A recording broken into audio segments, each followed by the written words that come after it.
All right, there we go. Let's go. Let's go, guys.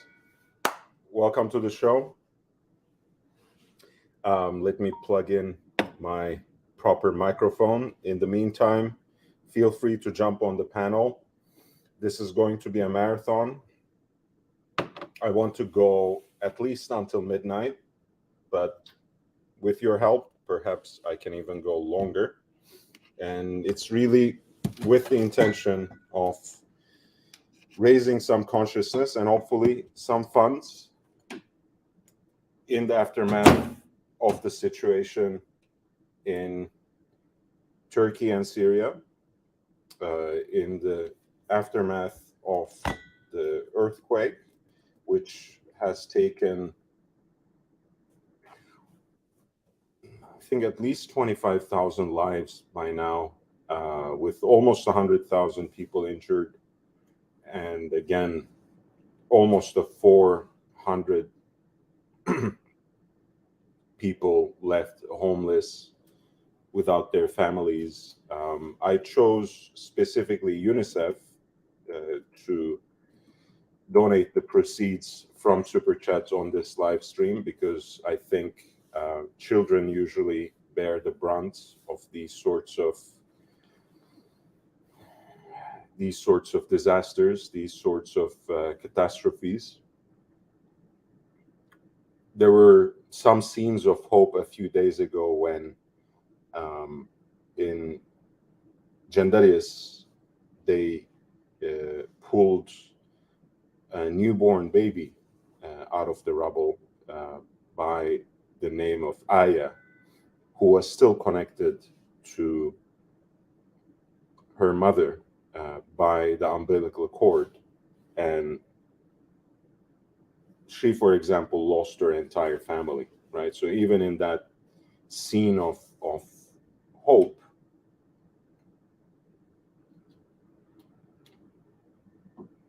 which has a great dose of optimism, there's still a lot of work to be done. So let's try to see what we can do as our little contribution. So what I have in mind is this. It's very simple. Everything that is contributed on Super Chats on this stream, I'm going to donate at the end of the marathon, which should be right around midnight, live to UNICEF, and then I will also show the receipt before I end the live stream. And the extra incentive is this. You guys know I had 4 of these watches, the entire set basically, for the Seiko Rowing Blazers collaboration. And I've decided to use these as a way of giving back to the community, which has supported me so much, which has been by my side since last year. After all, this particular stream, I had set up ahead of time to mark the occasion of the anniversary of this channel. It was not meant to be after the news we received on Monday. I thought of canceling it altogether, but perhaps something good can come out of it. So I decided to do it as a fundraiser for those affected by the earthquake in Syria and Turkey. And I have already given away the orange dial version of this. It was Nish Chatlani who won it, who has received it just yesterday, and who has already started wearing it. So I will kind of show you a glimpse of that on my profile. I posted it as a story. There's Nish wearing it seaside, driving next to the ocean, a beautiful scene. And here it is on his wrist. The lime green one is going out next. The extra incentive for this show is every single super chat gets you a number in the raffle, and that raffle will be decided by the Google random number generator in the first week of March on a live stream again. And every person who super chats on this stream is going to get a number for that raffle. More super chats, more numbers. If a person super chats 10 times, they get 10 different numbers. So whatever you like to do, it's your choice. If you want to do it in one spurt, that's fine. If you want to, super chat a bunch of times, that's great too. In either case, at the end of the stream, without crunching any numbers, without dealing too much with conversion rates, I'll just make the donation of the entire lump sum of the super chats on this live stream to UNICEF, and we'll end the marathon there. And everyone who participated in this effort with a super chat will get a number. Hey, Ozzy, how are you? G'day, happy 1 year. Thank you. At least we can turn that into something good.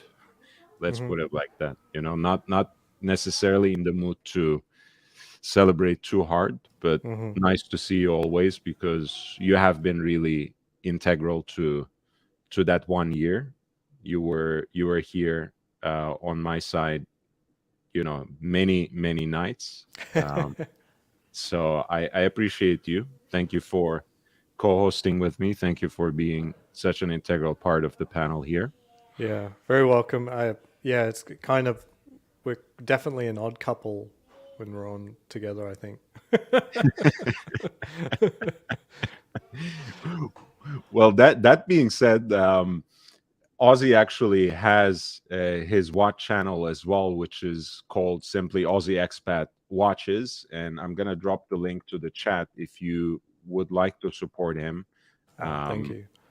he has basically presented this carrot in front of our eyes on Discord, and said he will only reveal whatever that is once he reaches 1,000 subscribers. So let's help Aussie reach 1,000 subscribers soon, so we can Yeah, learn what is going on behind the scenes. yeah, it's interesting. I think a lot of people misunderstand how I feel about watches. I think because the only thing I can speak of is not really horology based. And it's not that I'm not into it or interested, it's just I'm not ahead of most people. So I don't see why someone should listen to me about things like that. No, but I mean, look, here too, I rely a lot of times on your analytical mind. Um, you have, I guess it's your training partly, but you do have that sort of engineering mind that focuses on practical solutions, and you have your experience in the finance industry, so you can actually, in an educated manner, in an experienced Yeah. manner, give people some advice, right? Not Yeah. not binding advice, not necessarily quote unquote investment advice, but you have a very legitimate and informed perspective. So Yeah. Yeah. Just sort of like hopefully less degeneracy, basically. just just straight out YOLO your luxury watches. Yeah, so anything with numbers, I can deal with, and not many other people cover it. So so as an example, I've yet to actually do a real review of a watch on my channel, but honestly, there's a lot of people who do reviews, and then couple that up with I don't like doing reviews as well. I find it really boring to watch most reviews, and then to actually make one I'd be clawing my eyeballs out for the most part. I think you have, look, I mean, you do have I think even when you talk about watches for watches' sake, let's put it like that in a very general manner, I think you still have a unique perspective. So I'm sure you would have something to contribute, and you do. I think you did have behind the scenes. We talk about this sometimes as content creators, how you want to take advantage of the shorts format in a certain way. And I think maybe if you put to work those kinds of uh, ideas, that can be something different. But you're right. There are so many review channels that do a great job, and there's something, to a They certain do. I extent. enjoy it, and generally speaking, it's just you have to really think about like what would really set a review apart. And I think eventually, when I do make a review, it'll 99% consist of how I felt about the watch, Right. and where, how it differs from other watches. Because what most review channels do is they literally don't wear the watch, which is kind of like, that's kind of crazy. It like, yeah. Which, by the way, I mean, I would be the first person to assert and affirm the legitimacy of how you feel about the watch, perhaps above everything else. But the funny thing is, in today's YouTube 2023, um, there's so many people. If there's something, the only thing that can almost automatically set apart um, a review channel is either you have a very unique sense of style and a very singular taste, so you have a collection independent of its financial worth, is just very different, or you're insanely rich and you have no problem sharing every single part of that collection um, in extended shots that have some production quality as well. Hmm. Hmm. Other than that, you have to have personality. You have to have um, some kind of character, like even an artificial fictional kind of one. I, t- So it's that I that can set I it apart, toyed and you with have like that. putting that on. the Like the I had the one. vest, the Oakley wraparounds. It's you got it going on, man. I could get there. So I did screen test myself. Like before I started my new channel, I did a screen test. It'll never come out. It'll never come out. And it was sort of like, You'll come out. Can it come out after 10K subscribers? Maybe. oh When maybe, we yeah, Bruce from Punch Bowl, basically the horology bro, and Okay. basically it's all about hype, hype, hype. Nothing under 40 millimeter, and and just being incredibly obnoxious and with a very very thick Australian accent. And I showed my wife, and she's like, Well, I mean, look, thick Australian accent will certainly not give you an edge in this YouTube space. I think 90% of the people have that. yeah, it's true. It's weird. I really like Jody as an example, and he's out in Perth as well. It's like, why are there so many? And another one that you wouldn't think was Australian necessarily is what's his name? Hafiz. He does like those macro shots and 4K video. So Hafiz, he's actually in Australia as well. I'm like, how? Why? Hafiz Mahmoud. Yeah, yeah. Okay, and his channel is just named by his name, right? Yes, yeah, that's the one. Yeah, Yep. he's actually in Australia. I'm like, wow, I would not have thought he was in Australia because he's got access to a lot of, hot watches, which I Yeah, just don't associate Australia as an easy place to do. I mean, not everyone has to buy the watch to be able to look at it, but of course still, not. even to know a friend of a friend who has any amount of collection is still kind of wacky. Yeah, I Like, mean, I don't know it's anyone a here nice in Las channel. Vegas except for, a friend on Discord, Nebulite, who has Rolex. I don't know anyone else Mhm. who's got a Rolex. It's really By the way, bizarre. I want to. Thomas is here. He was saying Turkish and Syrian houses weren't necessarily built for earthquakes either. So many will need to be demolished.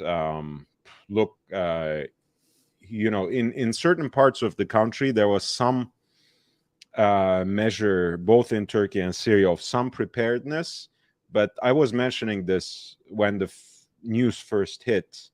It's not like Japan or maybe even Chile, where people genuinely take this seriously. They have very stringent policies and regulations when it comes to the very construction of the buildings, retrofitting, etc. Some of these standards in the Near East, without meaning to generalize or demean anyone, please don't take this the wrong way, I don't think they are as stringent. So those the lack of that kind of regulation usually fails people. And it's also, I think it's like 10, what is it, 10, I think it's sub-zero temperatures right now there, at least in centigrade. So that can't help people who are left destitute and homeless. It certainly is not helping the rescue effort. And by now, it's, at any rate, the chances that someone will come out of the rubble alive has probably dwindled in a significant way. So it's about really trying to find ways of protecting and accommodating people who have somehow survived.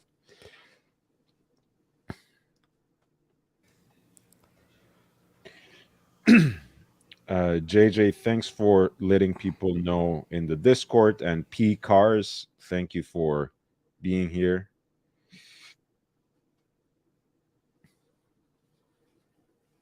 Yeah. So what Wait, is what does JJ mean? I'm back. I let people know into. He went to see if he can rein in other people, reel in other people Oh, I into see.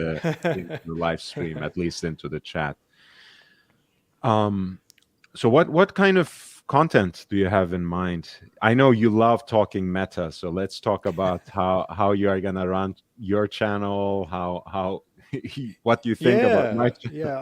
I started looking at some equipment purchases in the last few days, and I've thought about what one of my videos I was being critical, and I thought I better get an LLC set up.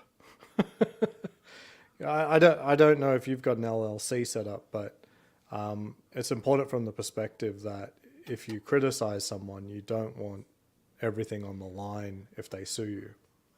Yeah, You know, yeah. it's just Just the LLC will be on the line, you mean? yeah. It's a sad state of affairs, but that is the reality. I've seen people make legitimate reviews on a product and they were critical, and then the company wants to come after them. Ooh. You know. And that wouldn't have anything to do with a certain strap maker that specializes in rubber, does it? Yeah, I'm like, do I wait for an LLC before I make this video? No, I do actually have an LLC, and I may have retired it from my name, but my old name has something to do with it. So yeah. Yeah. So I've been threading that through, but I did get a drone, just because I do mostly outdoor vlog type shots. So Yes. I kind of felt that the technology is now at a point where it's maxing out what YouTube is really capable of. So I think every year prior to this, you would have wanted the latest and greatest one every year. But right now, they just got to the point where they're doing 4K, 30 frames per second on a 249-gram drone. And so it should be fun. I go on hikes and stuff like that. And really, you need a drone because a tripod won't work anywhere and be even more painful. Like if I climb to the top of a mountain, there's nowhere to put a tripod. So the drone might be nice. Not that it would make better watch content, but we'll see. Like I really admire what's his name, the Bark and Jack guy, Adrian. Some of his videos, especially like I don't know why he did it, but his Pelagos video is really nice. And I tried to model one of my videos. I tried to model after that. Like I said, what shots does he have? He's got a shot that does this, shot does that, a shot does that. I'll do a shot that looks like it, but it's I don't have the exact same thing, so I'll just do a different shot and I'll put it together and see what works out, what doesn't work out, and and that's how you do it. I mean, I looked at the director's commentary of Predator, John Okay. McTiernan, Yeah, yeah, and yeah. he said when he was at, I think, UCLA is where he did cinematography, and his professor said you got to know in your the book of your mind every single shot. So I want you to go through go through movies, go through every single shot, write it down. There's a panning shot, Yeah. 34 millimeter wide, just state every single shot. And you cannot start knowing what to do until you know this sort of like the back of your hand. And No, so that's so that's right. kind of what I'm experimenting now with the drone, is like I'm just going outside and trying to figure out exactly what are the things it's capable of, and then I go back, I review it, what things need to be tweaked. Like I notice on a certain type of shot that starts off close, I really need it to get it to focus on my screen, focus Mm. on my face. Doesn't do that automatically. So next time I'm out, I'll make sure it's there, and so forth. So there's more process involved. I'm pretty good at the whole action cam stuff. I've been doing that for quite a long time, Mhm. for sport and for vlogging. So I, I'm really having a lot of fun with the video right now. Yeah, It's just and very easy. you have a lot. You have an active lifestyle. So Yeah, that I think it might not relate directly the drone shots to the watch per se, but those people you are watching actually have production teams behind them. And right.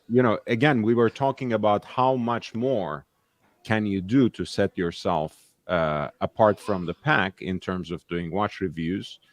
Well, certainly you are not going to beat anyone in terms of macros or spouting off specs in a single minute, or access to watches, since every single dealer, including the mega dealers like Watchbox, have their own channels now.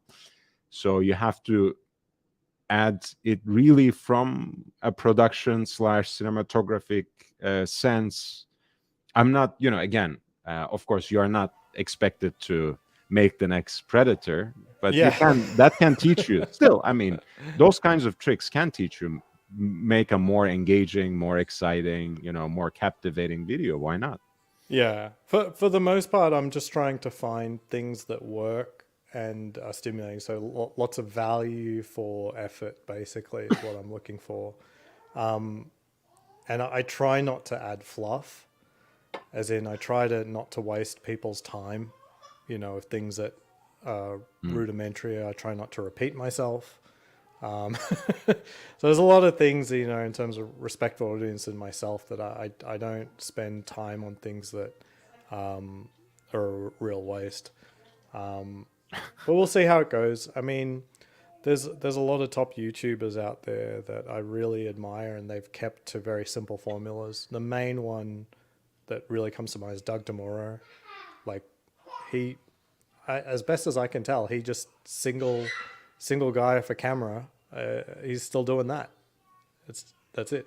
He stands behind the car, puts a tripod in front of it. This is a Ford GT. It's Okay. not. It doesn't get more complicated than that. That he has a real passion for the actual car. If I do something on a watch, it'll be just, as I said, how I feel about it rather than specs. And the Right. specs are And usually wrong. That really pisses me off. The reviewers who have the wrong specs, that really fucking pisses me off. you don't want to piss Ozzy off, guys. Be careful next time. I mean, look, the thing is, you're not. There are a lot of people in the community who don't necessarily know specs and horology, and they resent it. And they resent people who know, and they resent people who appreciate watches horologically. I don't think you belong to that camp. That's the thing. And Right. Yeah, I do ultimately, appreciate it. It's just that I can't speak speak better than like people like yourself, and to really inform at that level, basically. yeah, but the thing I was saying is also, it's not. I mean, some people look at it as camps, right? There's the enjoyment of the watch, and then there's the part where you can nerd out. Whereas a lot of people who do nerd out about horological aspects of the watches, in fact, every time I learn something new about a watch, whether it's about something about the history of that company, or of the movement that beats inside it, or I learned something fascinating about how they built that chronograph movement so they could place the minute totalizer on one end of the dial, and you know so it's and the column wheel on the other end. And that's, even without even necessarily talking about that, when thinking about that watch, when presenting that watch, that adds to my passion, that adds to my excitement about the watch. So it's not one or the other. Of course, in your presentation you can focus on how that watch makes you feel, but that doesn't have to be independent from horology, and that can, of Right. course, be part of the presentation as well. Why not? Yeah, yeah. I mean, definitely a part of horology that I really like, for example, in Rolex, is that again and again and again, people praise their movements for being robust, rugged, and accurate, and these are things that I especially love. The reliability aspect. I think, in my opinion, reliability is the highest luxury. Like, that's the most important thing. Mhm. Why would you say that? It's just a personal thing, as in, my time is valuable. So how much of my day would I love to spend worrying about the maintenance, or whether or not my lifestyle was going to mess up the watch, you know what I mean? So it's really about preserving my time and my energy, as in I need less chaos generators in my life. You know Right. what? You used Like, this term in your last video. yeah, yeah. Just there's some things that are just chaos generators. As best as I can tell, an AP is one of them. But I may have room for one, but not a collection. And maybe hopefully not a complicated one. Yeah, I mean that's the reason why you have on the secondhand market, beyond the very hyped stuff, which by the way happens to be the time and date uh, jumbo Royal Oak. Um, a lot of times you would find, like, mid-sized, um, time and date Royal Oaks right at the same price range as something that has day, date, and a moon phase. And the question you sometimes ask yourself is why? Precisely because of what Right. you talk about, because people know, unless they have a very specialized watchmaker locally, they will have to send it to Audemars Piguet for service, and they will literally bleed thousands of dollars just on the upkeep of that watch. And it's like 2 years, right? I think is The their warranty, recommended yeah, service. their service warranty is 2 years, so that they wouldn't want to come out and say 2-year service intervals, because people would actually get angry. But the warranty they give you with the service should tell you when they expect that piece to break. Let's say 3 years. They give 2 years warranty, third year, something goes wrong. Possibly. I mean, again, I don't think this is usually the case, but the way these kinds of companies structure their policies means something. Yeah. Basil's Bezels has kicked in here. Nice. Thank you, Bezos. Bezos gets one more number in the raffle, $10. Thank you so much, Bezos. $10 for UNICEF. Thank you so much. Very nice.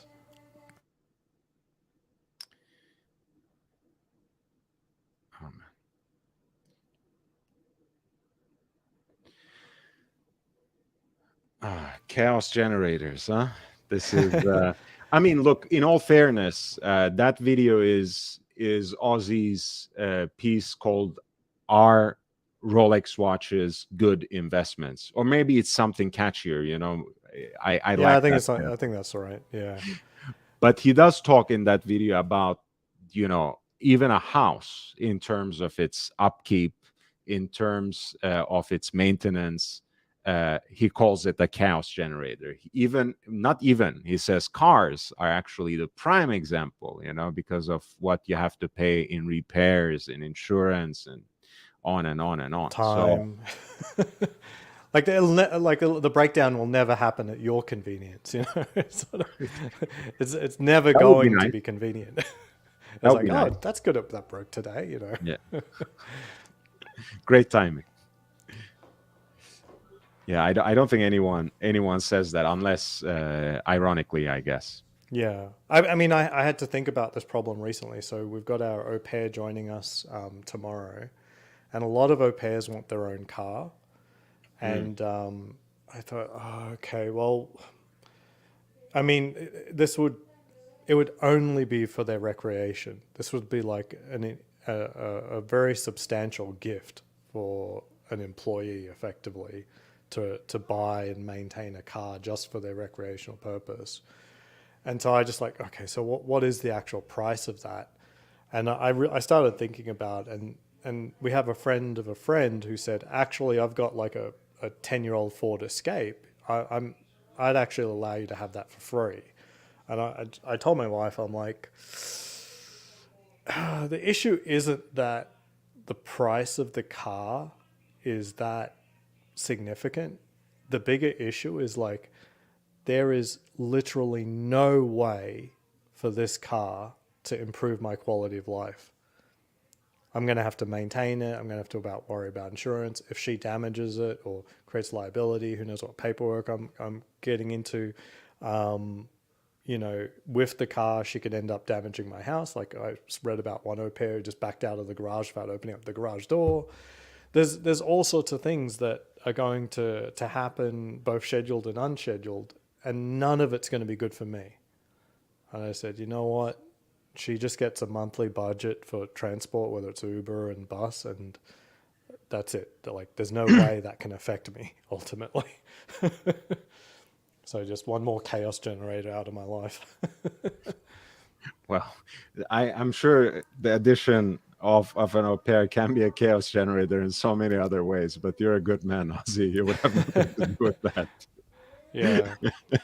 Well, we're going to try our best. It's going to be an interesting cultural experience. They're from Colombia, but their expectations, South Americans' expectations of America is typically quite unrealistic. And then most people's expectation of Las Vegas is just what they see in movies. So we've tried our best to prime her expectations, Try both up dating. and down for different things. Try dating. Try dating someone like that, Ozzy. You're doing all right for yourself. Come on, don't complain. Well, Think of the when the expectations as an au pair and yeah, double or triple that. well, we showed the agency the bedroom that she would be in. It'd be her own thing in a casita, like separate thing. So lots of privacy and everything. And it's master bedroom size. It's as good as you could ask for. And she goes, could use a wardrobe and stuff. And I'm like, I don't have a wardrobe. Like, or a chest of drawers. I don't know what America's got. I don't have one. I've never had to name it. It's like, geez, I don't even have one of those. Nice. Well, I mean, maybe she has a nice wardrobe. Yeah. What Well, I can you mean, say? she's She got has nice a clothes. built-in closet. So I didn't think you would need a wardrobe as well. I didn't do that for myself because, I mean, I've always lived in apartments my whole life, and bedrooms are of varying sizes, and typically putting a chest of drawers or a wardrobe in a bedroom in an apartment is a great way to waste a whole bunch of space. Really, like, yeah, you're going to put things in it, but it's, you know, there's a lot of bedrooms where it just barely fits humans being able to get around the queen size bed. Yeah, I mean, look, I think Las Vegas and even Los Angeles to a certain extent has a lot of space than what I was used to in New York. But honestly, I did not have a chest of drawers in New York um, either. I just had like what other people would use to, I guess, hang their coats and maybe put a broomstick or something like that, or cleaning supplies. That's what I had in New York because anything else would have been, too self-indulgent and would have taken too much space. Yes, 100%. 100%. Yeah. In Seattle, we had no intention of having anything like that. Yeah, here it's a little better, but still, no, I understand. I understand. So, what's going on with your quest though? Because you got Ms. Expat, um, that pink gold Daytona for the 10th anniversary for the Big Ten. You still Yeah. haven't gotten yourself anything, I think. I don't know. Yeah. So I just have to work on it basically. I need to talk to my AD, see how realistic a meteorite Daytona is. It should be basically unrealistic. That being said, my spend history is now pretty big, especially with adding that Daytona. There are some soft pieces that are now very, very soft now that I'm still interested in. Example, like the Cartier Santos or something from Tudor. There's a lot of like, I like the Black Bay Pro, and every time I go, it's actually in the case. So I'm like, Right. okay, I know what I'm going to get if I'm ever asked to bundle something. My friend purchased, you might have seen on the Discord, my friend purchased in Austin the Black Bay Chrono in Panda with the on bracelet. Okay. Very nice piece. I should have told him about that watch a long time ago, but I never recommended it to him because it's been so impossible to get. And I don't recommend going for a Tudor when it's literally hot. Like, what's the Right. point? You have to buy what, a soft watch to get a Tudor? Like, no, that doesn't make any sense. I love Tudor. I'm not gonna purchase it while it's hot. I can wait. It's fine. Yeah, this is the reference.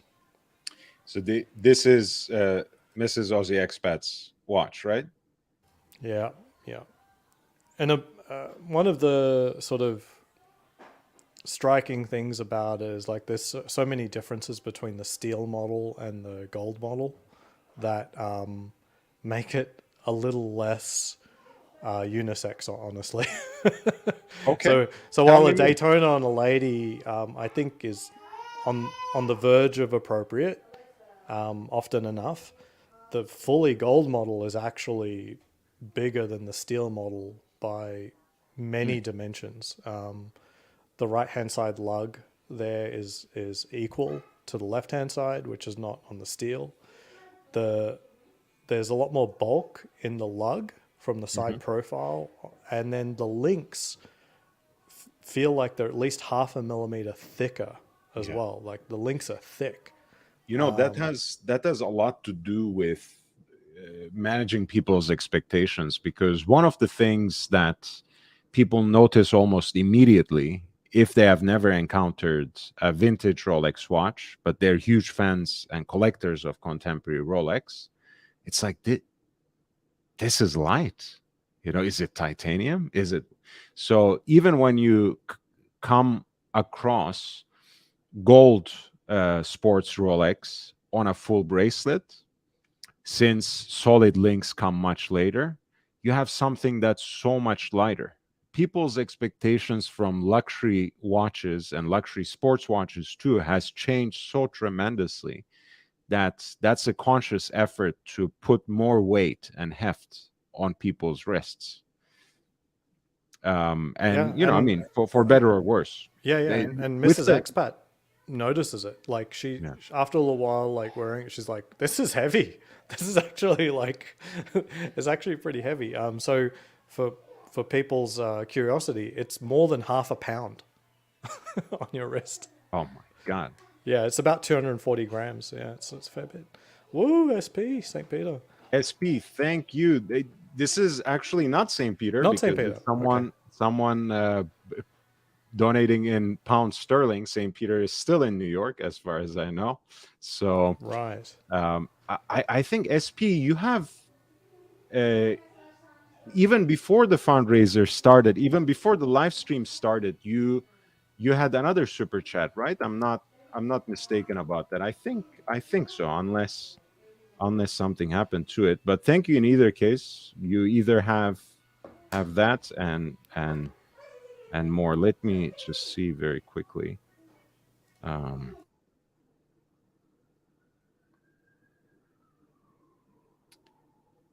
yeah, yeah. You have two of them. So you have now number 17 as well. SP, just so you know. Uh, Bezos had numbers 4, 15, and 16. SP has number. Oh, oops. Sorry. Wait. There's a little mistake because there's another SP who was the last person to donate. My God. So we have SP, who was the last person to donate on last night's live stream. He has this kind of um, black and white logo and SP together, written together. That was $5 Australian. SP, who just now donated 15 pounds sterling. He writes his name separately and is by all means based in the UK. So let me just make that clear. The other SP's number I forgot to enter. So everyone is basically bumped up by one. So SP number 15, Basil's number 16,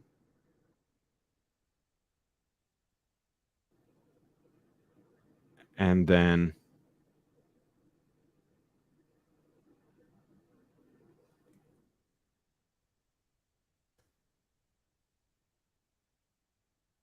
SP, in addition to number 14, you have number 17.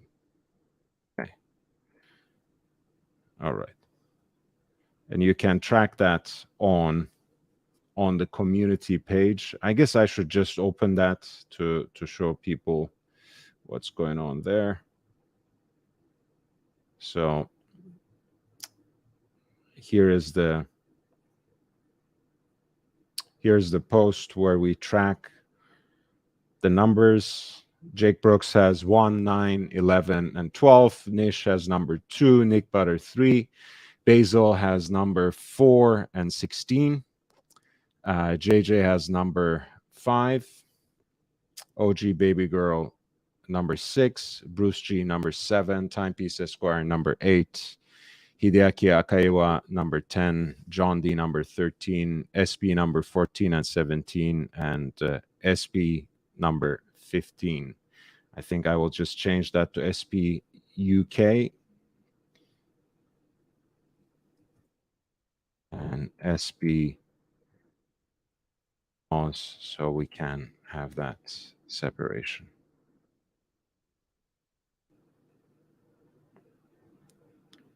Okay. Ah. All right. I'm glad we cleared that up.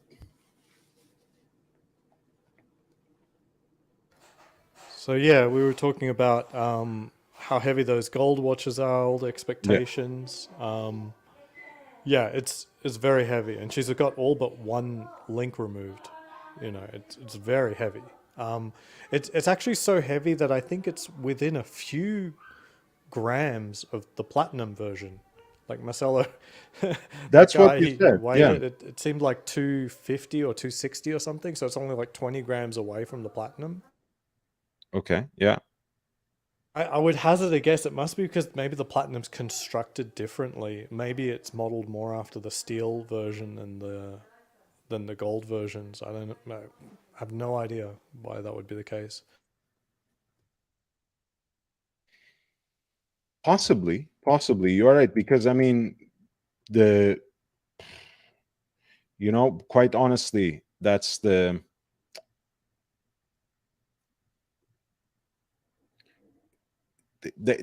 legitimate, because you have said that the very construction of the case and the links is different, and platinum is usually already quite heavy as a watch. In fact, sometimes, on a full bracelet, people complain about the weight, right? So Yeah, they might have shied away from making it that heavy. yeah. It does have a ceramic bezel as opposed to the gold bezel, but Hmm. I don't think that accounts for the full weight because the full weight should be about 34% heavier, Right. which puts it right up into like if it was 34% heavier, we're talking 300 plus grams, I think. Hold on, let me just times. It should be 312 grams, which that's crazy. My God. By the way, guys, Eric L. just in the background donated $20 on PayPal, and he dedicated that to the fundraiser as well. So that will be added on the final amount of super chats from today to be donated. So far, we have $30 and 15 pounds sterling. It's better than nothing, but I'm sure we can do better. Very nice. Sorry, I gotta go. My son threw too many tantrums earlier in the day, and it means that he's no longer allowed to use the PlayStation, which now Ah, means my duties have increased, which is you're still waiting for the au pair after all. So yeah. Well, see, I hope life is certain things are enabled, but realistically, actual time is not reduced because at the moment, 9 to 5, I take care of the kids. right. But then come 2 weeks from now, I'm going back to work. So there may not be a time difference that's added, but potentially it's just more about stress. We'll see. Yeah, and I mean, maybe you can drop by in Los Angeles one day. Yeah, yeah, certainly an out of state trip is less ridiculous. Leaving the kids at home and my wife's like just got kids 24/7. Yeah. All right, I appreciate it. Good Hey, luck. Mark. I Have a appreciate good night. you. Thank you so much for joining, Aussie. Always. Check out Aussie's channel. Again, the link is right there above in the chat. The, I mean, God bless YouTube for finally introducing these handles. So it's just at Aussie Expat Watches. But if you want to click the link, it's there very early on. Aussie was celebrating his 10th anniversary. So he got his wife this wonderful gift to mark that occasion. And he was also hoping to get himself the platinum Daytona, which again, it's not too out of reach for him. He has amassed quite a collection of Rolex watches and other watches through mostly a single sales associate at an authorized dealer. So he has that spending history that some of them are looking for. Never say never. It is one of the most difficult watches to actually get your hands on at retail from an authorized dealer. But if you checked out his channel, he already has quite a sizable collection. So if anyone is going to be legitimately considered for something like this, it should be Aussie. So best of luck to him with that purchase. And whoa, thank you, JJ. That's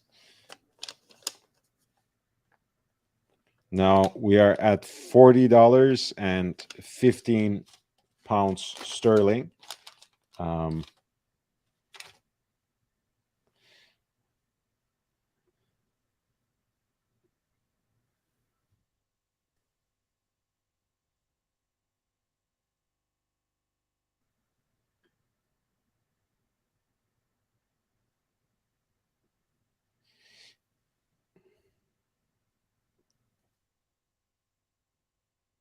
Thank you so much, JJ.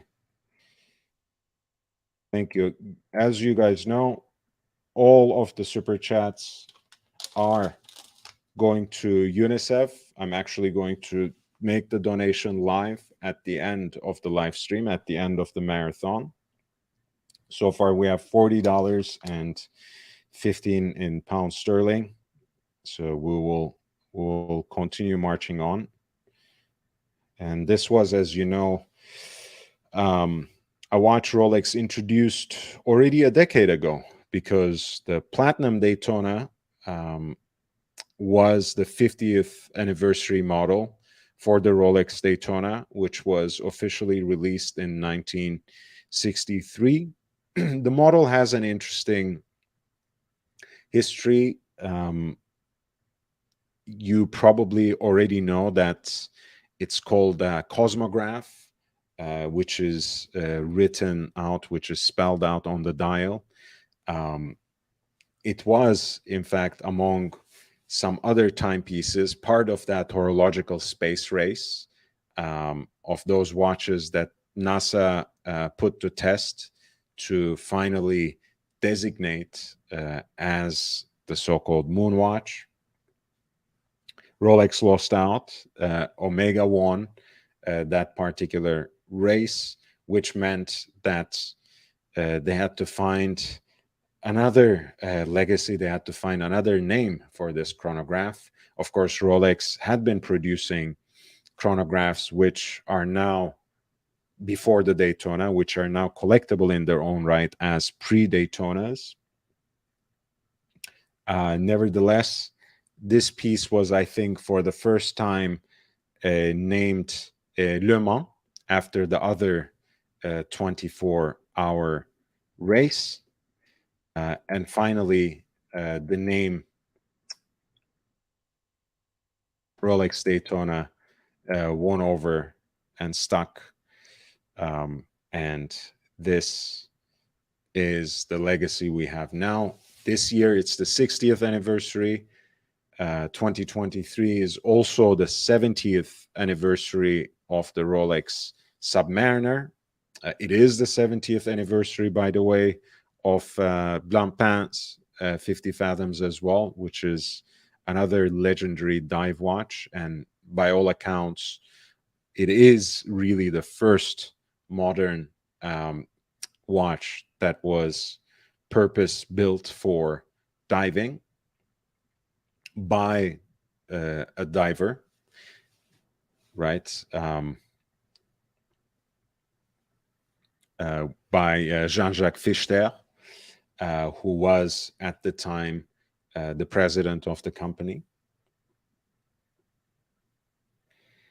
So a lot of interesting anniversaries to celebrate. This year was also the 60th anniversary of the Carrera, the Hoya Carrera, for which they have also released a limited edition model. I keep hearing that Tag Heuer in this particular year is rethinking that entire lineup. They might do something different to energize it, to change it, which is not something I can get on board with, because I do like the Carrera as it's designed, but perhaps they might be moving on and they might not necessarily return to producing these sorts of tributary, homage, or anniversary editions in the future. P Cars, thank you so much. You're so generous. $50, which brings our dollar count to 90. Devastating what happened in Turkey and Syria. Glad to help. Thank you, P-Cars. This is amazing. SP with another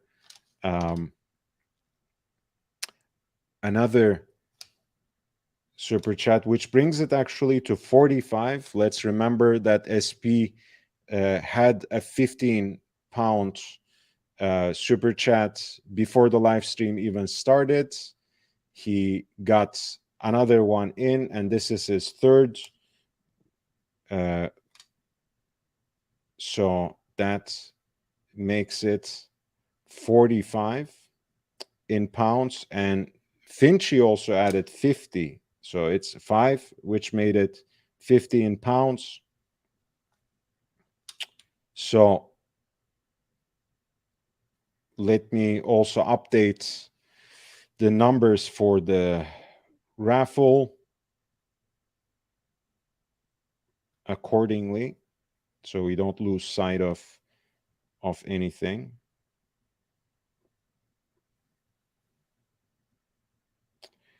JJ's number was 18. And then we got P Cars 1970.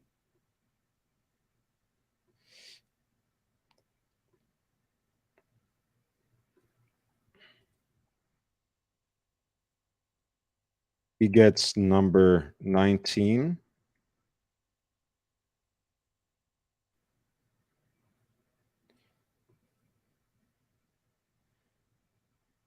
SP also gets number 20. And finally, Finchy gets number 21.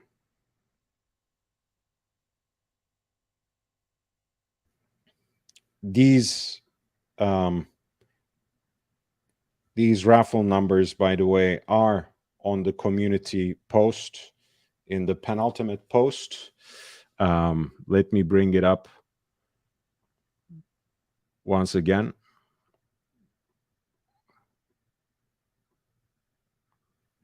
This is right here. All the people who have so far been entered into the raffle, of which the prize is the lime green dial Seiko 5 Rowing Blazers watch. The opportunity was usually for the first and last super chats of the live stream, but since we're doing a fundraiser on this particular one, for this live stream only, each and every person who donates gets a number in the chat, and the more you donate, the more each time you donate, you get a number. And thank you so much for everyone who has done that so far. I do want to remind everyone it was Basil's Bezels, $10, SP, 15 pounds sterling, which was, of course, the second one after he started off with one even before the stream started. And then JJ for $10, P Cars for 50. Thank you so much. And feel free to jump on the panel, guys. I posted the link again. SP once more, $15. Finchy, 15 pounds sterling. Finchy, 5 pounds sterling. And P Cars, Watch Nicholas just posted the link of your stream and donation links. Thank you. Thank you, Watch Nicholas, as well. Please,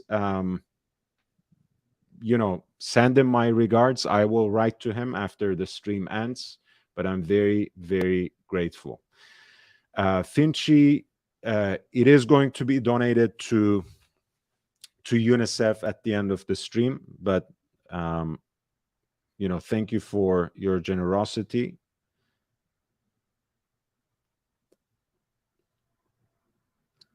Thank you for your generosity.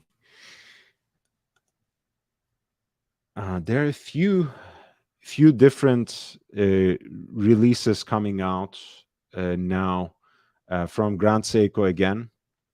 So I wanted to highlight that. As you guys know, I have a particular stance on Grand Seiko myself, which I try to reflect in some ridiculous fashion. Don't always listen to me. Make up your own mind. It is a brand that I respect dearly, but I find, of course, uh, since I have grown up in a time where Seiko used to be the affordable watch, and it still is in many ways, even though they have increased their prices quite significantly over the years. Grand Seiko for me requires a leap of faith that I never felt ready to take. So you really have to not only buy into their design principles, into their finishing techniques, into the way they design and articulate their dials, the faces of their watches.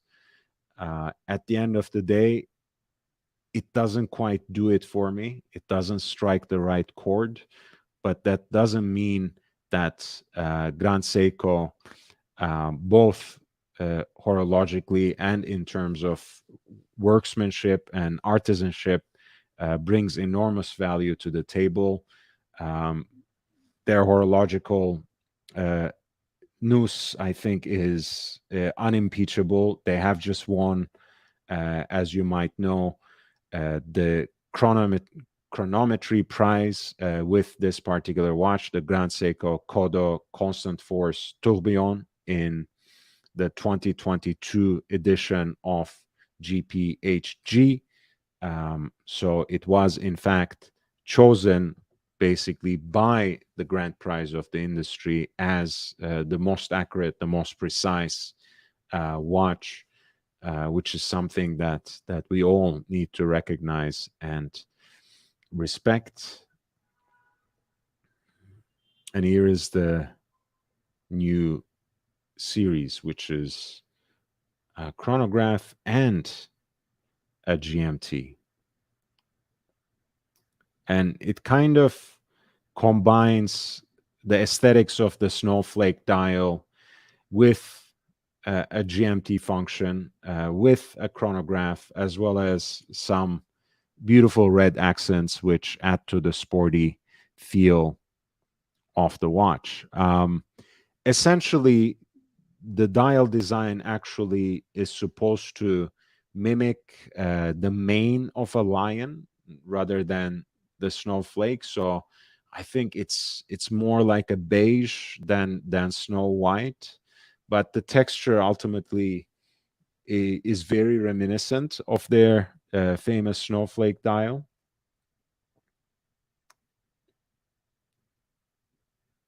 This is, of course, uh, built on their spring drive movement, which is a hybrid technology that combines a mechanical watch with the precision of quartz.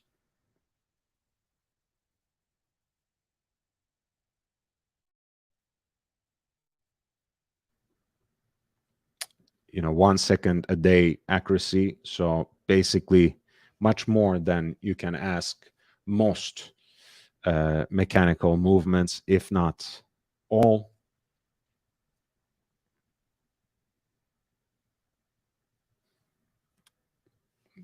The mainspring has a regulator without an escapement, which allows the spring drive, of course, combine the fascination of a mechanical watch with the precision of an electronic watch. Mike David, $100 New Zealand. Thank you so much. So we have now a third currency. We have $90, 50 pounds sterling and 100 New Zealand dollars as well. Thank you so much, Mike David. Let me enter you to the raffle as well with number, let's see,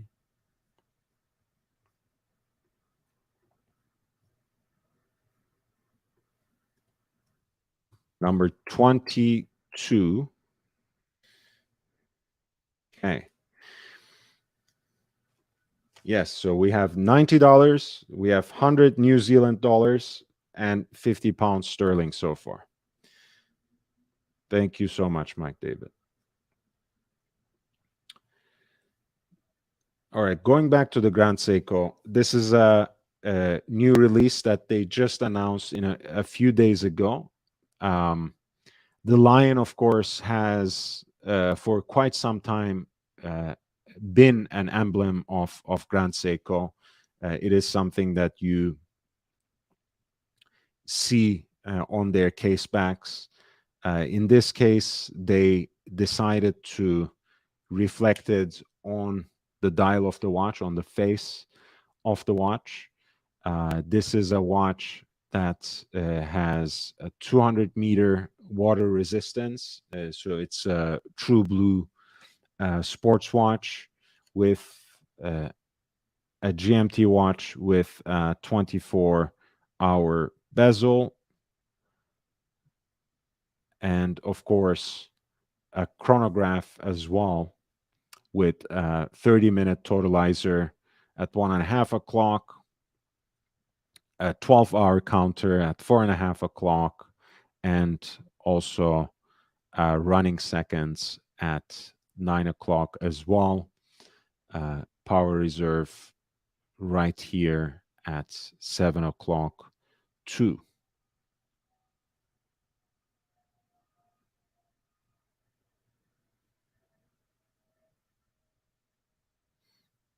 The case reminds me also of the Zenith Defy Revival, which has that very accentuated chamfers to achieve that octagonal case shape. In this case, you don't really have an octagon, but really deep cuts, so to speak, that I think give the case a very unique shape that is neither exactly a cushion / tonneau shape, nor exactly a round shape, kind of like how the oyster splits the difference between a perfectly round case and a tonneau case, even though we recognize it by now as its own thing and mostly like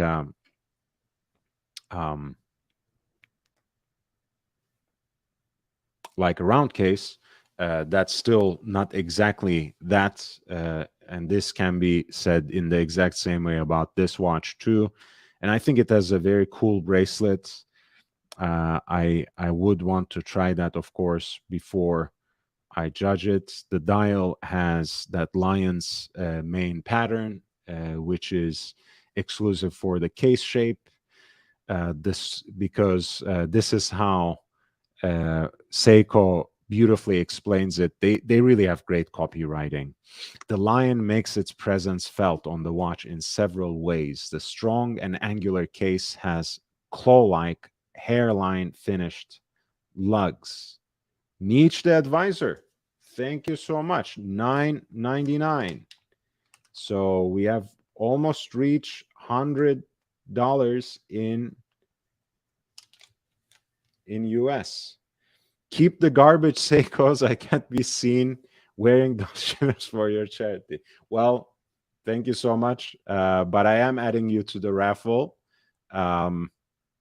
We'll see what, if you win, we'll see what we do with the watch. But with that kind of disrespect for Seiko, man, Mitch, thank you so much. Thank you so much. So once again, this is the count. $99.99 in US dollars, 100 even with New Zealand dollars, and 50 pounds sterling. Amazing.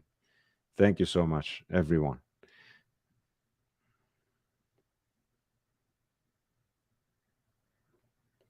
And Eric says, I'd rather wear this than an offshore. I think that's in a way what it's competing with, right? It has the extra GMT hand, of course, in this case. But yeah, the dates, the chronograph layout, it's not too different, right? So the strong and angular case has claw-like hairline finished lugs that stand out from the Zaratsu polished elements. There we go again. The dial's delicate lion's mane pattern, exclusive for this case shape, captures the beauty and strength of the lion, which, with its ivory white textured pattern, the dial has an invitingly warm feel, yet creates an instantly powerful impact as it reflects the light from every angle with the quiet brilliance that is the distinctive Grand Seiko hallmark.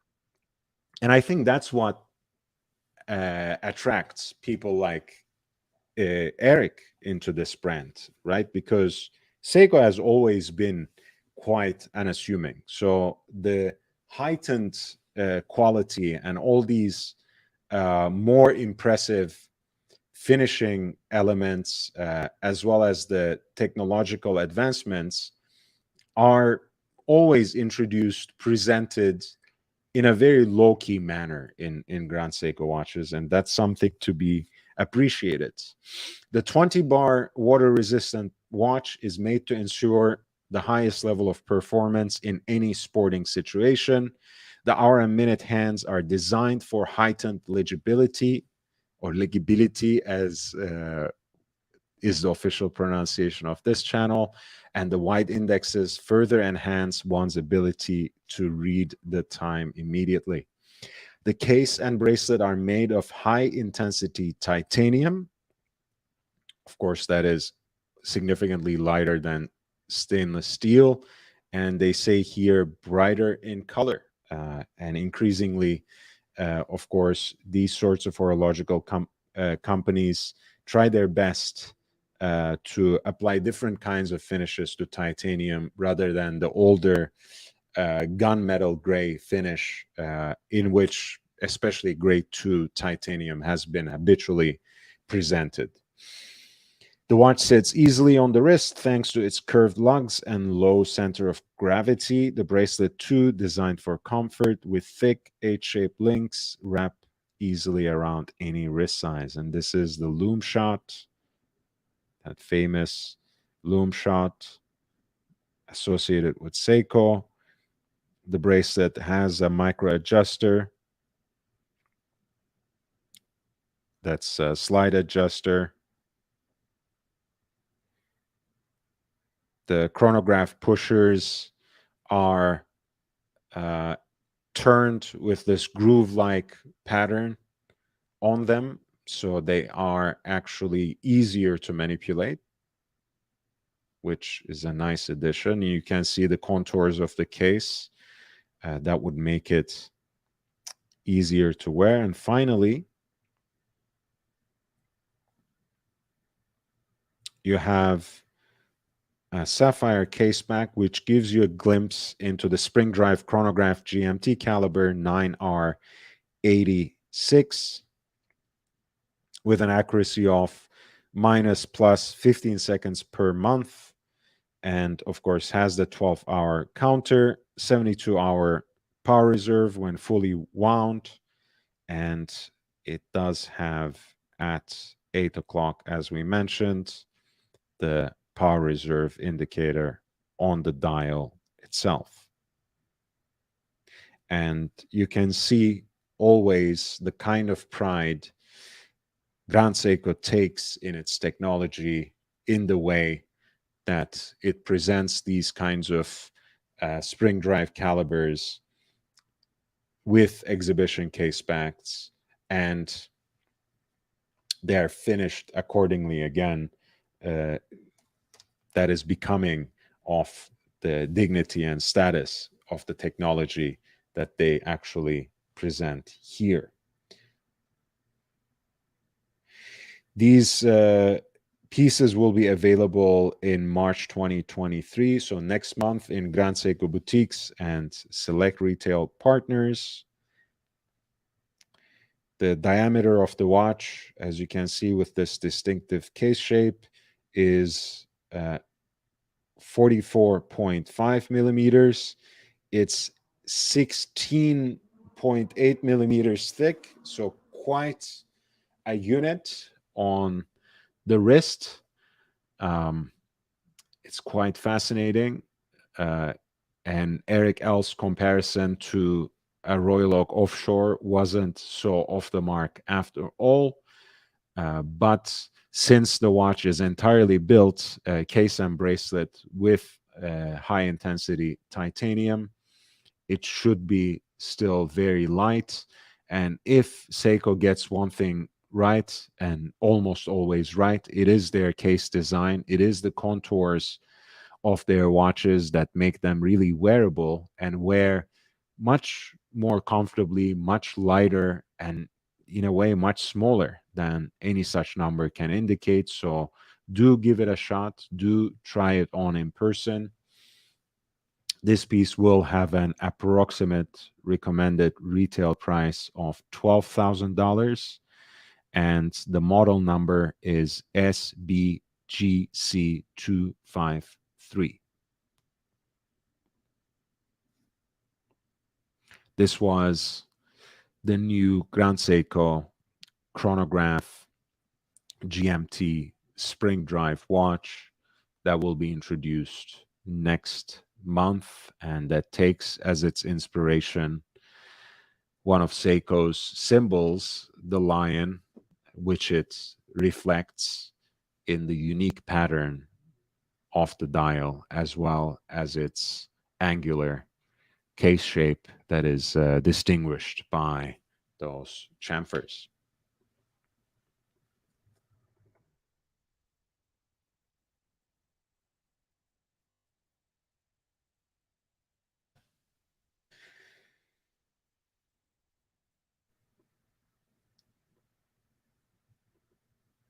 So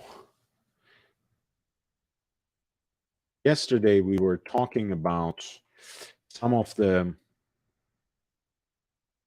predictions at Philips's auctioneers, Philips auction houses experts were making in terms of 2023. And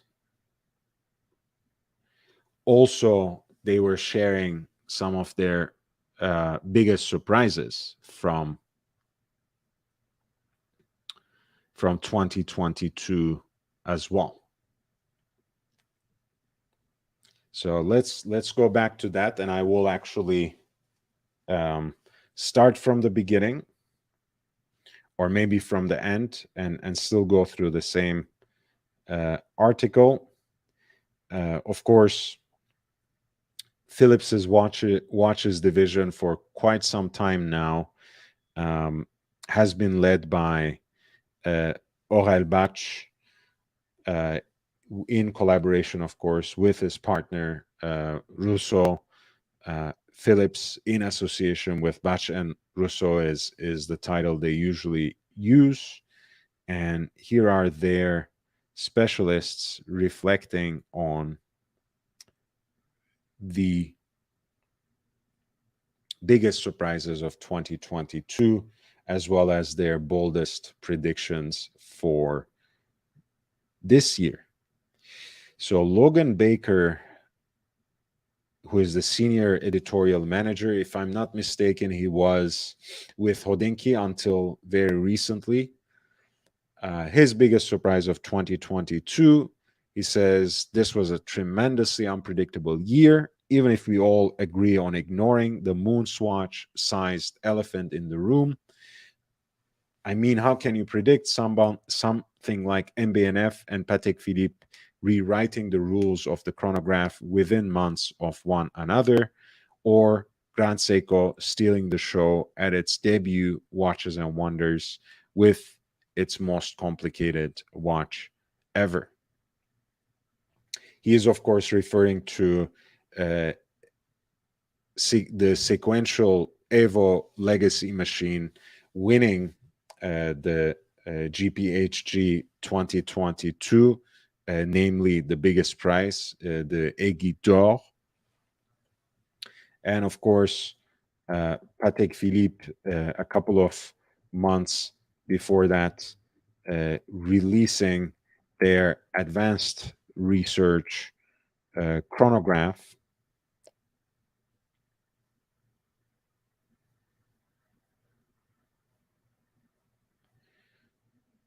which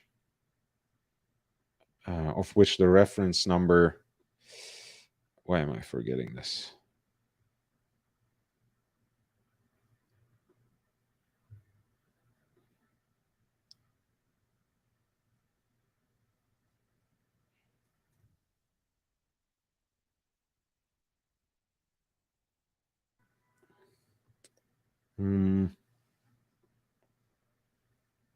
Wait a second. So sorry, guys. Sometimes even I lose the thread, but let's see.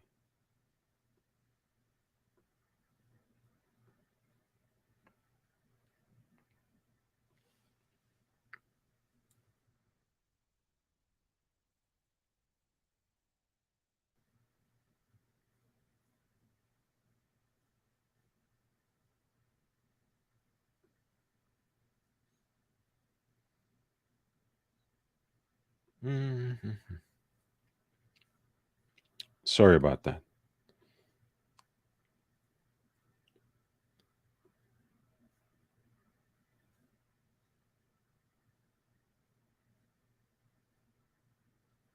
Yeah, the advanced research chronograph. Sorry, guys. I don't have the name of the model off the top of my mind.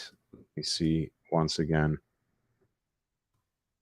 for 2022. The 1/10 of a second monopusher was it 5470.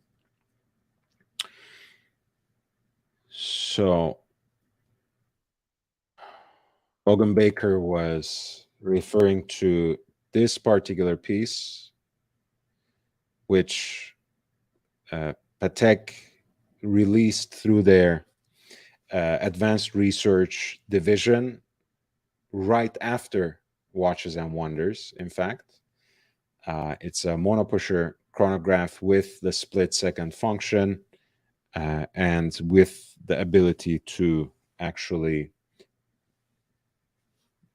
pardon me, time events down to a precision of a fraction of a second, a tenth second in this particular instance. So even though it is in many ways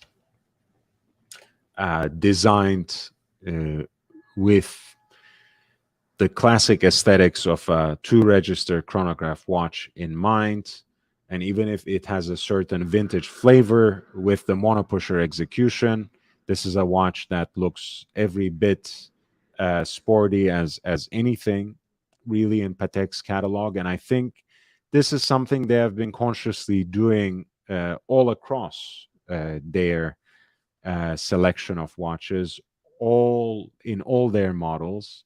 They are essentially trying to, I think, blur the distinction between what is traditionally understood as a dress watch and what is traditionally taken for a sports watch. So even aesthetically, I think this was a piece that seemed to contribute to this emergent contemporary ethos of Patek Philippe as a brand. And of course, it is set with a brilliant cut diamond between the lugs at 6 o'clock as many modern Patek Philippe pieces in platinum are,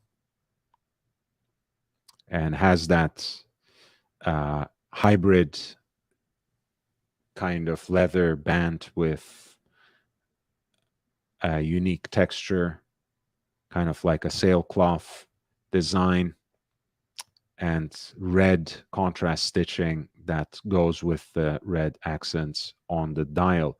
Bruce G, thank you so much. We have now $110 in US, 100 in New Zealand dollars, and 50 in pounds sterling. And Bruce G, let me assign your number in the raffle as well, which is number 24. Thank you so much. So far, we have been able to gather $110 in US, 100 in New Zealand dollars, and 50 in pounds sterling.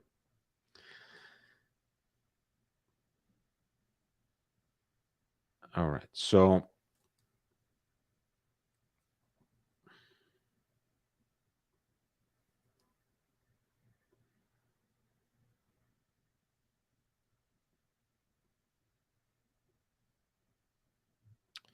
okay, I'm trying to see, where am I? Let's put that away. Okay. So in terms of the achievements in chronographs, Logan Baker, as part of his biggest surprises of 2022, was in fact referring to MBNF's Legacy Machine Sequential Evo, which won the Aiguille d'Or Grand Prize in the GPHG, the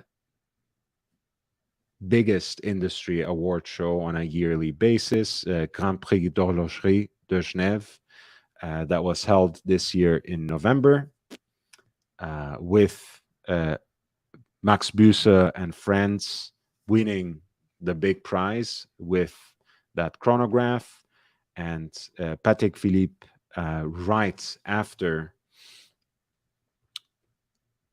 the big trade show Watches and Wonders, which is held in Geneva, ended. They released this advanced research piece, the 5470P-001, which is a monopusher split-second chronograph, which has a precision down to a tenth of a second. An extremely high beat, of course, at 5 hertz.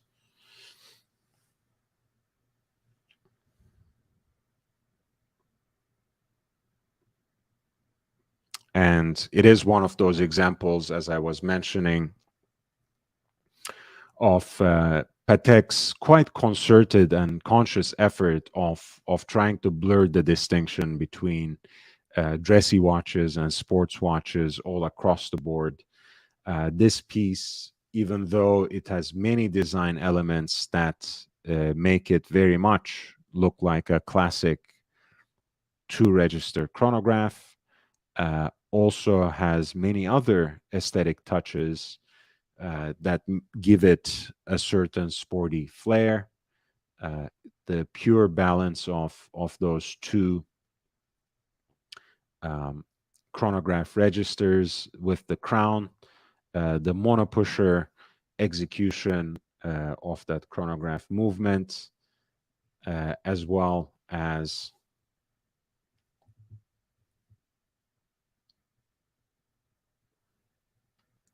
the Breguet numerals, I guess you can say, make this quite a conservatively designed chronograph, but that deep blue dial, the fact that it is executed in a white metal, even if it's with the heft of a platinum case, the fact that it's matched with the sailcloth like textured hybrid leather strap with the red accents that play off its contrast stitching, makes it a very hybrid piece itself, of course, in the tradition of modern Patek watches in platinum. It also has a brilliant cut piece of single diamonds nestled right between its lugs at 6 o'clock.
Oh, my bad, by the way. Let's read this and see how the execution of that 10th second is done. And I think we should be able to watch the operation at some point as well. To further push the boundaries of mechanical horology, the engineers relied on caliber CH29 535 PS with a traditional architecture, which is manually wound, column wheel control, horizontal wheel clutch, and increased its frequency from 4 to 5 hertz. So from 28,800 semi oscillations per hour to 36 semi oscillations per hour for 10 jumps per second, allowing the measurements to the tenths of a second.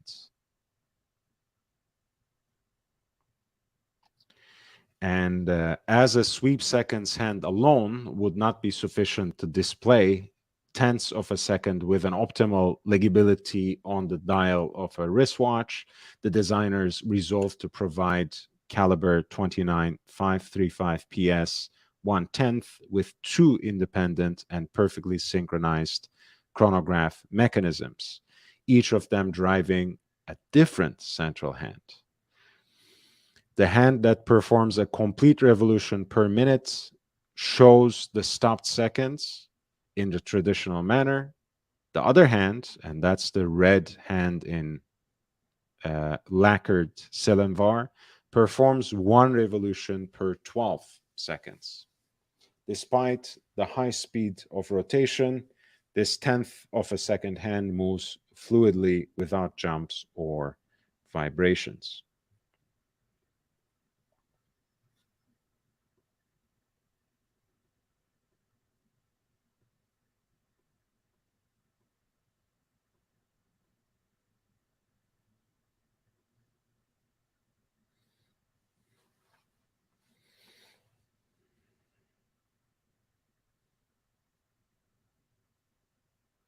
So as you can see, it basically has two chronograph mechanisms that operate independently, those two centrally deployed chronograph hands.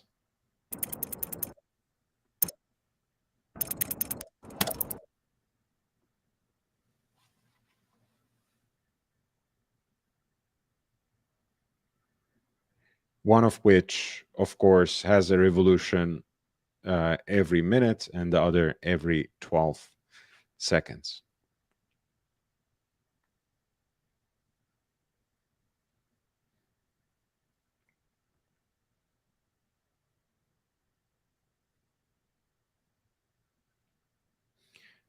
Fascinating.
And he was also referring to LM sequential Evo, which is MBNF's legacy machine sequential Evo, which also combines two independent chronograph movements in the same watch, allowing by this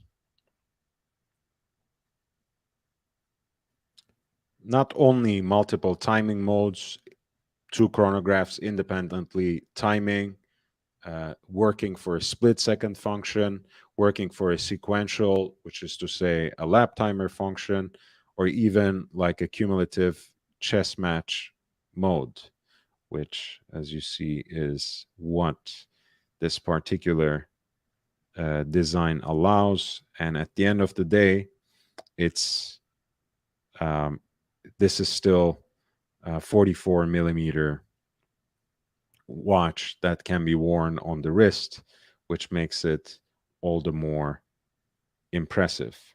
And of course, the Patek itself, which was a platinum watch, was very humbly sized compared to this 41 millimeters. But there we go. We have the sequential Evo by Max Busa and Friends, which has a zirconium case, 44 millimeters in diameter, and a smidgen thicker than 18 millimeters in thickness. And here's the video that they have added to demonstrate.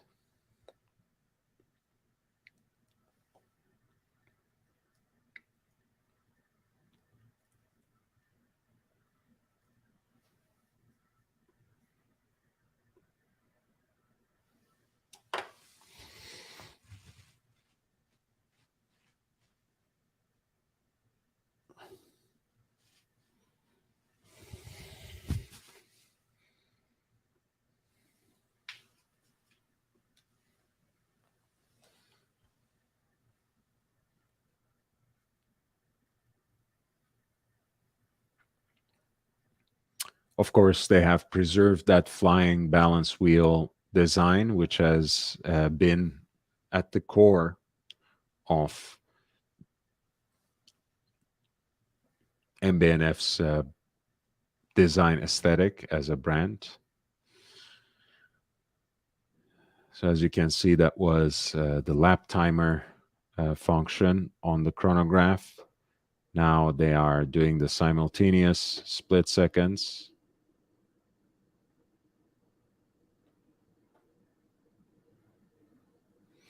This looks a lot of fun. Probably can convince someone who was not even interested in the first place to be intrigued by the watch. So now independent mode.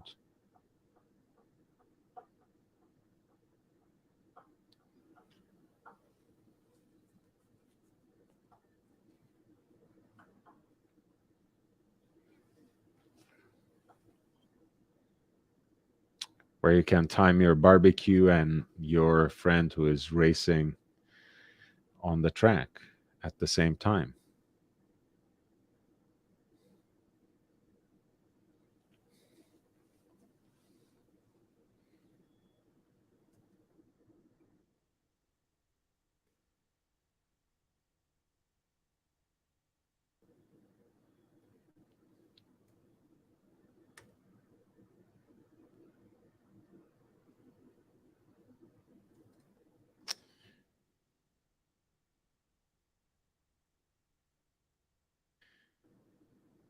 Grand Seiko stealing the show at its debut Watches and Wonders with its most complicated watch ever. That was the Constant Force Tourbillon piece, a unique piece, one of one, that actually sold for $478,800. It was lot 100 at the New York Watch Auction 7 on December 11, 2022. SLGT 001, a skeletonized Constant Force Tourbillon by Grand Seiko Kodo.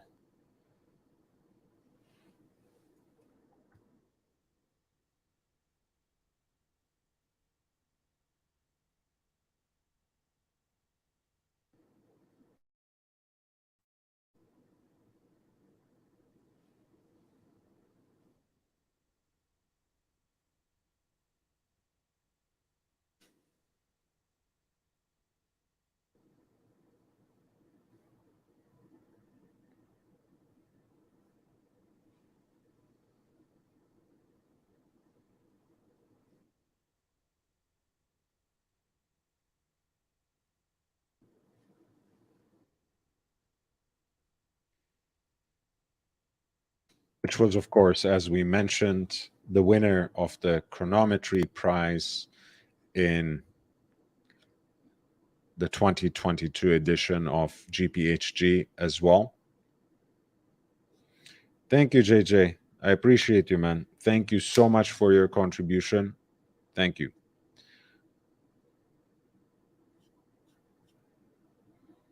And this is a piece that has a list price of 350,000 already, by the way. So it's not a huge surprise that it's sold at an added premium on an auction like this, especially when it was presented as a pièce unique, as a special execution of the model, a recent winner of the chronometry prize, and finally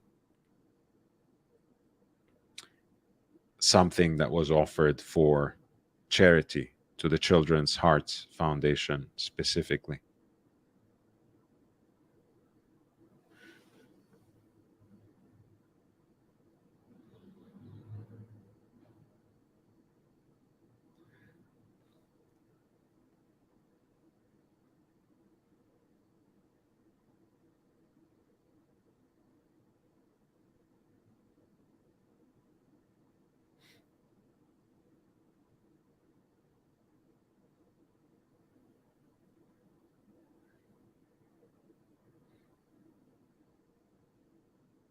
And apparently that particular piece, which was sold as lot number 100 in the New York auction of Philips, included an exclusive trip to Japan to meet the creators of the watch, Kodo, consonant for tourbillon, and Kodo meaning heartbeat in Japanese, uh, the Grand Seiko team, and a visit to the Grand Seiko studio, Shizukuishi, in the lovely Iwate prefecture.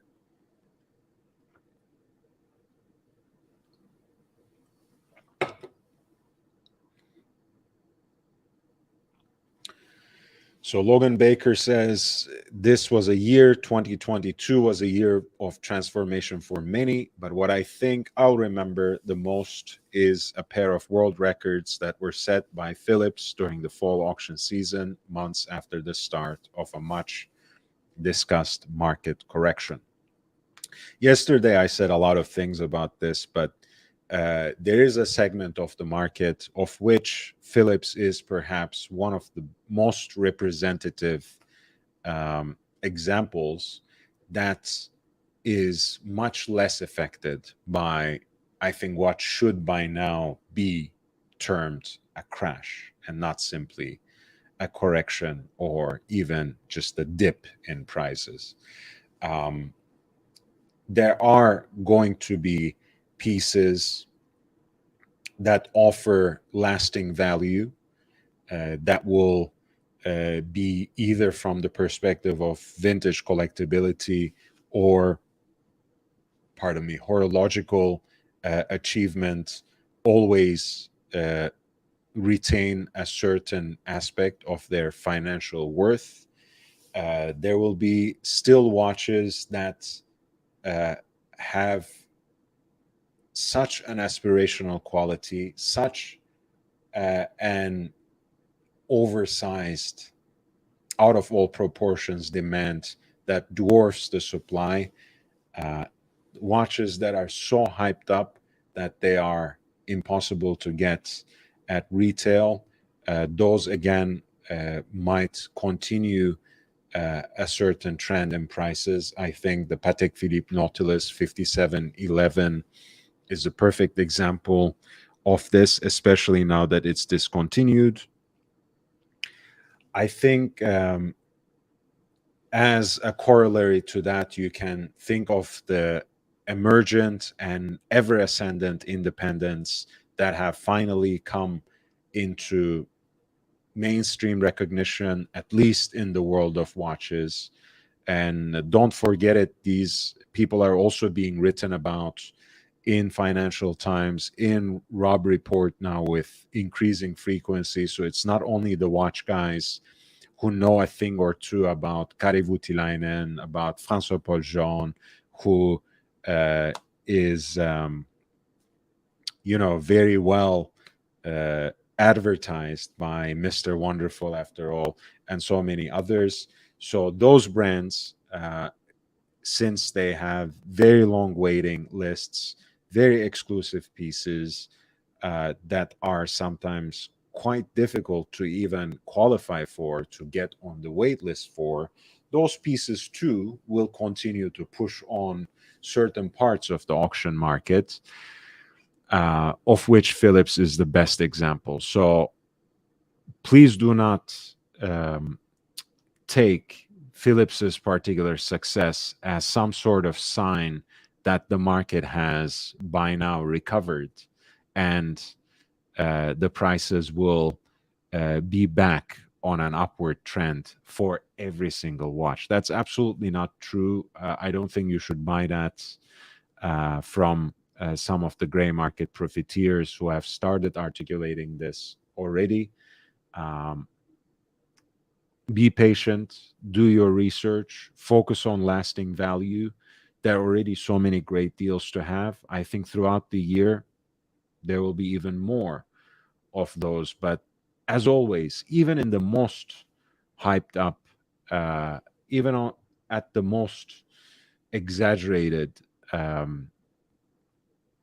aspects of the bubble we have experienced in the last 2 years. Even at those times, there were always watches that fell through the cracks and that presented a value proposition. And I would highly recommend that you focus on those when you are making any purchases. And um, oh, hey, my friend, Alireza, how are you? I'm Thank fat and you sassy, man. I'm so much. exhausted. Okay, well, I mean, I appreciate you coming here in that exhausted state even more than your contribution, which brings us now to. I love that you always choose very specific numbers, which is not making it very easy for me right now, but I still love it. So we have now 240 $243.31 in US dollars, 100 in New Zealand dollars, and 50 in pounds sterling.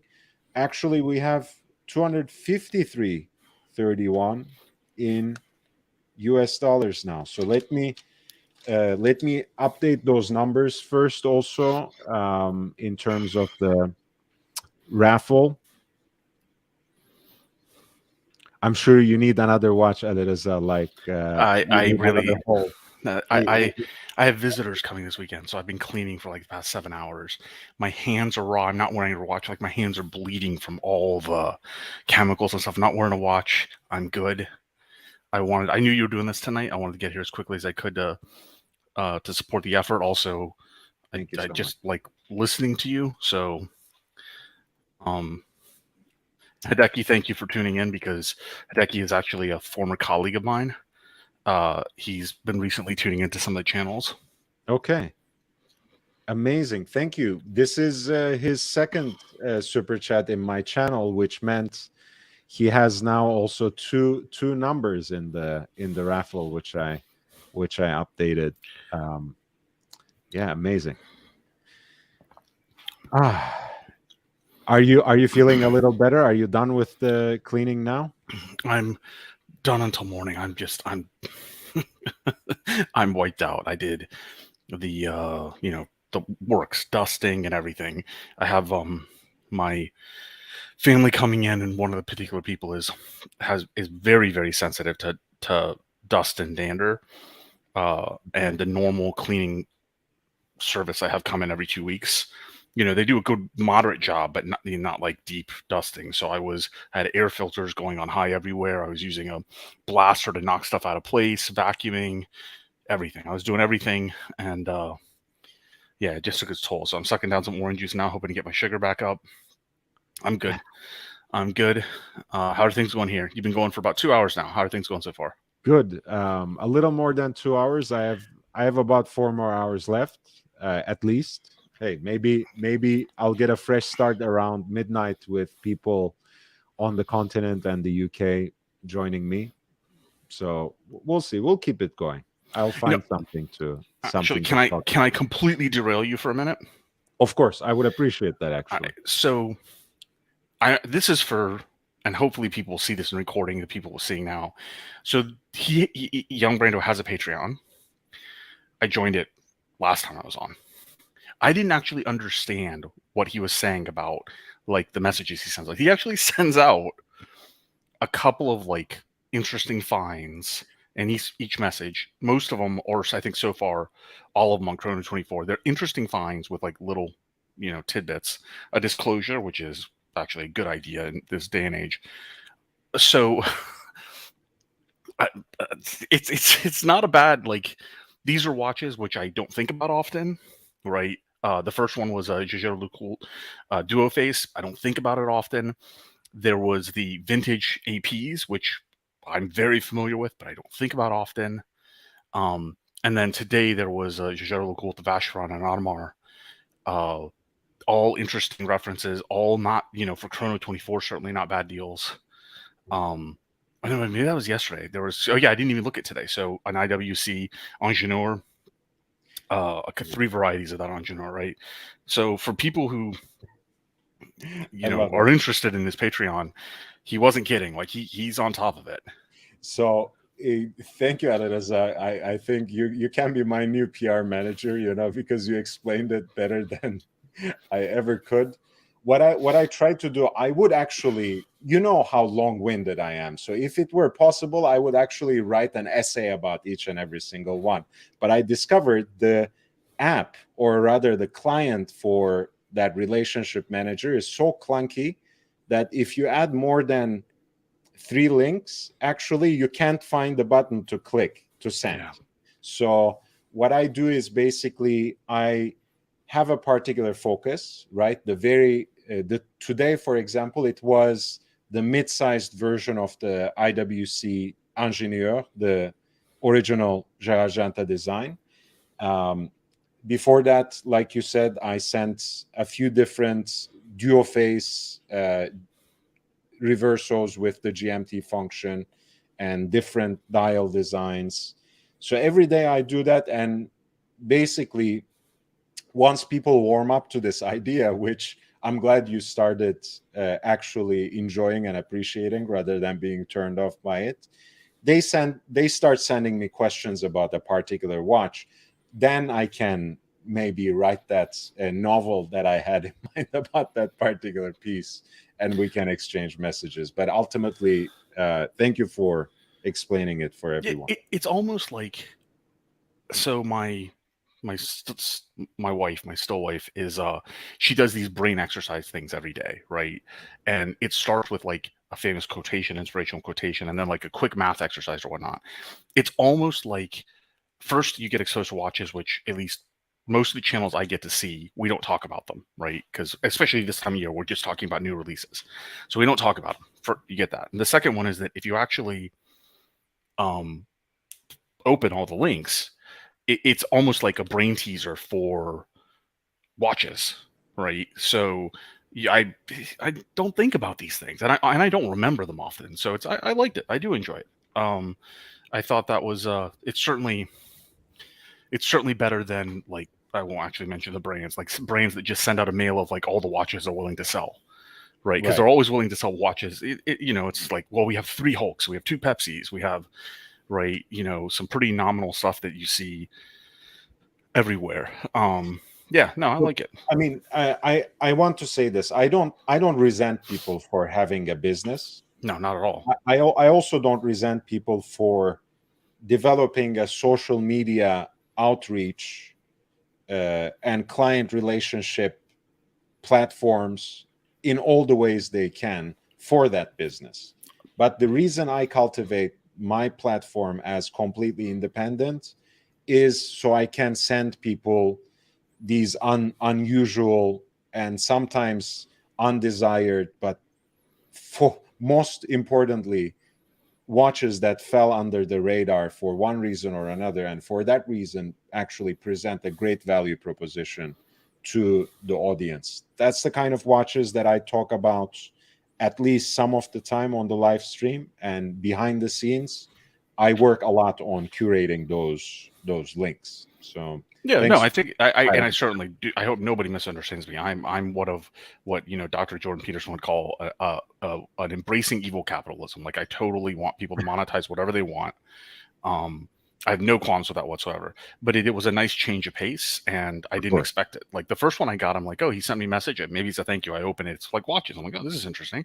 I wonder how often, because you said you sent them out, but no offense to anybody else, I subscribe to a couple of the Patreons, some of them in the watch sphere. They don't follow through with their like membership goals. I don't hold it against them. People are busy. I'm just trying to donate. But sure enough, like clockworks, I get that message. Young Brando sent a message. So yeah, no, I must have. I sometimes think I lose people because I send them daily messages, but it is what it is. I mean, some people, right? That's not. Like I missed today's, like the Ingenieur. I opened it up and I didn't remember that one because I didn't see it today. And there's going to be times I'm busy. I'm not going to see them for a few days, right. But I know when I go open them, at least so far, like, and I'm sure you have bad days or there's days where you're going to put a watch out I hate, but so far I've liked it all. So yeah. I thought I wanted to throw that out there. And then something related to what you were talking about. Have you looked at the Subdial 50 before? Have you seen that? Yes, that's the famous index, right? Yeah. So you were Let's pull saying, it up. if you don't already have it, I'm going to drop the link in the private chat for you. So you were saying that, like, because you're right, a lot of gray market dealers right now are saying that this is just complete garbage. It's completely wrong. It's complete garbage. And I was pressure testing it. So looking at data I can find, because they do break it down by some major brands, I don't know that it's complete garbage. Now, I think it's distinctly, when you look at the individual watches, it actually looks like it's not too terribly far off. It's not obviously as accurate, let's say, for a given gray market dealer that has, a certain gravitas to it, right? Right. But I didn't think it was too terribly far off. And I think that the indicators, I mean, would suggest that we're not out of the market crash. I think the what would you call it, dead man's bounce, right? I think there's a certain aspect of dead man's bounce that's happening right now because it's that time of year between February and like April, especially tax season for some people, right? They may get flush with a little bit of additional money that they weren't expecting. So I don't think we're done seeing a downward trend. The other thing is, increasingly, depending on who you believe and if you are, you could be optimistic or cynical either way, but depending on who you believe, there are indicators that we might run into a deflationary trend, right? And if we do, could you explain that a little bit for the audience? So everybody's at this point familiar with inflation, right? Price of eggs have gone up, things like that. A deflationary trend is when people have just stopped buying and they're saving instead of spending, or they've maxed out their credit limits and they stop buying. And when they stop buying, then stocks start going back up, and places, especially on commodity goods, have to start reducing prices because they can't take a complete amortized loss of, again, we'll use eggs, like they can't let all their eggs go bad, right? So they drop the prices. So when you go into deflationary trend from an economic standpoint, it's always fair. Well, not always. It's almost always considered fairly bad because there's a sudden depression in prices, which causes, again, a different type of market reaction upstream to all the vendors and employment. So if we go into a deflationary trend, as far as I can tell, and I couldn't find anything specific to watches, but I did find deflationary trends in Japan, in certain EU countries, and in the US in the past. I did find data based on LVMH's public releases on how it affects luxury good sales. It does affect luxury good sales, and they talk about it in those releases back in 2007, 2003, 2001. You dig them up, they talk about them in those countries. The deflationary trend causes them, it forces them to drop prices and reduce the number of collections they release in a year, right? I saw data from LVMH, from Chanel, and it would affect the watch market. So if we do end up in a deflationary, even for one quarter in the middle of the year, the watch market would almost certainly be affected. The watch prices would continue to go down. And by the way, those two brands that you mentioned, especially LVMH, which is a conglomerate, I think calling it a brand is my mistake. It's not just one among others, right? LVMH actually has several watch brands in its umbrella, including Zenit, including Bulgari, that it has actually put on the map for the last 10 years. And their own Louis Vuitton watches are getting more, right. traction, I was gonna say, so they built Bulgari up as a respectable horological name. Bulgari still coordinates the Gerald Janta brand itself. The Daniel Roth brand apparently is now transferred into Louis Vuitton, more or less, given to one of the Arnaud Juniors, who will start releasing new watches under the name. It already has an Instagram page. Like you said, LVMH has now kind of refreshed their manufacture. Louis Vuitton has refreshed their manufacture. They have just celebrated the 20th anniversary for Tambour. So they're a respectable player. And again, horology you just covered, but people don't. We pulled it up once on JJ's channel because it's Louis Vuitton Moët Hennessy, right? They own almost all the major champagne brands you see, right? They own Sephora, they own Dior, they own Ulta, right? So they cover makeup. Then they also own a ton of almost all the major airports that have a duty-free shop. They own most of those brands in the duty-free shops, right? Berluti, which is one of my favorite brands, they own all these. So they cover the spending habits of the people who buy these watches anyway, right? So exactly, right. It's like it's amazing the number of brands they cover. I don't think it's a joke. Like I think that if we get into a deflationary position, the gray market dealers, the big ones, like let's say the luxury bazaars, the watch boxes, they'll be fine because they can hold inventory for a while. Yeah. But there will be a lot of other ones that need to flip that inventory quickly. Right. And the prices that we're going to be paid as the sellers into the gray market, I think will dramatically change, which might drive that shift to eBay even faster. Right. So yeah, it's a definite possibility, and it looks increasingly likely that we're going to hit that in the next 18 months. By the way, I'm glad you broadened the horizon, because when you start adding these up, I mean, I sometimes go to Rodeo Drive when I'm in Beverly Hills, and basically LVMH pays most of the rent on that entire stretch, right? All these brands have, and which means no one else can, by the way. That's basically what it means. Yeah, it's actually an interesting dynamic we see here in Florida. The mall at Millennia in Orlando, like LVMH owns all the cornerstones and whole wings, and they won't let, I mean, the people there actually talked about it, they won't let certain unaffiliated brands in one of their wings in this giant mall. Like, you just can't be there. Right? So it's so you have like the LVMH brands are all in at the like best locations, the premier wings, and then big brands like Hermes and Chanel are kind of like completely on the other side. Right? So they hold a lot. So I don't know if the subdial 50, I'm not willing to say it's a fantastically accurate index, but I don't know that it's completely off. And I don't know that we're out of this yet. Well, here's the thing. I mean, to simplify it extremely for the audience, for at least for 1 minute, I'm seeing a lot of red, first of all, and subdial is simply also, subdial is not like me even, right? We just talked about how I curate the links for my Patreon.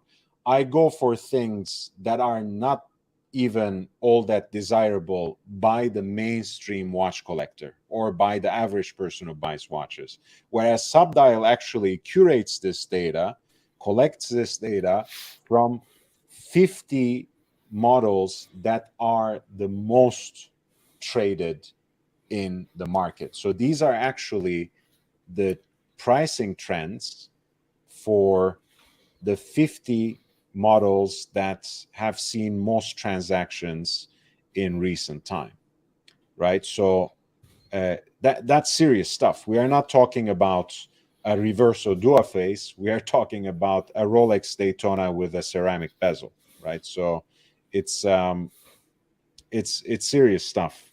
Yeah. And like,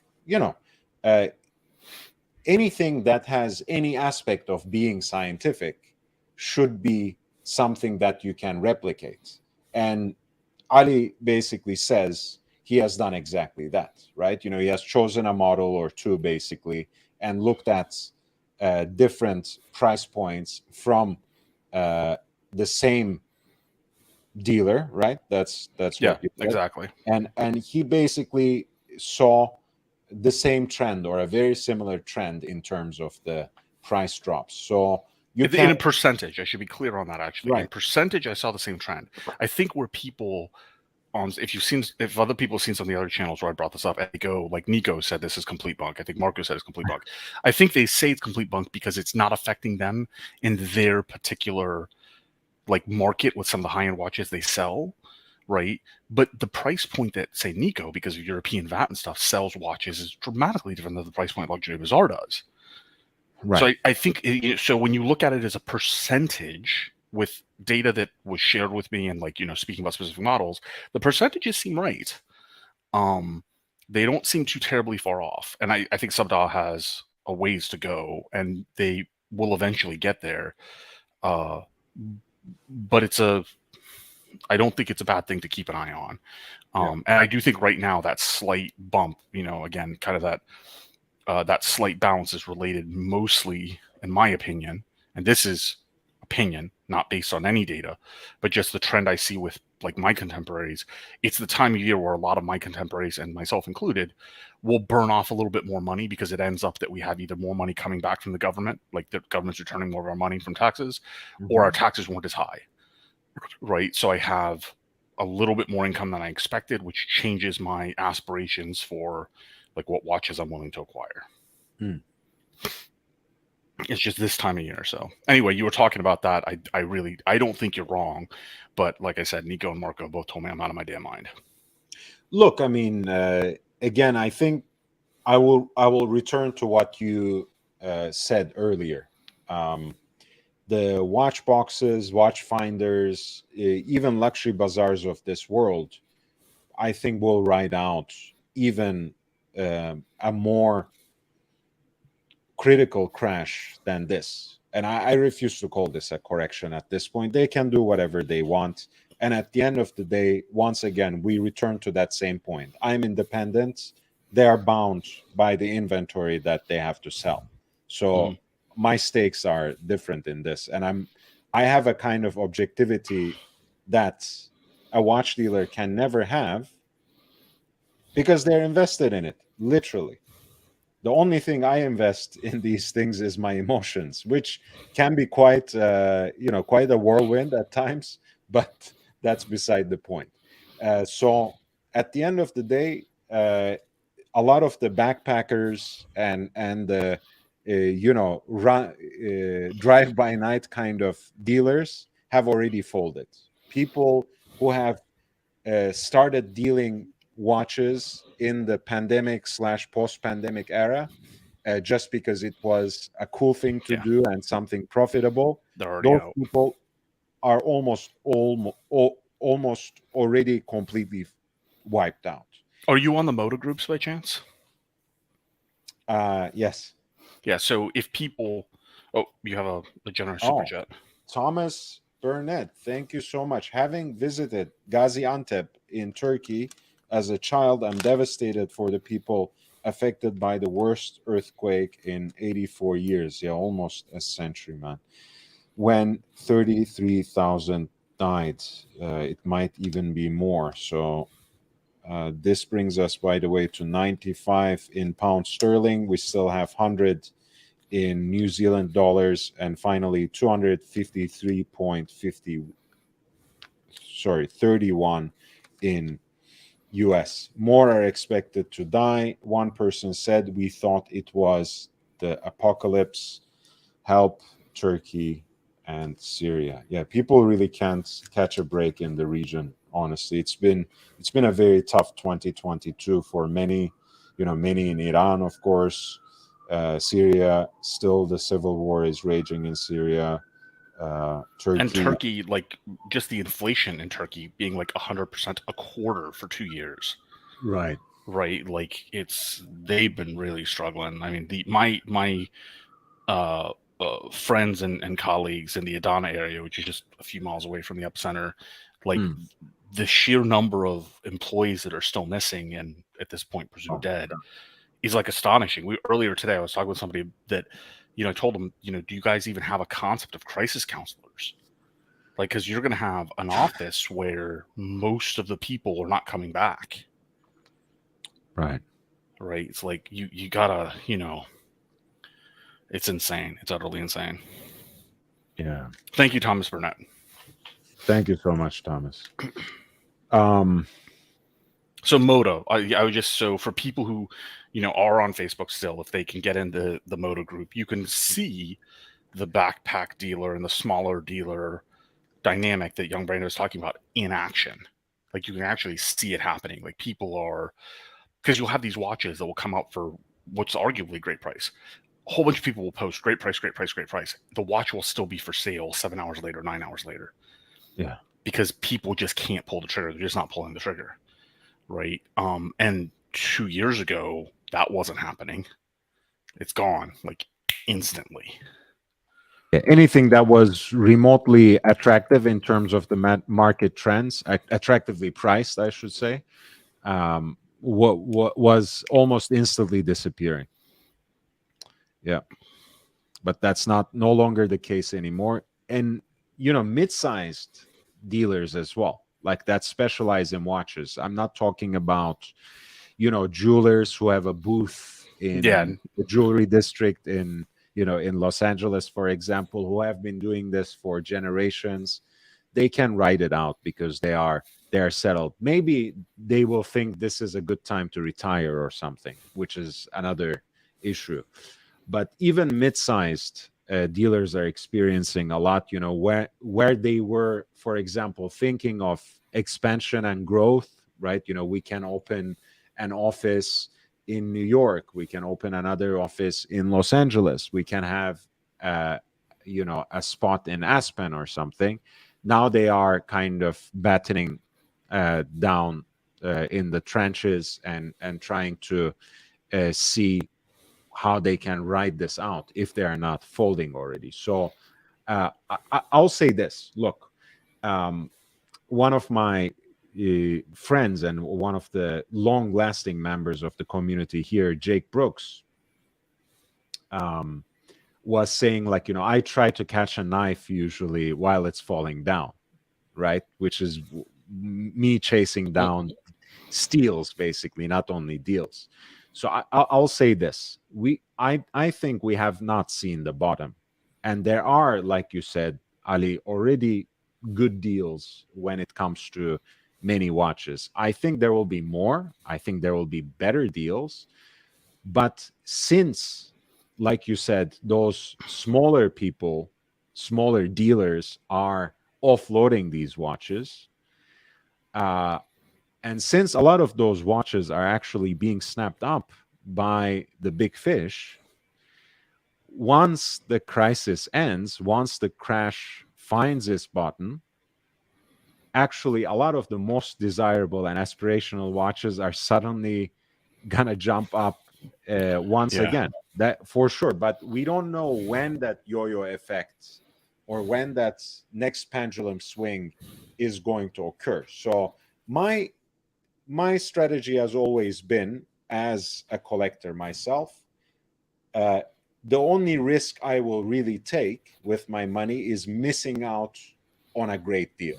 If I can't get that watch, if I have been already priced out of that watch, I can move on to something else, because I always try to broaden my horizons. I always want to learn more about horology. I always want to discover new watches. It's not something as tragic as being priced out of your favorite part of the city or even the neighborhood you have grown up in because of gentrification.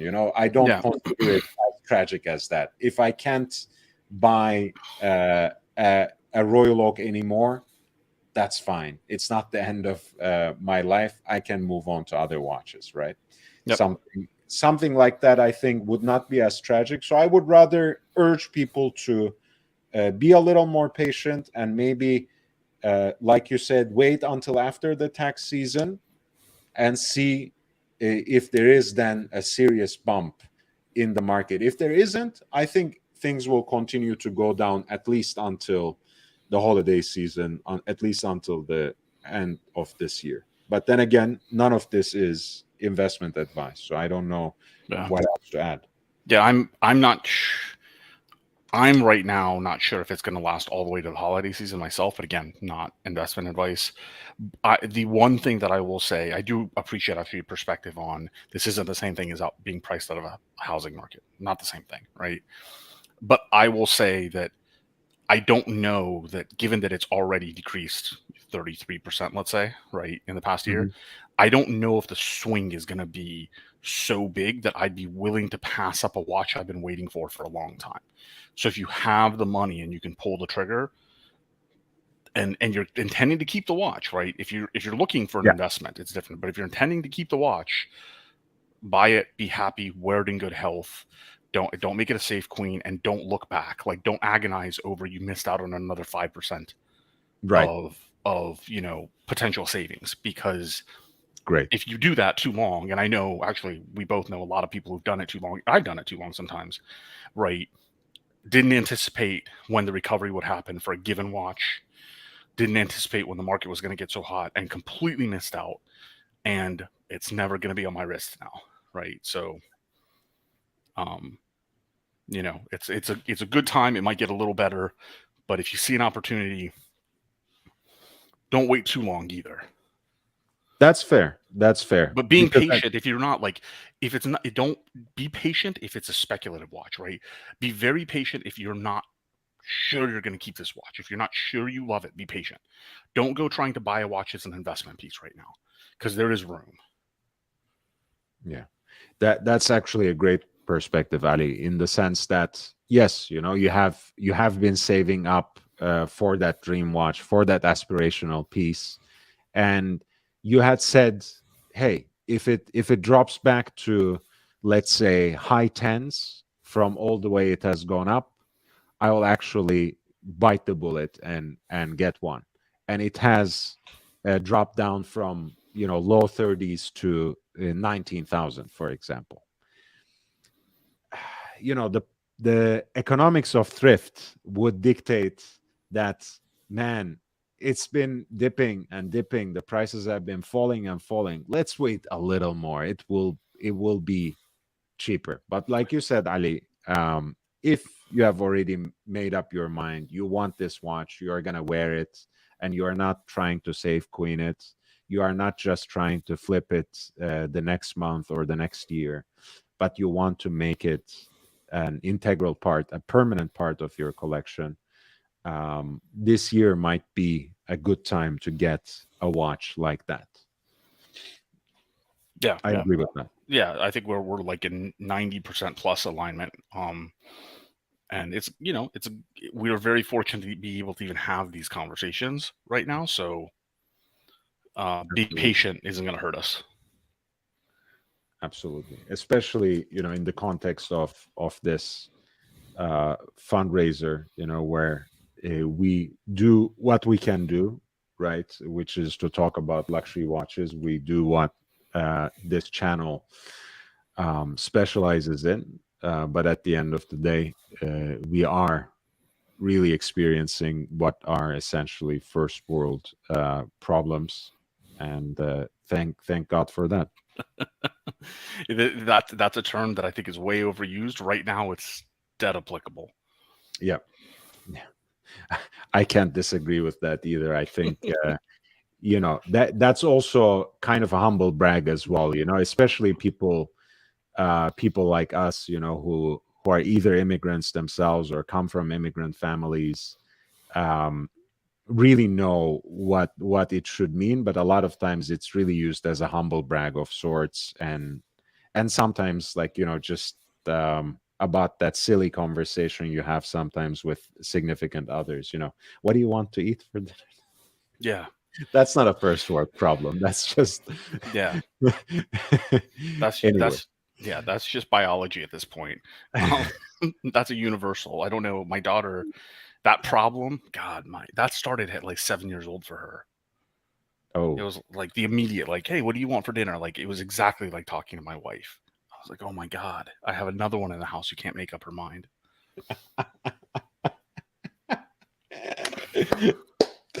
that's funny.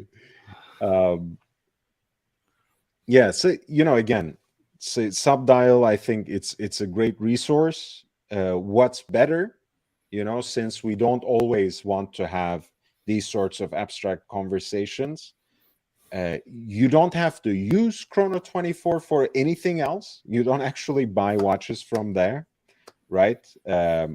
But do use it to build up what they call your notepad, where you can track specific watches that you might desire, and you will see how the trend has been, and you will certainly Chrono 24 will let you know whenever there's a price drop in any of the watches you have added to your notepad, to your wish list, let's say. And gather your subdial, Ali 20, and see how those watches trend. And that's something I think that's much more helpful on a personal level than necessarily arguing over each other, with social media influencers, gray market dealers, and watch enthusiasts trying to decide whether subdial actually has a scientific method or not. I think is beside the point a little bit. That's fair. I definitely don't want to leave people with the impression that I think Marco, Nico, right? They said I'm out of my mind. I think that from based on experience, right? We know that they have a vested interest in me being out of my mind, but I also know that they have a hell of a lot more experience buying and selling than I do, Right. by like 10 orders of magnitude. So, I don't think they're blatantly lying either. No. So, but you can, what Young Brammer did, that you said, you can do your own homework easy enough, right? With using Chrono 24 as just a general indicator, because you can trend the percentages, right? Forget the baseline price, but you can see what the trend is. The trend lines are going to be clear. Absolutely. So now that I derailed you for a solid 30 minutes, please proceed. No, maybe I can ask a couple of questions. So since you put it in that way, right? This year might be, in fact, a good time to make a deal, and you have also said maybe I have actually made more money this year after the tax man settles his accounts, and my aspirations can change.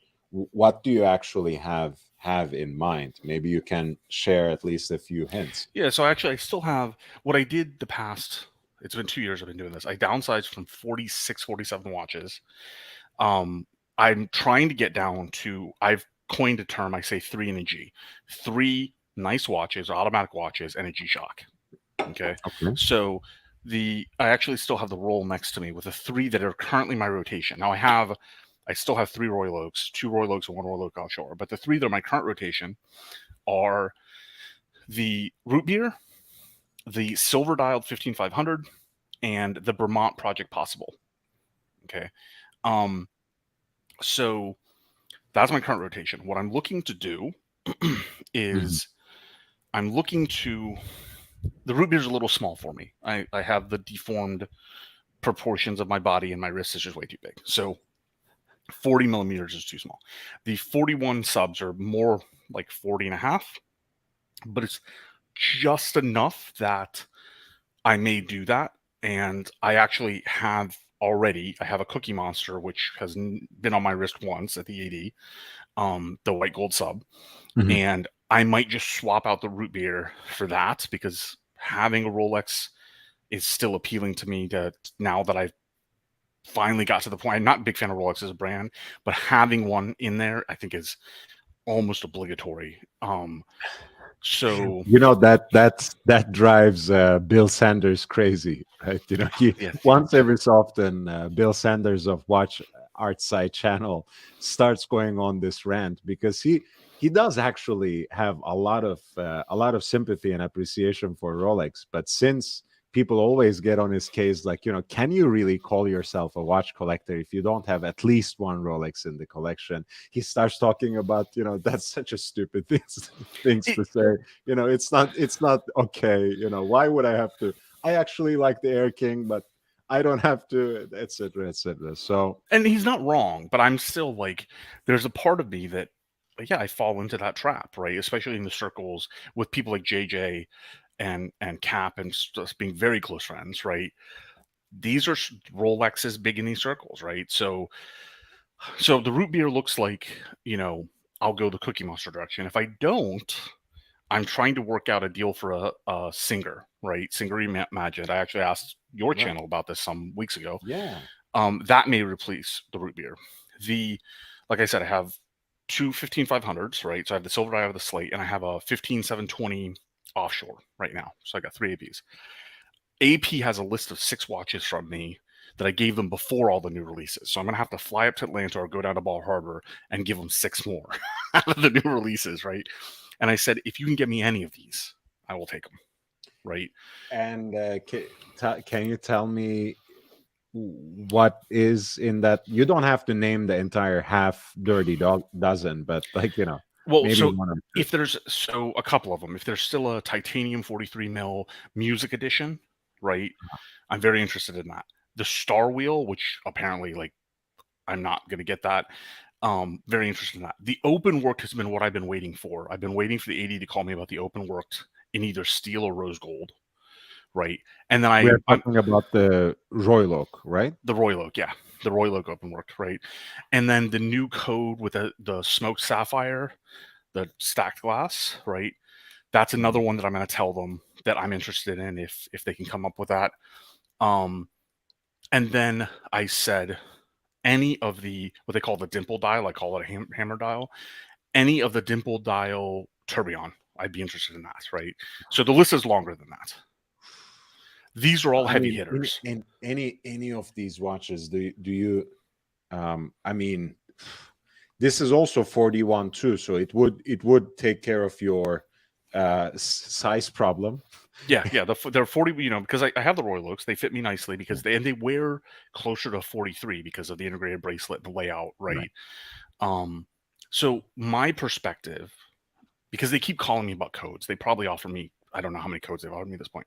My perspective is I've already bought 3 heavy hitters. Don't call me like I'm a new buyer, right? Call me with what I want. So, excuse me. So I gave them the list of 6. I'm going to expand that a bit. I just rattled off like 5 or 6 here. This is one of my goals in 2023. It's to get one of these other big heavy hitters, and that will be the centerpiece, right? Now the Vermont, I have 2 watches from Vermont. I have the Project Possible, and then I have the C17, the Alt 1 Worldheimer. That one, the Worldheimer, holds a special place in my heart, and I really like the Project Possible, and I like Vermont, and I was really hoping with their manufactured movements, right? They're not in-house movements, but I was really hoping with their manufactured movements, they would do something interesting. I did not like their new releases. Their integrated bracelet, not a huge fan of it on their new releases, or the Furies, I'm not a huge fan of them. So I don't know where they're going. So I may swap out the Vermont, but that's probably the one I'm the most sentimental about outside of Royal Oaks in general, right? So I don't know. But if I swap out the Vermont, it almost certainly will be for a VC. I have the VC dual time in a silver dial. I don't like the dual time, it turns out. That was just a mistake. Right. But that if I swap out the Vermont, it would be a VC. So my goal is when I do this, like, as I said, 3G, I can wear all 3 watches every week, which was why my collection was driving me crazy. Because I would always reach for a watch, and usually I would reach for a watch that I wore way too much, and then every so often I'd reach for a watch that I really didn't want to wear that day, but I felt like, oh my god, I have to wear this watch because I never wear it. So screw it, I'm going to make the collection much smaller, and I'm going to get to wear them every week, and I'm happier for it, right? So, I don't feel like I'm neglecting anything, and I mix it up, and I can barely dress myself, so I don't need to worry about things matching how I dress. So that's my intention where I'm going in 2023, and we'll see if I get there. I mean, really, the one unknown is, am I going to get a good call from Audemars, right? That's the unknown. The other ones are just in my control. I can just execute. But I'm sitting tight for that phone call. If I get that phone call, that's my top priority. Yeah, and what did you say you actually want from Code 1159 beyond the Star Wheel? Right there, it's dead center. The minute repeater with the sapphire, the one in dead center. Yep, with the sapphire, the smoked sapphire dial. Wow. And again, as far as I know, it's completely unobtainable.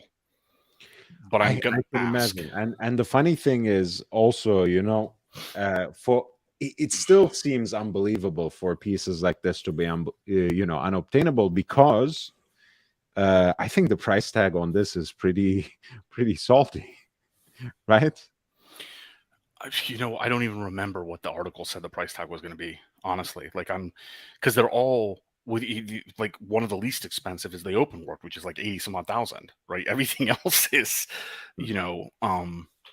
is higher than that. So ultimately the open work though is my grail. Like the open work, if I had to be one and done, the open work in steel or the open work in rose gold is my grail. So that's really the phone call I'm hoping to get, but I will take any of these calls. And to be very clear, right, the chances of me getting called for like the tourbillon with the dimple dial, right, the hammer dial, that getting called for that, chances are slim to none. I didn't get called for the purple turbine 41 millimeters when I was out either, right? The chances of me getting called for the star wheel or for the smoke sapphire, slim to none.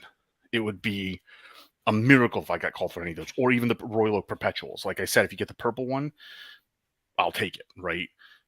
Chances of me getting a call for that are slim to none. So I'm in an odd position where the one that I might get the call for, most likely to get the call for, is the open work. And who the F am I to be complaining if I'm potentially getting that call? I mean, that's that's an amazing watch. It really is an amazing watch. It's my absolute grail. I cannot get over the double balance open work Royal Oak. I can't get over it. And the funny thing is also, I'm someone who is not particularly enamored with skeletonized or open work watches, but since I'm such a huge fan of the Royal Oak period, that just appeals to me. And of course, in that case, it also has a kind of purpose, right? You're essentially exhibiting the double balance wheel, so that that reasoning somehow appeals to me. But I already want to, I already want to fall in love with the piece anyway, so it's not even fair. But that's an amazing, amazing piece. So that's my 2023 goals, and I'm gonna sit tight. I'm one of those people that would just continue to buy watches for variety, and my collection got way too big. My daughter has raided my collection, so she's now has a bigger collection than I do, and I'm happy for her. She's enjoying it, but I'm gonna sit tight. I'm gonna hold firm until I get that phone call. Did you get that Royal Oak 50th anniversary book? I did not get the book. No, I have 2 other AP books, and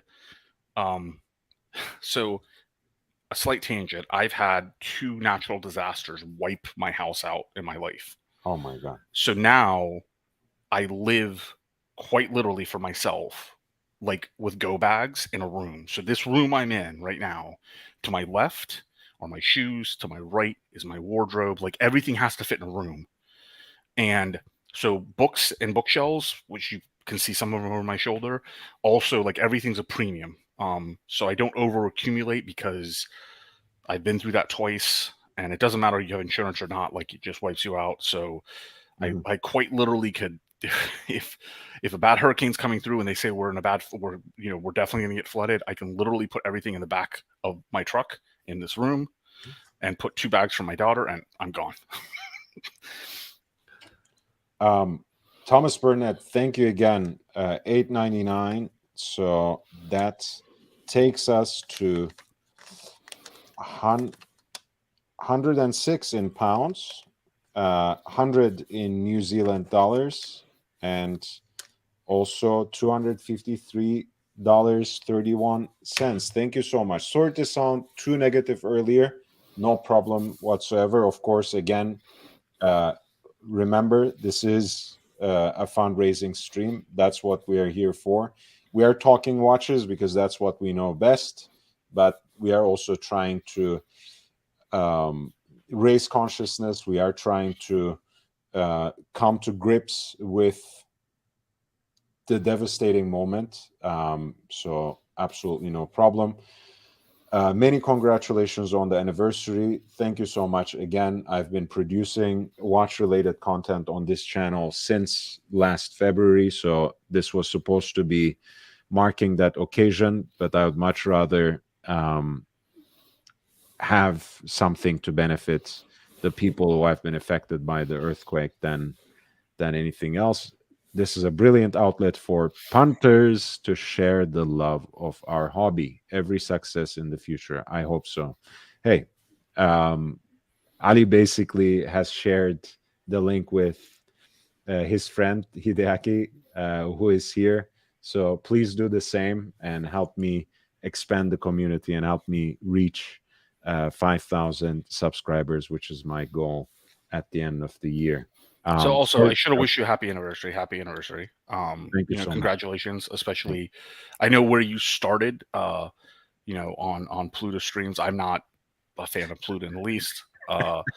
But you know, I'm happy to see where you are now. I just ran over to your IG because I saw the open work, and I saw something else that caught my eye because I didn't know Tell if me. you were into cigars, but Yeah. We Nice. apparently have Yes. the same two finger from Goyard. Yeah. Yeah. I have that. Let me see. Yeah, I have. I have also got it initialed and Yeah. striped by the French overlords as well. Nice. So, and I have Toscano in there as well for now, which is not always my favorite, but sometimes it hits the right spot. You know, those days when I feel like I'm the man with no name, you know, Clint Eastwood from all those old school spaghetti westerns.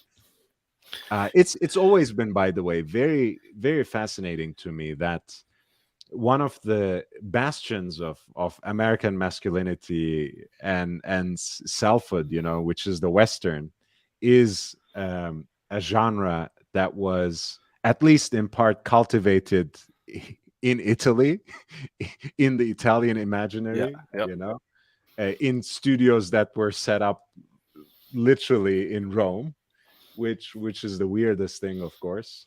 But you know, if you can watch it with that sense, um, it can be a lot of fun. And I love the way Eastwood always smoked those cigars. So yeah, that's a different time. My daily, not my daily, but the cigar I smoke most common, my session cigar is an Alec and Bradley, the Consigo, Robusto. I very reasonably priced, and then I live kind of in Cigar Alley down here, so I have a decent collection of Opus X, and yeah, I don't have, which is odd because it's like Cubans, which we can't get legally, but we can get in this area of Florida are notoriously difficult to get real Cubans. But I still enjoy my cigars. Yeah, look, I mean, it's the gentleman who runs the cigar lounge that I go to has something very nice to say about this. He always says, I'm not gonna pay $20 for a banana. You know, so at the end of the day, it is just a cigar. You gotta find what you like, what you enjoy. After all, it is pure indulgence as well. So it's not. You shouldn't, smoke things that you don't actually like just because they're cheap. But in this day and age, there is so much that you can get that hovers around $15 to $20 easily. Great quality smoke, very full smoke, very flavorful smoke, that you don't necessarily have to invest hundreds and hundreds of dollars. Absolutely. Like I will buy Opus X's when they're available because they're often not available. But at the price point, you know, the Consigos are $7 to $9 a stick. The Padrones are $10 to $13 a stick. You have a lot of decent ones by Prometheus. There's so many good cigars out there now. So you're gonna have to excuse me. My phone, I'm actually getting from a colleague in Turkey. I'm gonna go deal with this, and you can kick me off if I'm gone too long, but I'm gonna try to come back. No, not at all. Please take your time. It's nice to have Ali here. He's a great conversationalist to begin with, and we share a lot of passion for AP and for Royal Oak specifically, and I'm very happy to find out that this is one of his grails. I mean, you can see the 15407 is, I can imagine wearing it, but it's also too big on my wrist. I know that they have done open work versions of the Jumbo before. That would be an absolute grail for me too. I don't think I would be able to get any in this lifetime, but this was something I tried on in December at Philips, New York, when I was in New York as well. And this particular piece sold on December 11 for $138,600, including the bias premium. It was the lot number 177. Again, this is the double balance wheel, open worked in steel, 15407 ST. And the reason I asked Ali about the 50th anniversary Royal Oak book, which I'm yet to acquire, by the way, because it comes with a hefty price tag, but I had a chance to flip through it at a friend's, and I was able to find this picture of Elle Macpherson and her son, photographed here by Macpherson's ex-partner Gilles Ben-Simon as well. So a very, very nice family portrait where they are both wearing Royal Oaks. And on the page that faces it, they also talk about their relationship to the brand and to the design specifically.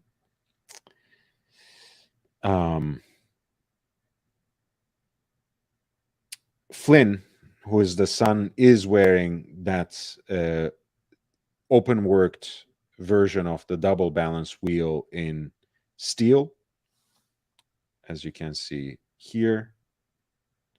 And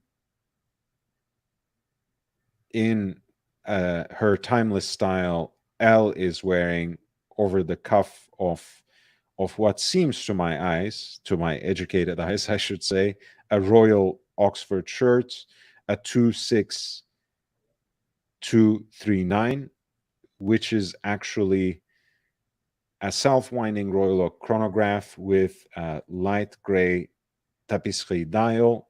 That particular piece, though, was in white gold, and in a limited run of 200 pieces, it was actually finished off with that frosted execution. It was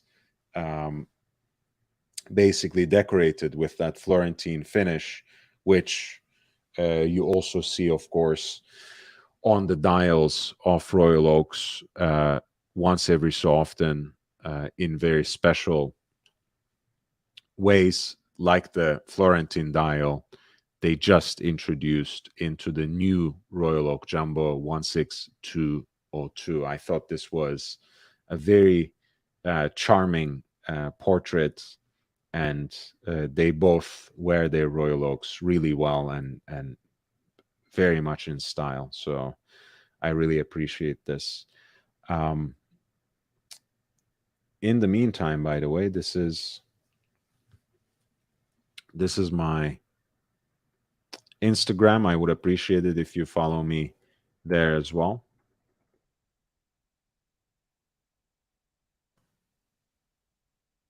It helps expand the platform. I have been now here for 3 hours. Hopefully, I'm going to go for at least 3 more. Thank you so much. This has been a great community effort so far. I think we can do even more. But here is the count so far. $100 in New Zealand dollars, $253.31 in US dollars, and finally 95 in pounds sterling. So we're doing really well. If we do this much more in 3 more hours, I think it will be a great contribution to UNICEF. As I mentioned, this is going to be all the proceeds from super chats on this stream, and everything else that you might send with Cash App or PayPal that you designate for this fundraiser. The links for that are available in the video description, are going fully as well.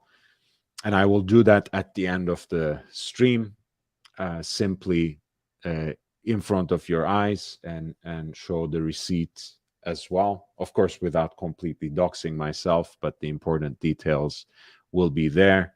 And all the proceeds of the super chats from the stream are going to go to UNICEF to benefit the children who have been affected by the earthquake in Syria and Turkey. And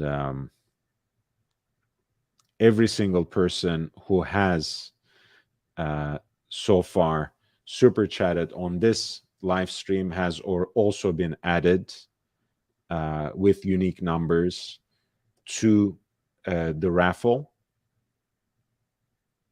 You can read the details of that raffle on the community page and check the list of numbers. The more super chats we have said, the more numbers. So if you have already super chatted, but you want to increase your chances of winning that Seiko 5 Rowing Blazers watch with the lime green dial, which will be given away, which will be announced on a live stream in the first week of March, with the winner being selected with through a random number generator by Google, which is how we have done it in February for January. And that was Nish who won the piece with the orange dial, which he's already wearing now, making memories, enjoying it, wear it in great health. That looks amazing on your wrist. And thank you so much for your participation. Thank you for your engagement and support. All of this means a lot for me. So let's go back for a second to the biggest surprises from 2022 and boldest predictions for 2023. And feel free to, by the way, chip in from your perspective in the chat as well, right? What were the biggest surprises from the horological space for you in 2022? And what do you predict to come from 2023? In terms of new releases, perhaps, in terms of the trends in the market, whether we are talking about prices recovering or dipping much further and completely crashing, or whether people will start appreciating certain kinds of watches more or in a different way. Let's say if people will move more towards new independence, if people will rather get salmon dial watches, if people will, in fact, navigate further towards dressier, more formal pieces now that they have kind of been exhausted by the stainless steel sports watch trend for years and years on end. If you have any predictions for this year, shoot them in the chat. If you have been thinking about and processing what has already come in 2022, and if you already know what surprised you about last year, you can chip in with that as well. We were reading from the experts of the Phillips auction house, and Logan Baker, who is the senior editorial manager and whom we knew from Hodinke earlier, if I'm not mistaken, says that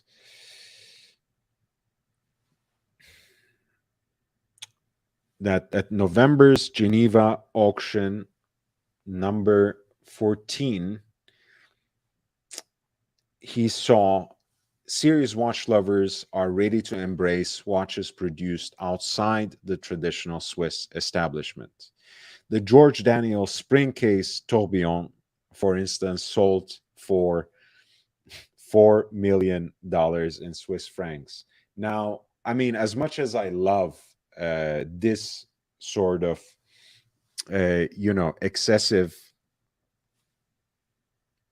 gushing about their own achievements, of course, there's something inevitably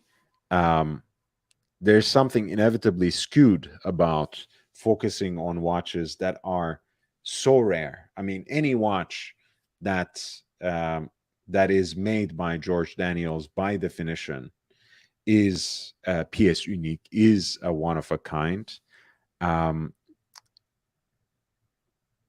But this was a very special watch, and it actually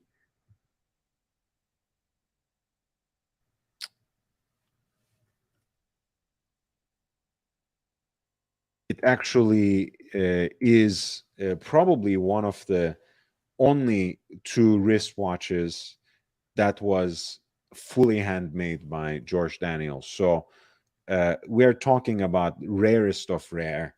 We're talking about a true definition of pièce unique, and we're talking about tourbillon watch with very special case construction, fully handmade by George Daniels. So I'm not sure if that can be a good example of people simply appreciating watches that don't necessarily belong to the Swiss establishment. This was the watch talked about. It's pretty plain on the dial side, even though it is beautifully decorated and purely designed in that art of Breguet that George Daniels himself explored and taught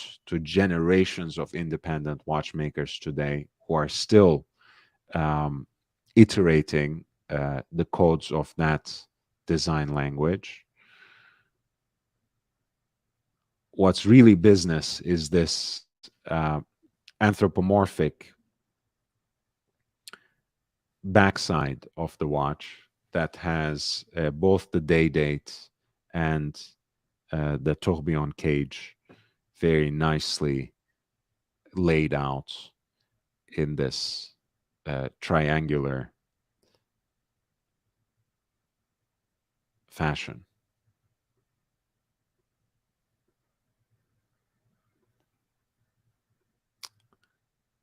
And finally, the watch has a pretty unique case construction, which helps you pop out the case from the container, the mid case from the container on that hinge, so that you can actually have a chance to exhibit that business side of the George Daniels spring case tourbillon without having to take it off your wrist. So this piece was sold for more than 4 million in Swiss francs, and it was quite literally one of the only two wristwatches fully handmade by George Daniels, which makes it so rarefied that it's hard to take it as an example of any larger trend. The second one is the second example that Logan Barker gives is a lot more reasonable. That 4 million in Swiss francs was basically a world record for a wristwatch coming out of Great Britain, Isle of Man in this case specifically.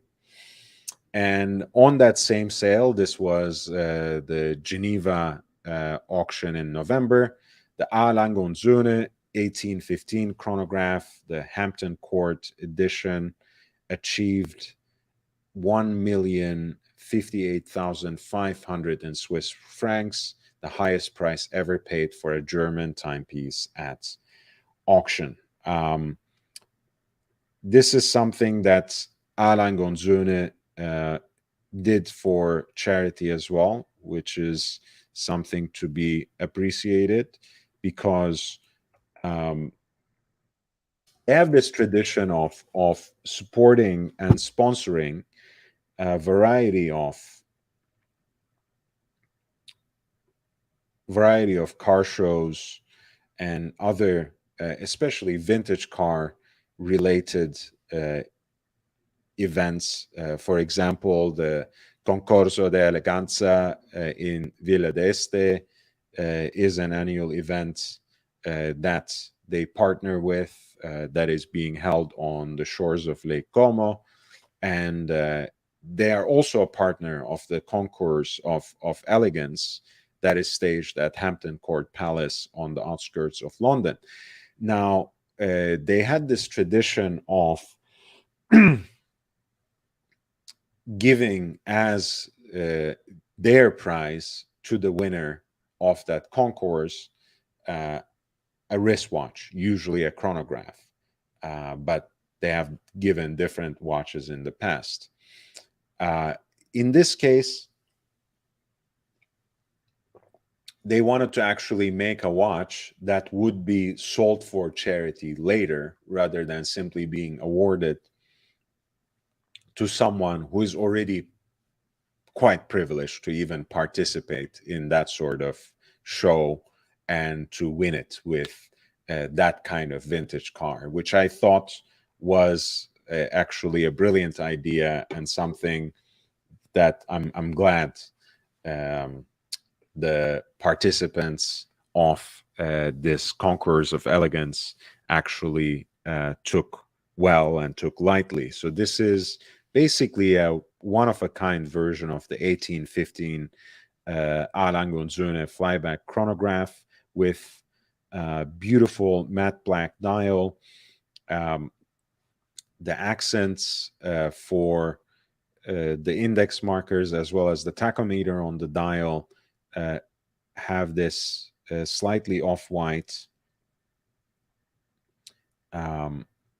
cream-like color, which gives the whole watch such a vintage vibe, very fitting of the Hampton Court setting, I wanted to say. And this piece in white gold, in white metal, also looks sporty in the way that A. Lang und Söhne's chronographs are sporty. I mean, before the Odysseus came out, I guess A. Lang und Söhne's Datograph especially was their sports watch. And here's this example that sold at lot 209 for more than 1 million in Swiss francs. How are you doing, Ali? I'm all right. The Datograph as the line is my favorite Yeah. Longue, but not for over $1 million. Yeah. I mean, this was for charity as well, so it's something different. But if you have, by the way, the datograph in the first generation, of course, being a little smaller, um, is my absolute preference. In your case, that might be Yeah, it's the actually opposite for me. something detrimental. Um, but yeah, 1815 I think is right in between, basically, because it's, I think the first generation of the datograph is more somewhere between 39 and 39 and a half. 1815 is 39 and a half, and then the current datograph, I think, is 40, probably 41 and change, something like that. 41.5, yeah. Yeah.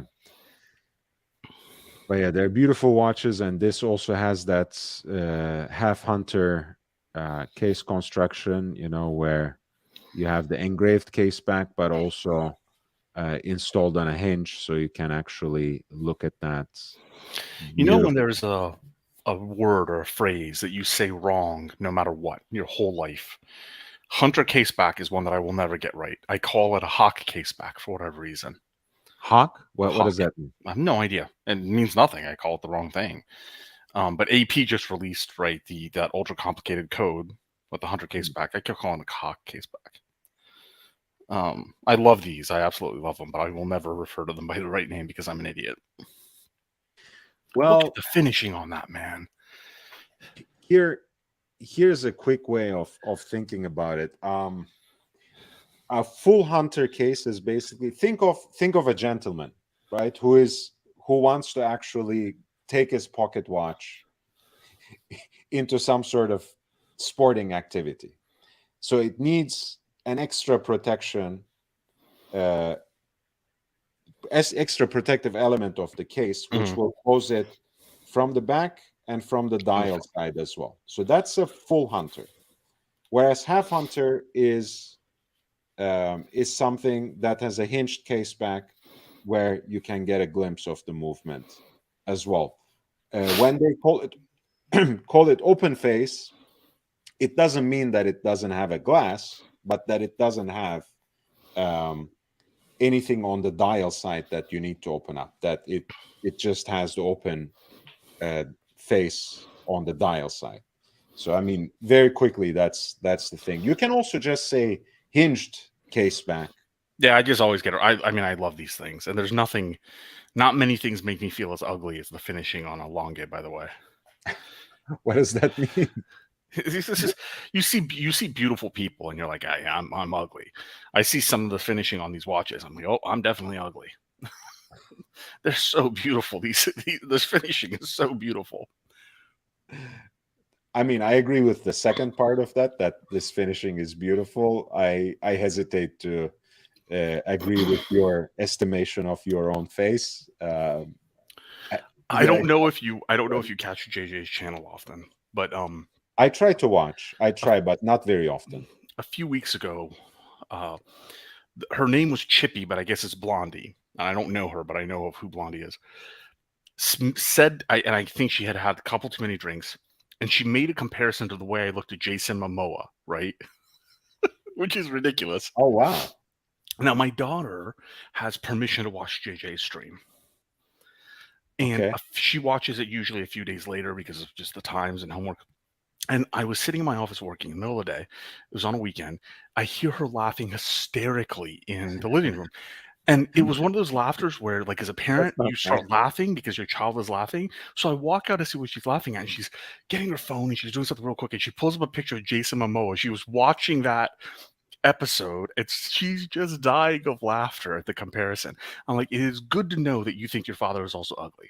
I super appreciate that, sweetheart. It was fantastic. But her laughter was just, you know what this reminds me? I was just watching a video of these very attractive women saying, like, I don't actually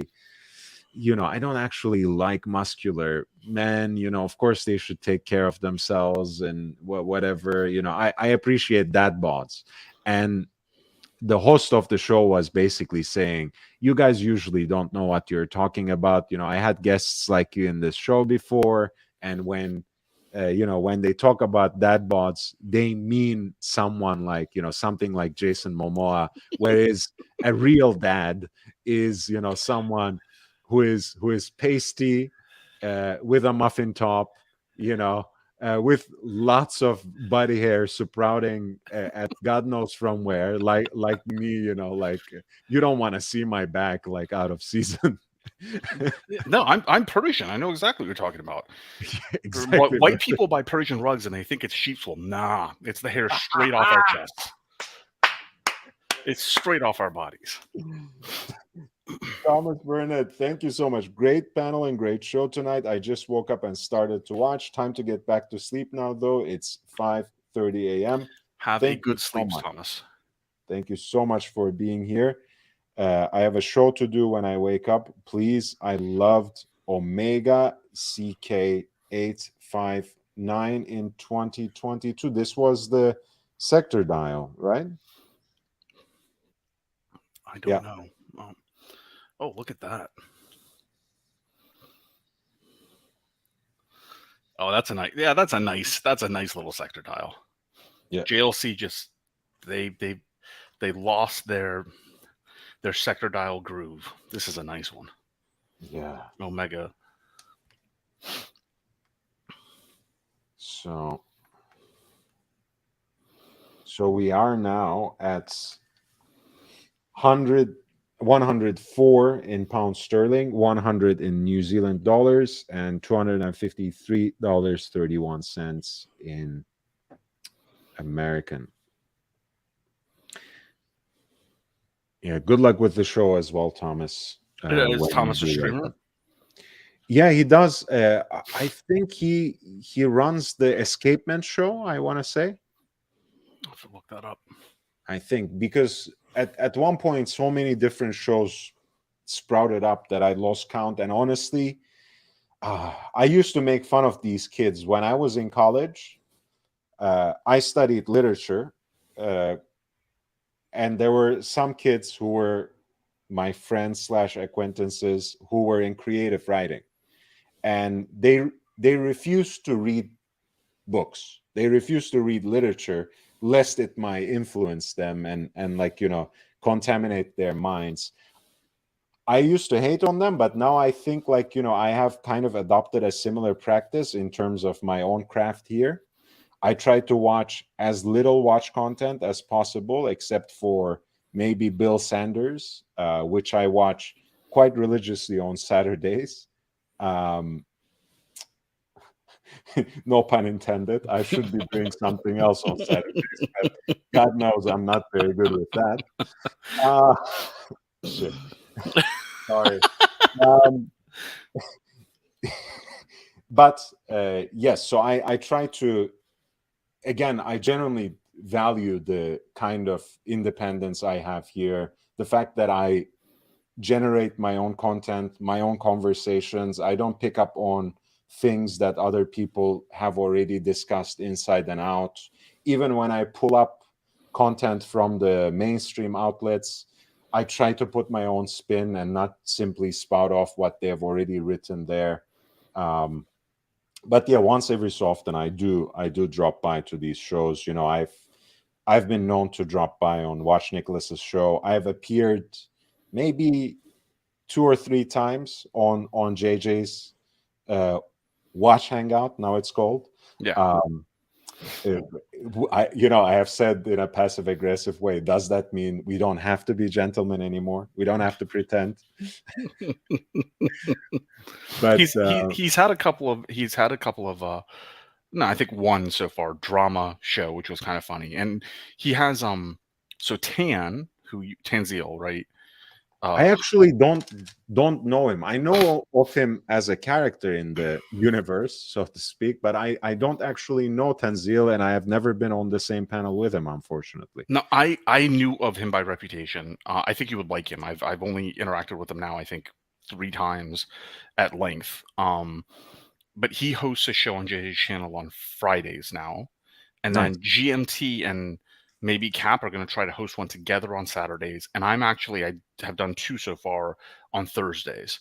So JJ is a close friend of mine, and we're just on the channel because we all bring something slightly different to the table. I'm not unlike you in that. So I think I subscribe to JJ, I subscribe to you, Nico, and Marco's Luxury Bazaar channel. I know who Theo and Harris are. I know who Adrian Barker is. I don't subscribe to most of them because I want to talk about watches amongst friends.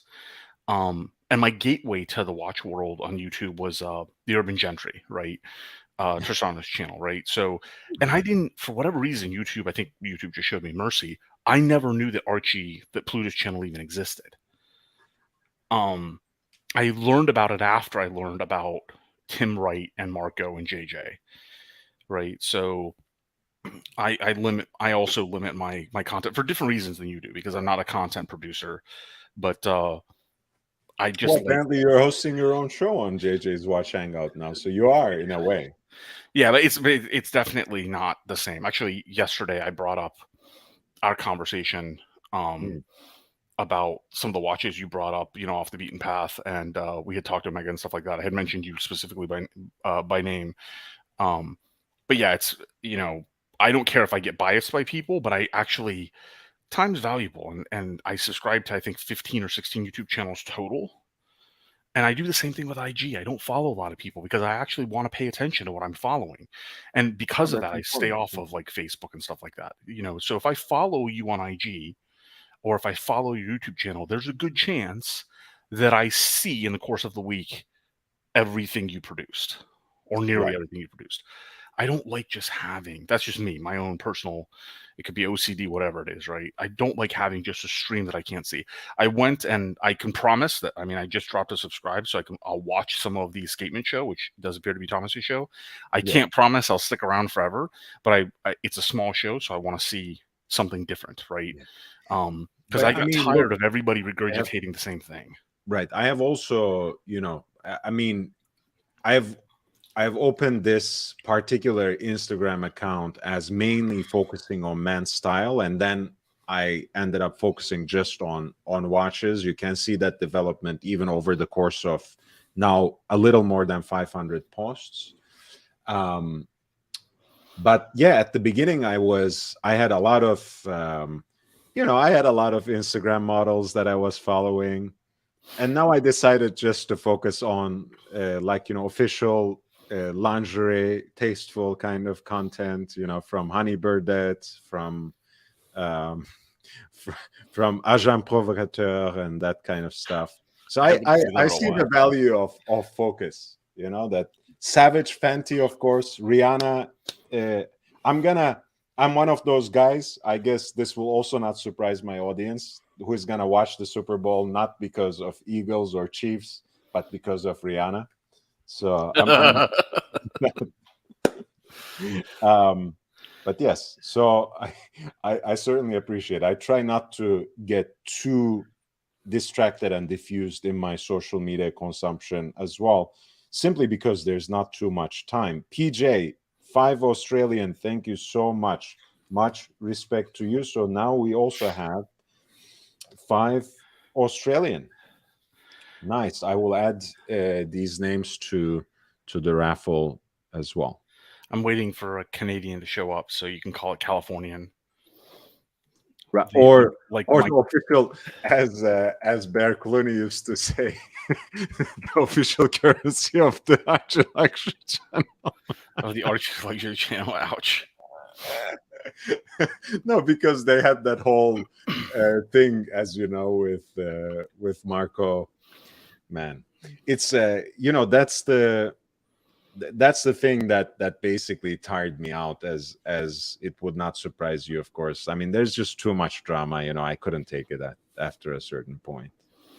I will crack jokes. I like a little bit of drama. It just gets out of hand, and yeah, it's just it's aggravating. But I do understand. I understand. People said like he's a gateway drug for a lot of people. He's brought a lot of people in. Fair enough. Just not my cup of tea. Yeah. I can imagine how it's not. I feel like in terms of a vibe, you are practically on two different ends of the spectrum. Let's put it this way. Yeah, absolutely. And I can't handle that. But so was that the last of the auction pieces that you were going over?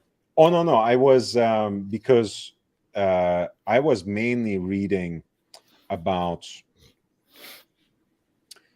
So Philips basically published this little piece that they call, where is it? Oh, that they call predictions and surprises, right?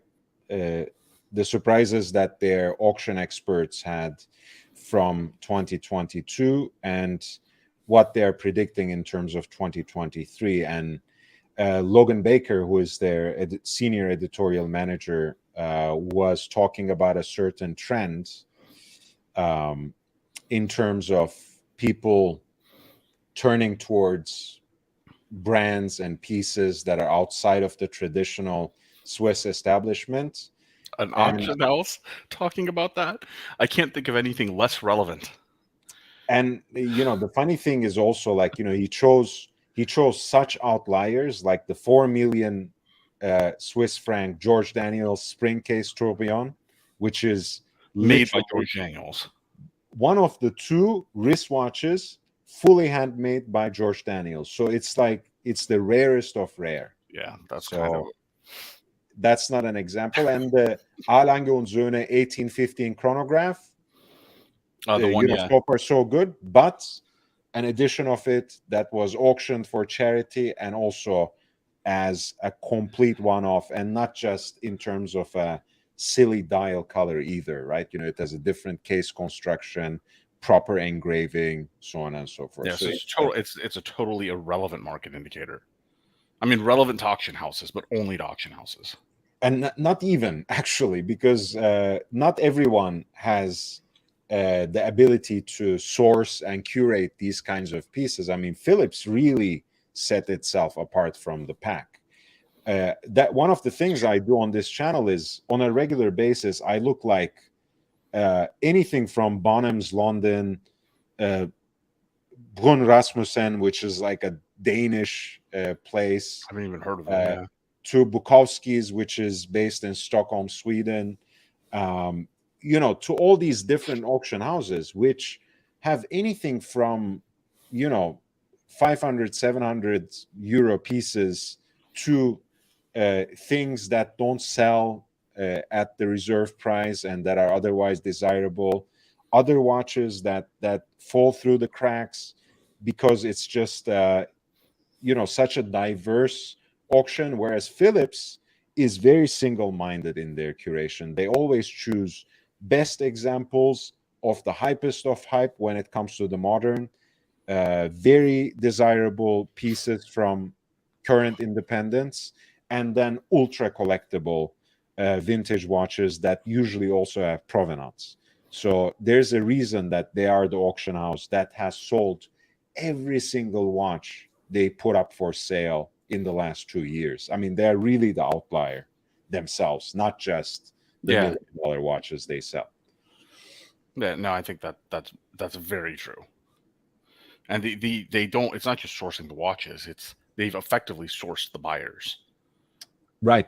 I mean, that they should be doing that, right? That's actually a good auctioneer in the way that they should be placing those calls. They should be, hey, someone just talked to us about consigning an 15407 ST, that open worked Royal Oak that you always wanted. Ali, maybe you should be in the room, when we are holding the auction in November in Geneva. Have you registered for a Philips auction before? Yes. So Cap and I both did for one last year. And Cap, they contacted, asked for some additional information, and he was approved. I didn't even get contacted. I was like, all right, well, I guess I'm not that's surprising. Not bidding on anything. Well, I mean, in my case, I think the first time I signed up for something like this, I did it in person, literally filling out a form by hand. So those were different days. Nowadays, I think you can just sign up for an account and then get vetted depending on what kinds of pieces you're interested in, and then they might actually run after you. I honestly, Ali, once you get approved, I would rather not have people run after me too much. I'm the kind of person who likes window shopping, and when I walk into a store as well, I don't like when people follow me. Yeah. Yeah. Oh my God. I would rather do my own business, just walk out without feeling obliged, without having emotional, entanglements. Yeah. Except, if it's a really, really stunning woman, I'll tolerate it. But that doesn't always happen. that the boutiques close to where I'm at, it doesn't happen at all. And it is kind of aggravating because sometimes, especially during the holiday season, you go to the boutiques, you get an appointment, and then you're dealing with Right. a given salesperson. But if you don't get an appointment, you get in queue, you get in line, right? And sometimes it's like a 20-minute wait. And once I'm in there, I don't want to feel like I'm being hotly pursued on the way out. I actually want to, spend some time looking around until something catches my eye. But that actually also helped them really, in a way, install that as a business model during the pandemic, because now they have an excuse when you walk into the store to immediately pair you with a sales associate who basically walks through the entire thing with you. And again, I'm kind of shameless, so I have no problem walking out of the store without even seriously considering buying anything if I'm not in the mood, if I'm not actually there with a project in mind. But I think for most people that must be a terribly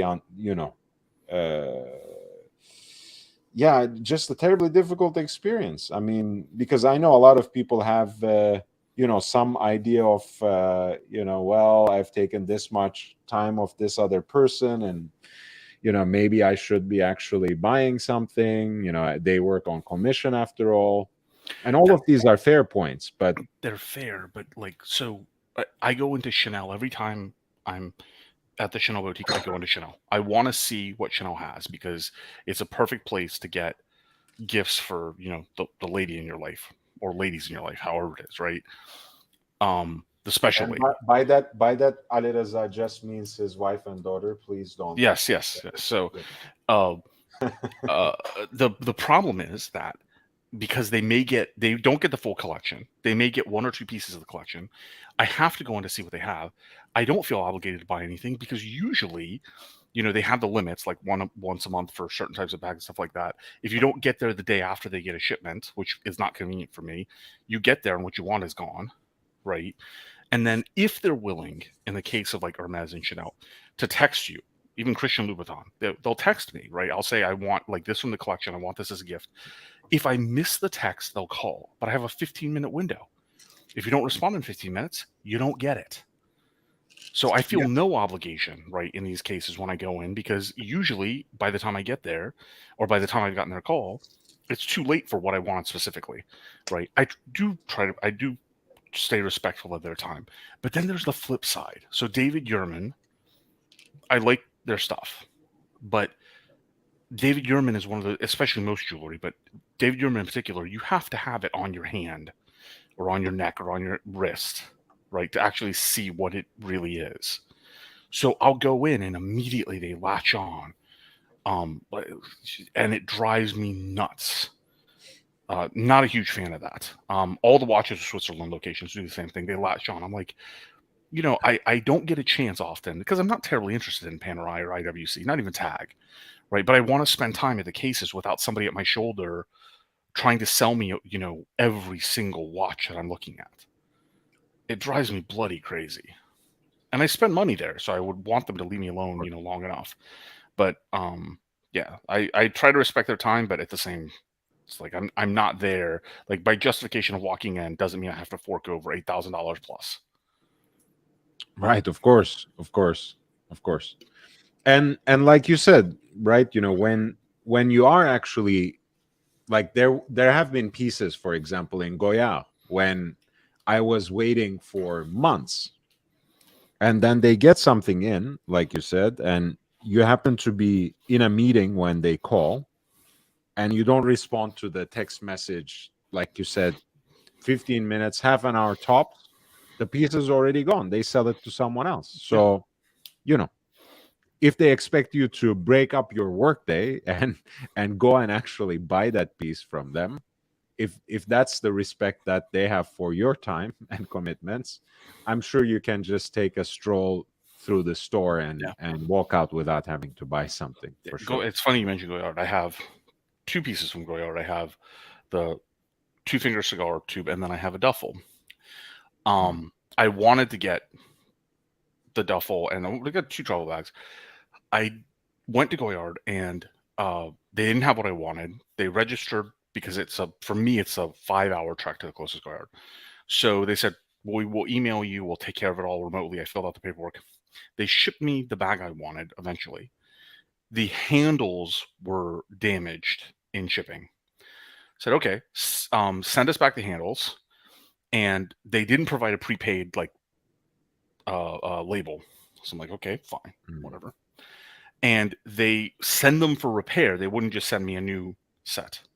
So it was another 2.5 months before I got the handles. I'm like, this is completely unacceptable for a $5,000 bag. Right? It really It's is. like, and it's the respect of time and whatnot. It's not, it's not okay. I'm not a huge fan of it. On the flip side, Berluti, which I had no experience with Berluti until 2022. Berluti put me in touch. They got me in touch with a Beverly Hills boutique, which is as far away from me as it can be, right? There's one in Miami. Carlo over at Berluti sends me anything they get in of the classes of items I want in my sizes, in the colorways. He doesn't even bother to send me like the colorways that I don't want, unless they're new colorways I've never seen before, right? They ship them out to me without my credit card. And if I want them, they send me an invoice. I pay for it. If I don't want them, it's all already prepackaged, and I just drop it back off the UPS store. It goes out there. Nice. Superb customer service. So at the holiday, they shipped me. I've never actually seen a shipping box this way. It was literally a very, very light winter coat. It's something that in Florida, right? You don't have heavy winter coats. They shipped it on a hanger in a box vertically that had the card. It was obviously a specially made box, not for Berluti exclusively, but it was made for this. Perfectly organized, complete with label and everything. Didn't cost me a penny to try it on. Turned out it didn't fit. Slapped the label back on. UPS came and picked it up. Their customer service has been superb. So I've ended up buying a couple pairs of shoes from them. That was the other thing. So it's not a secret because people said it on another stream. I was born with club foot. So one of my feet is a size 10.5. The other foot is a size 13.5 or 14. And that foot also has, some deformities that come with club foot. So I have to get custom orthotics and often custom shoes. I told Berluti this, and without any additional cost, the same retail cost for the shoes I want, I filled out a form. They contacted my ortho. They have the shoes made for me at the same cost and send them to me. Wow.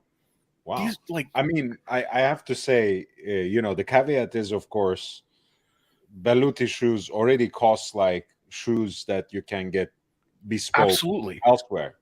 That being said, still, I was also astonished when I first visited their Rue Marbeuf boutique. In this case, I walked in, I took my time, but about 5-10 minutes into it, this young gentleman came and he said, "Can I give you a tour of our boutique?" I said, "Yeah, I've never been in this boutique specifically, and I know this is your flagship, so let's do it." And it turns out he was also getting trained, but it was so beautiful because he took 40 minutes of this time. He said, you don't feel pressured into anything. I just want to train myself, and I just want to give you the best presentation of the brand and its history as possible. And as you know, they have also acquired over the years this clothing brand and bespoke shop called Arnie's, Arnys. So their bespoke department was there with bolts of fabric and Yep. patterns and whatever else. So it was a great time, and I actually also love the boutique they have here in Beverly Hills, which is probably only a fraction of what they showed me in Paris, but it's still great people, lovely customer service. Yeah, For I've been extremely impressed, and you're right. I mean, their shoes are 1,000 up, right? But I will say very comfortably, it's been years, because even a lower end brand like Echo used to have a specialty department for people with disabilities, right? Um, all of those departments have closed.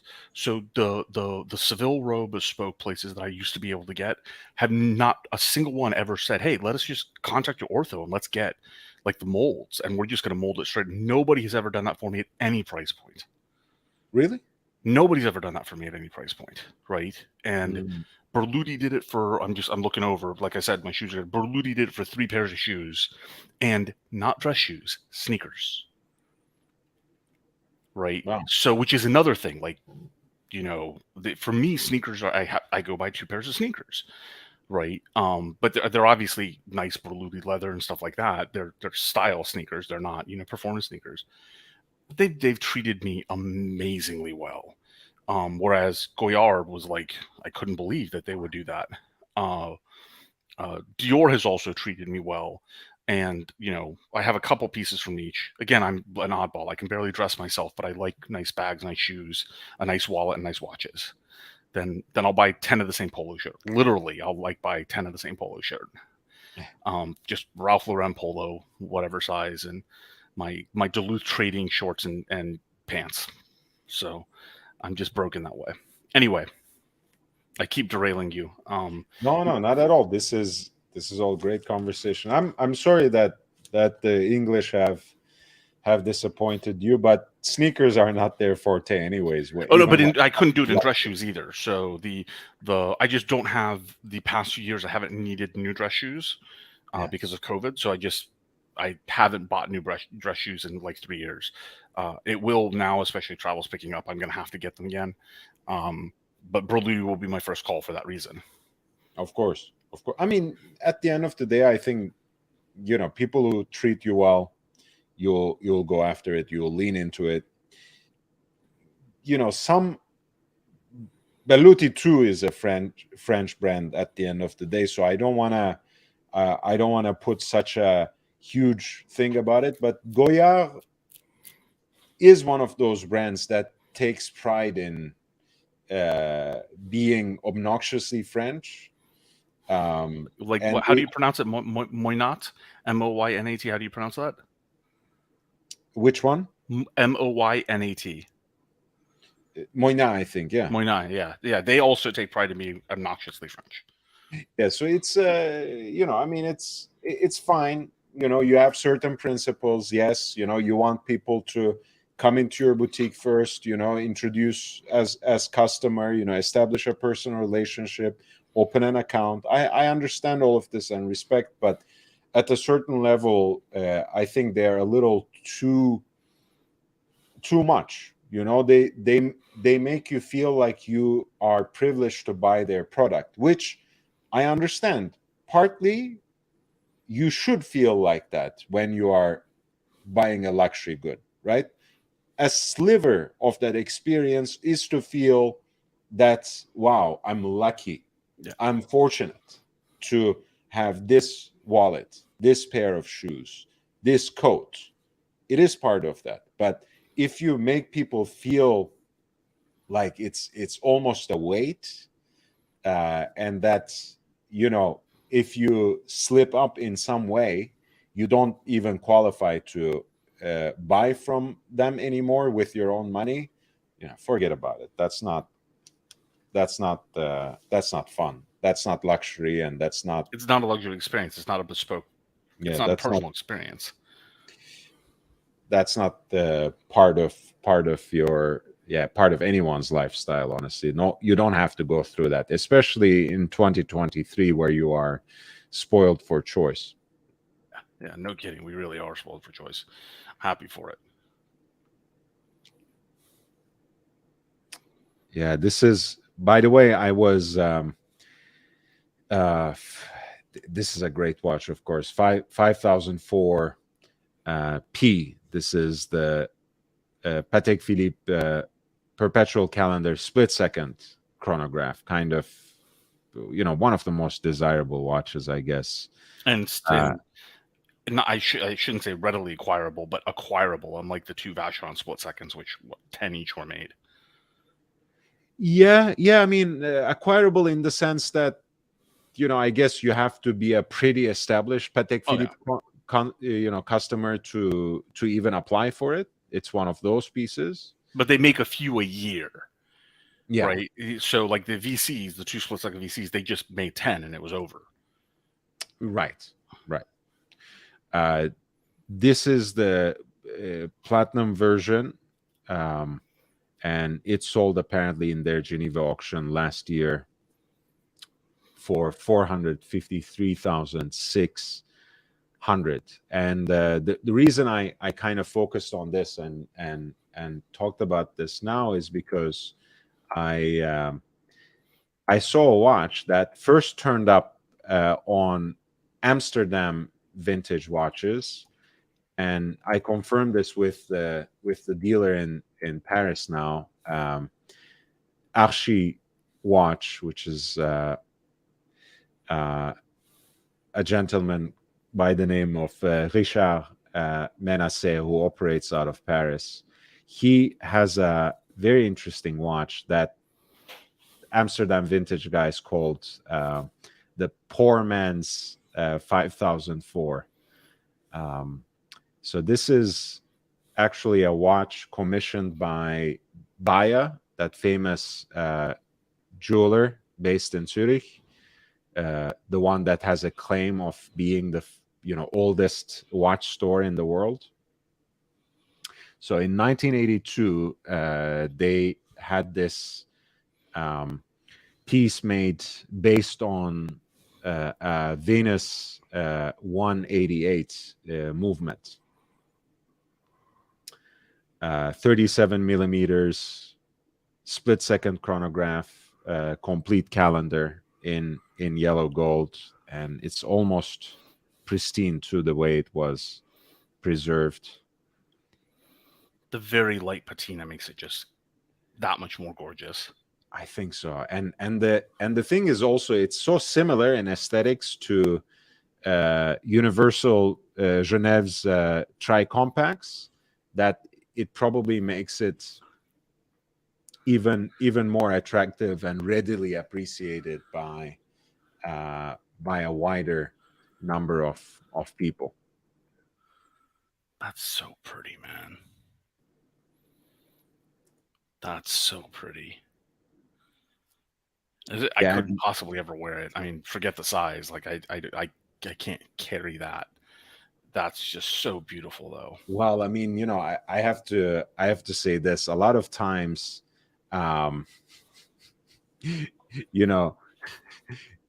this kind of complication is, yes, it has some utility, but I think it's about the romanticism of it. It's about the aesthetics of it as much as its legibility and usability. I know it is a concern, but for a while yet, I mean, with my I'm still okay with my tri-compacts. I can still read it. I think in 10 years we might be talking a different story. We're both there, man. I feel you. Yeah. But yeah, so this is based actually, sorry, I slipped a little bit, on the Venus 185, which is the split second version of the 175. But if you don't have $250,000 to $500,000 lying around, just as functional. In my humble opinion, just as beautiful. And this one, I think, is probably 26,000 euro or something. So not quite 400,000, which is much more reasonable. But yeah, quite cool. And obviously, this is a watch that's already more than 40 years old. So very well preserved for that age.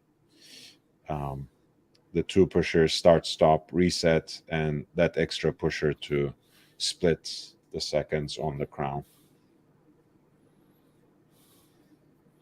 That's crazy. Amazing piece. On a watch you're not going to see anybody cover on any other channel. I guarantee you that. Maybe after I did it, they might. Yeah, I hear about that sometimes.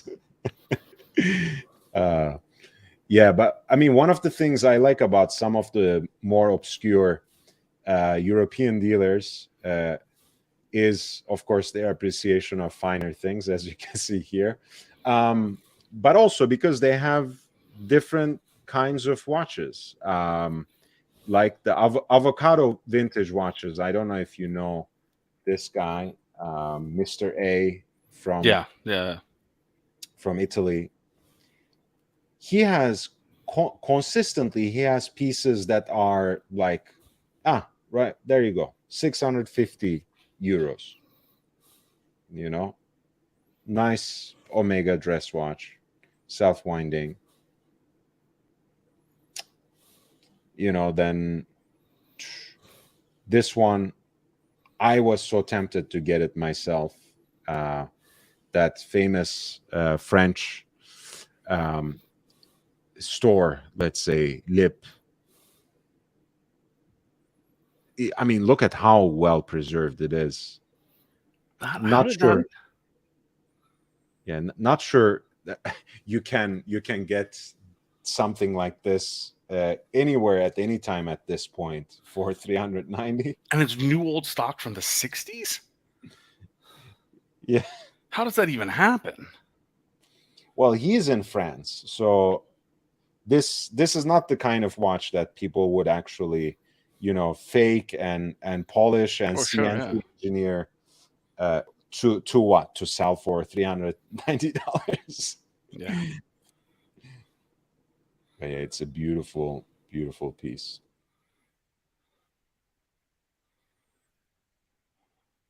And that in itself is a very interesting brand anyways. I should do a segment on Lip at some point. Yeah, it's gonna open up in a Google tab for me. I'm not familiar with it. It's a free education every time I'm here. I'm good with that. Thank you, man. Thank you.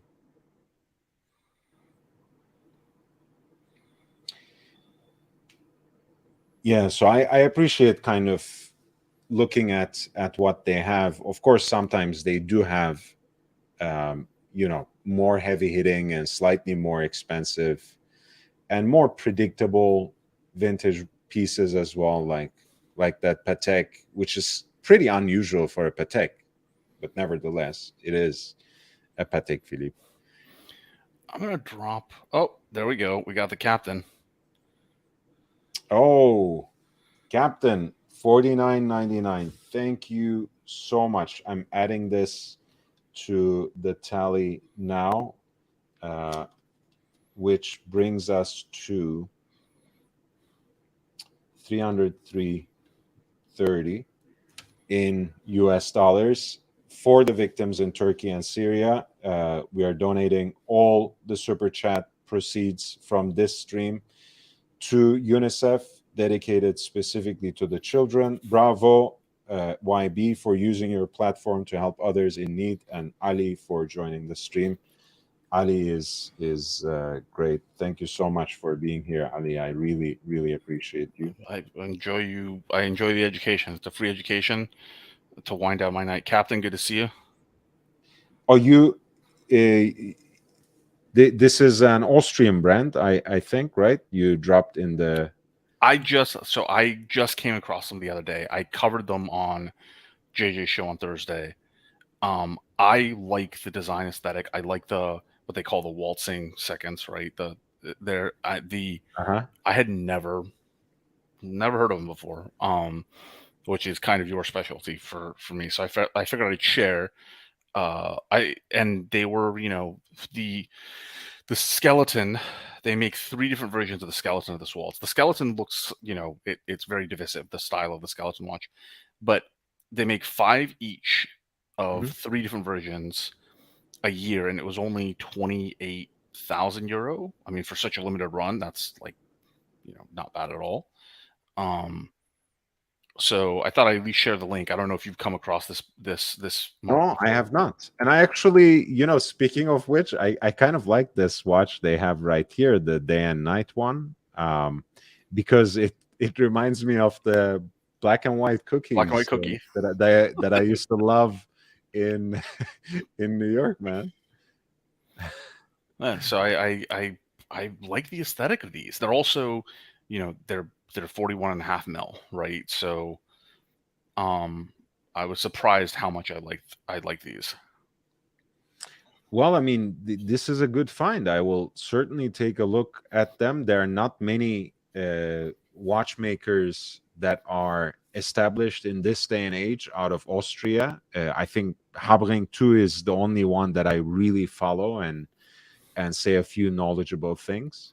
So I will most certainly look into this. That was Waltz #1 day and night, and this is the same model in an open worked dial execution, which they call the skeleton. Karl Suchi und Söhne. Yes, I stumbled across this. I just thought it was very, very interesting.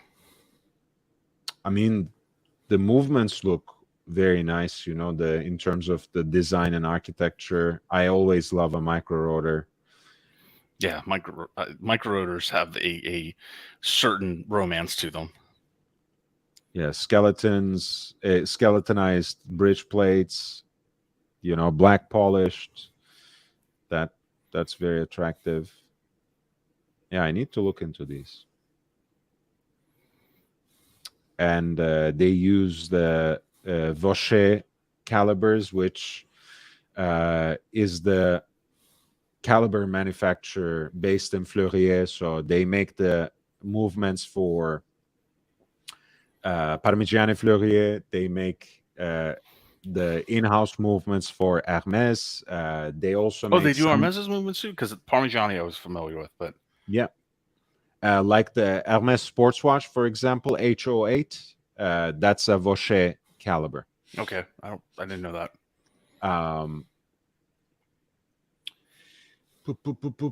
They also make some movements for Beauvais, and apparently also for Karl Suchi. I thought this was an interesting. I thought this was an interesting find. It really is. Cap, the Cap's got a question there for you. Of course. Ali, curious to know Lord's favorite indie brands. Jean, of course. Yeah. Okay. I mean, look, I'll put it like this. For FP Jean, I have always admired it from far. I was never quite caught up by the whole chronomètre bleu craze. But in recent years, I've just studied it so much, and I've come across so many beautiful FP Jean pieces. I was already taken by the thought and care that goes into designing these pieces as really artful objects, both on the dial side and on the movement side. I know they get a lot of flack a lot of times for how their movements are maybe not as exquisitely finished as some of the most cherished independents, whether we are talking about Recep Recepi or Philippe Dufour or Kari Voutilainen. I understand that, but in terms of the architecture of those movements, quite in the way we were appreciating Lange's 950 L951.1 chronograph caliber.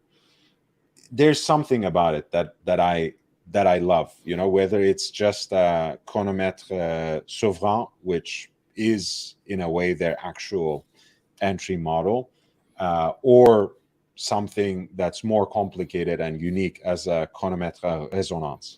So I do love it. I would love to own like a Havana dial FB Jaune at some point, probably just the CS, just the chronomètre Souverain. But my favorite independent, now, without bickering about the definition of it, man, this is a hard choice.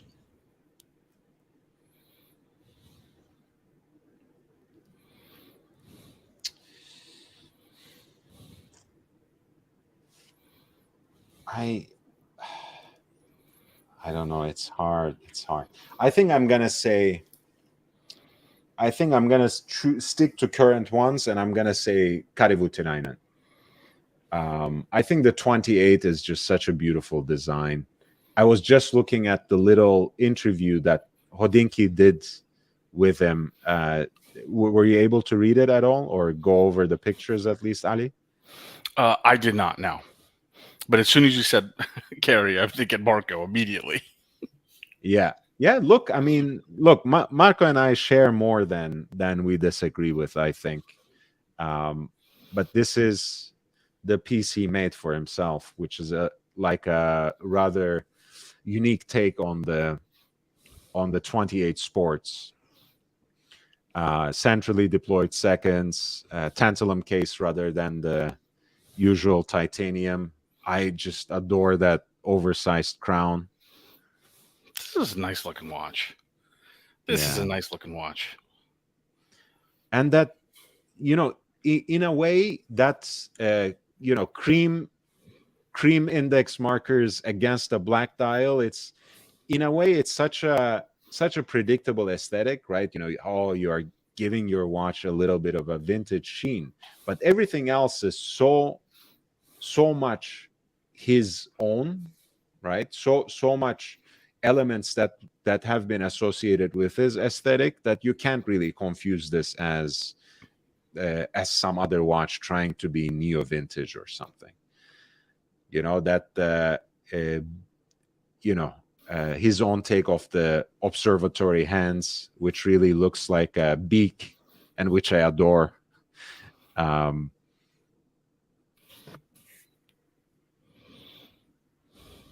Oh, nice. Another finish that makes me look ugly.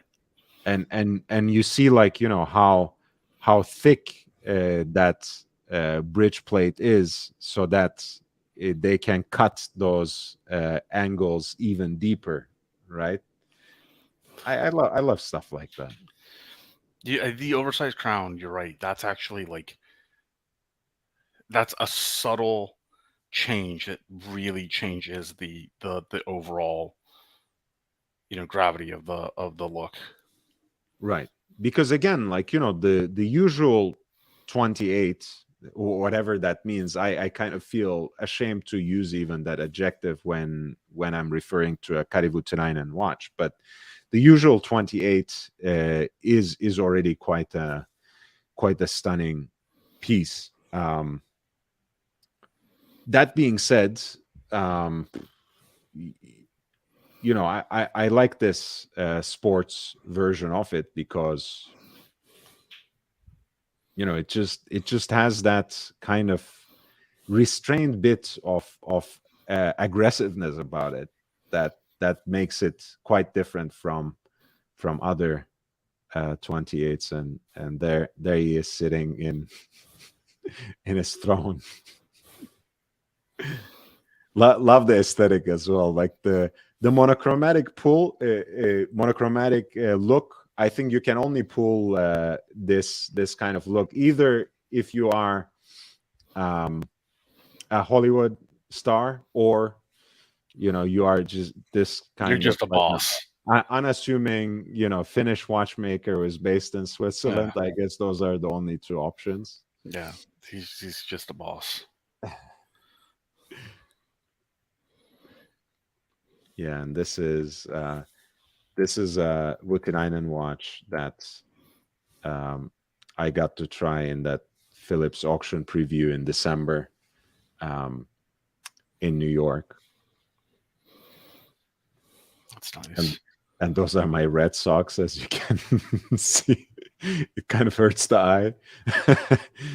But yeah, Hey, like if this doesn't work out, you can drop the socks and do feet picks. Apparently, those are a thing. Do what? I said if this whole streaming thing doesn't work out, you can take the socks off and do feet picks. Apparently, that's a thing. That is a thing, but I don't think I have the right body parts for that, Ali, to be brutally honest with you. Wait, you do have a. I'm sorry, you have a follow up from Cap. I don't know if you want to look at that. Of course. I am considering CS or Lange dress piece. A work colleague mentioned Richard Lange collection, which I never considered, but are nice. Yeah, look, I mean, that's why I said, like, let's not be pedantic about the definition of the independent. Of course, if you start thinking about, the fact that Chanel has a significant stake in Jaune, that Lange is owned by Richemont, and that Vacheron Constantin is owned by Richemont as well, so on and so forth. We can get into all sorts of different arguments. Therefore, it's important, to establish, I think, from your own standpoint as a collector, what independent means to you.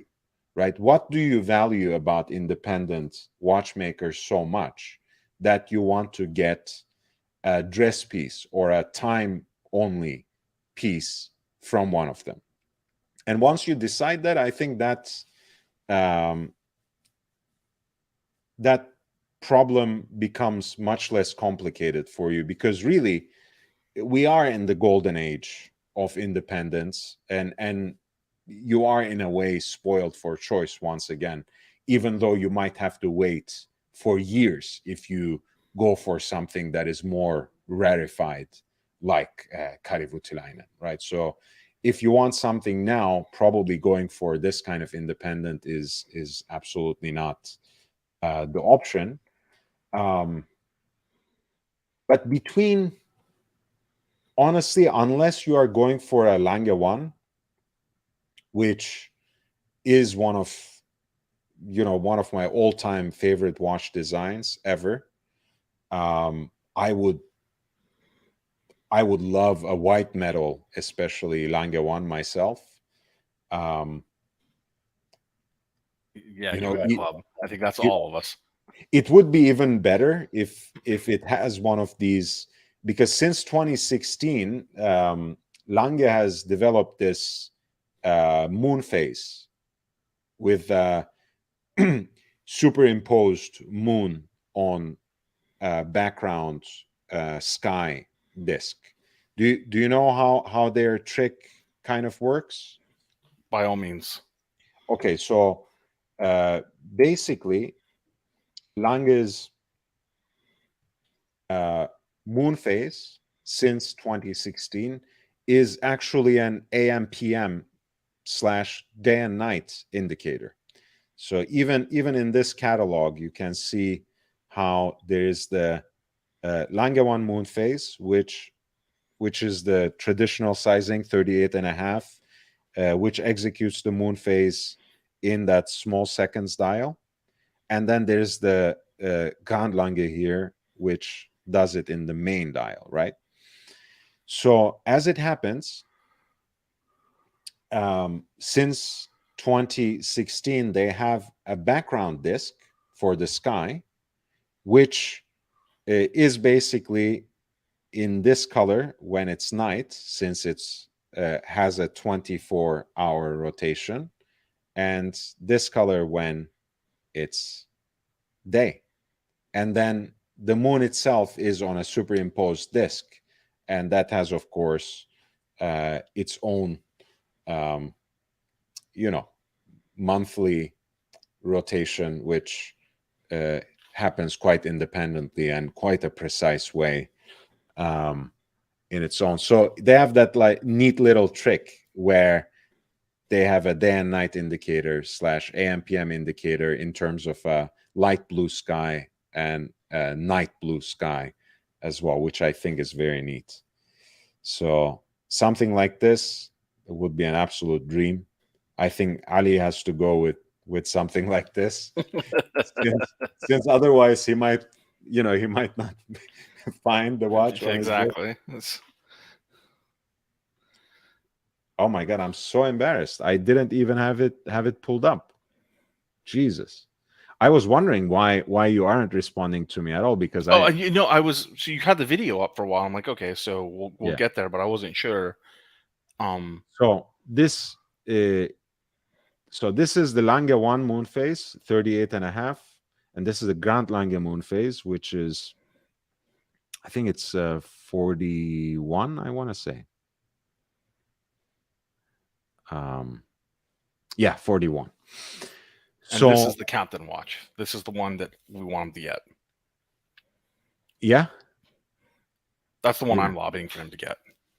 Yeah, I think so. I mean, look, I don't know his wrist size, so either one would be good. I think it's a beautiful complication, because again, it has a background disk for the sky that has a daily rotation, which helps it serve as a day and night indicator. So it's very unique. Some people might prefer it to be executed in that large manner. I like the discretion of the traditional Lange 1 that lodges it into that small seconds dial.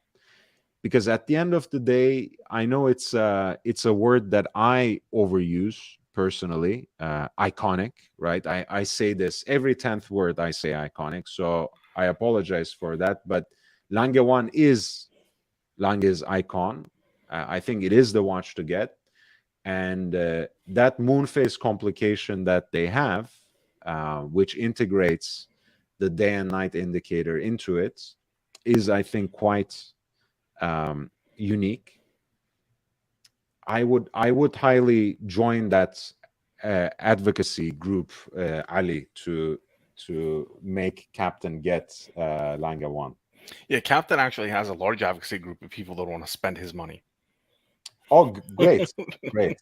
And I love that it's just what I was admiring your Argyle sweater, Professor. Why did you turn off the camera? Look at that. Well, I mean, if you didn't realize that El Profesor was joining from the UK, now you know. Now you know. Naiman. Naiman. Naiman Yastes. He has a haircut. Yeah, look at this beautiful man. Speaking of things, Ali, that we look at and think that we feel ugly. So here's El Profesor. We feel ugly. Life is short, guys. We feel beautiful. No, that's what I mean. When we look at you, we realize how ugly we are because you are so beautiful. I'll go get a haircut. Yeah, compliment. Thank you.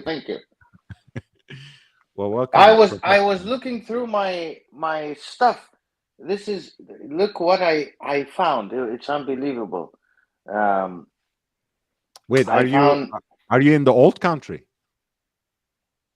Am I in the old country? No, I'm not in the old country. I'm out traveling. I see. I'm out traveling. I'm coming through Switzerland. I spent 2 days there.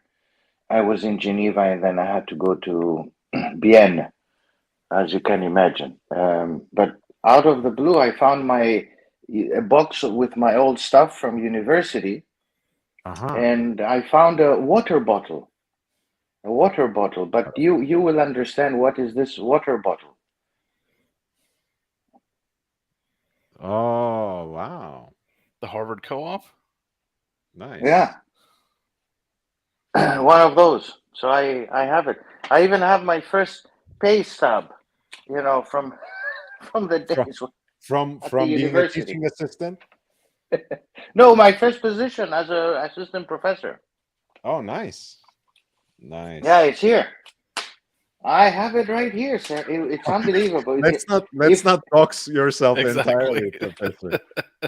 Hawks, what is it? Let's not reveal your entire identity. I mean, you want to give your Okay. social security number as well? No, I don't. I'm not an American citizen anymore. Anyway, it's here. It's very interesting, and it came in a check. It came in a check. Anyway, Trip down memory lane. yeah. This It is, was by the very way, interesting. Captain, the Grundlange would be great. The Zeitwerk date, I love it even more. I mean, the fact that they made, first of all, the fact that they made the Zeitwerk now a 3-day power reserve watch.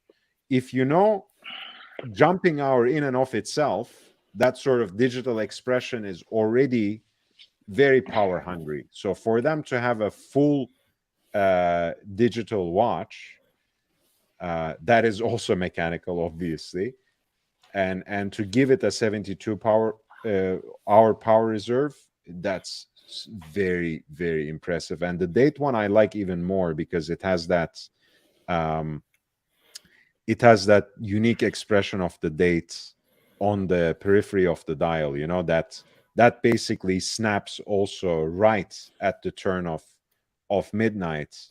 That red goes to the next date just as the hour jumps and just as these revert to zero.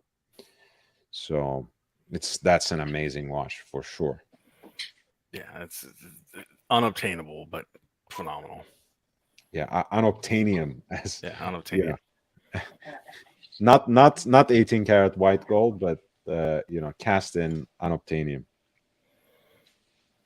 By the way, who is Muhammad Ali and who is Ali Reza?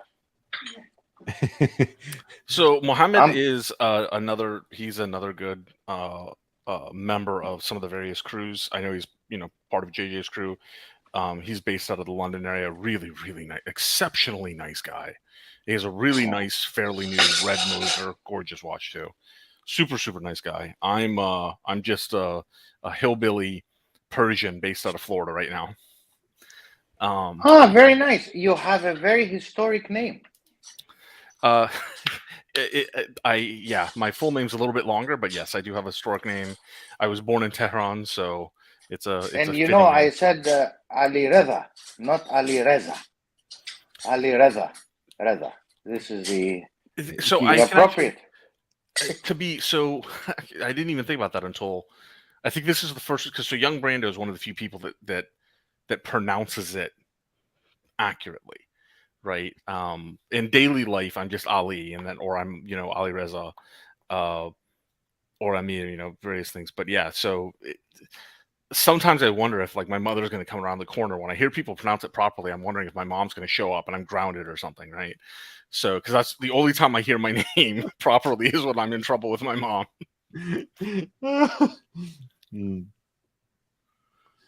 So, but I would refer to you as Ali Reza.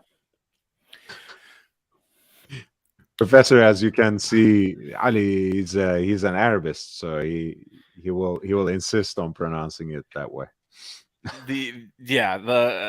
Oh great, this is going to be the Arabist versus the Persian conversation. Professor is an Arabist. What makes my name even more unusual is that I have not been, my family on either side has not actually been Islamic for 9 generations.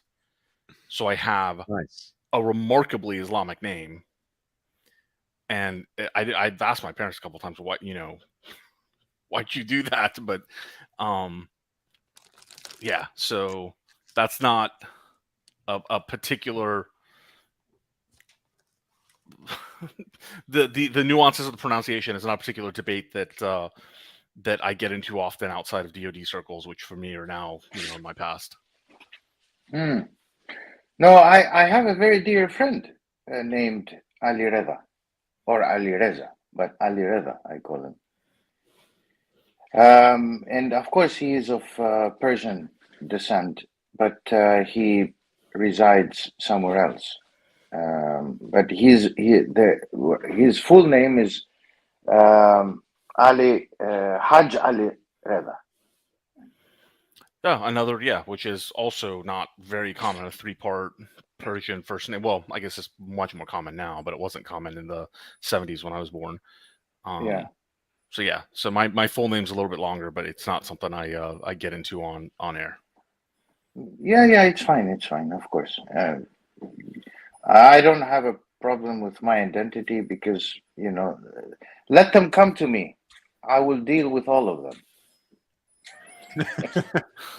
I don't have a problem with that. Let them come. But you guys in the US are more, it's more delicate, privacy things and all that. Where actually they cannot come to me. So if they come to me, they're in trouble. So, Well, that's a different thing. I will credit anybody who makes it out to my range area, but I don't tempt fate either way. Yeah. No, he's a very dear friend of mine, and they left Persia at that time in the 18th century, and they relocated not too far from Persia to Saudi Arabia, and so they're located. My Ali Reza is based in Jeddah, hence the name Hajj Hussein Ali Reza, Muhammad Ali Reza. So it continues. Mashallah. Mashallah. So anyway, it's always nice to. Yeah. You saw, guys, what I did the other day with these AD Rolex ADs. How would we see that? I don't know. Okay. What do you mean? So I decided to be transparent, or at least to reveal the AD's thinking. So it was morning, and I was at Heathrow Airport. Okay. And I decided to go live and pretend I'm interested on a watch. Where did you go live? I went live on Archie Live, 10:30 in the morning, UK time. Mm-hmm. So I went into the AD and I pretended I wanted a watch, and they started telling me all this stuff. They usually tell stories. You should. I'll send you. I don't have the link, but I said, "What the heck?" I mean, I don't watch that show anymore. But yeah, by all means. Yeah.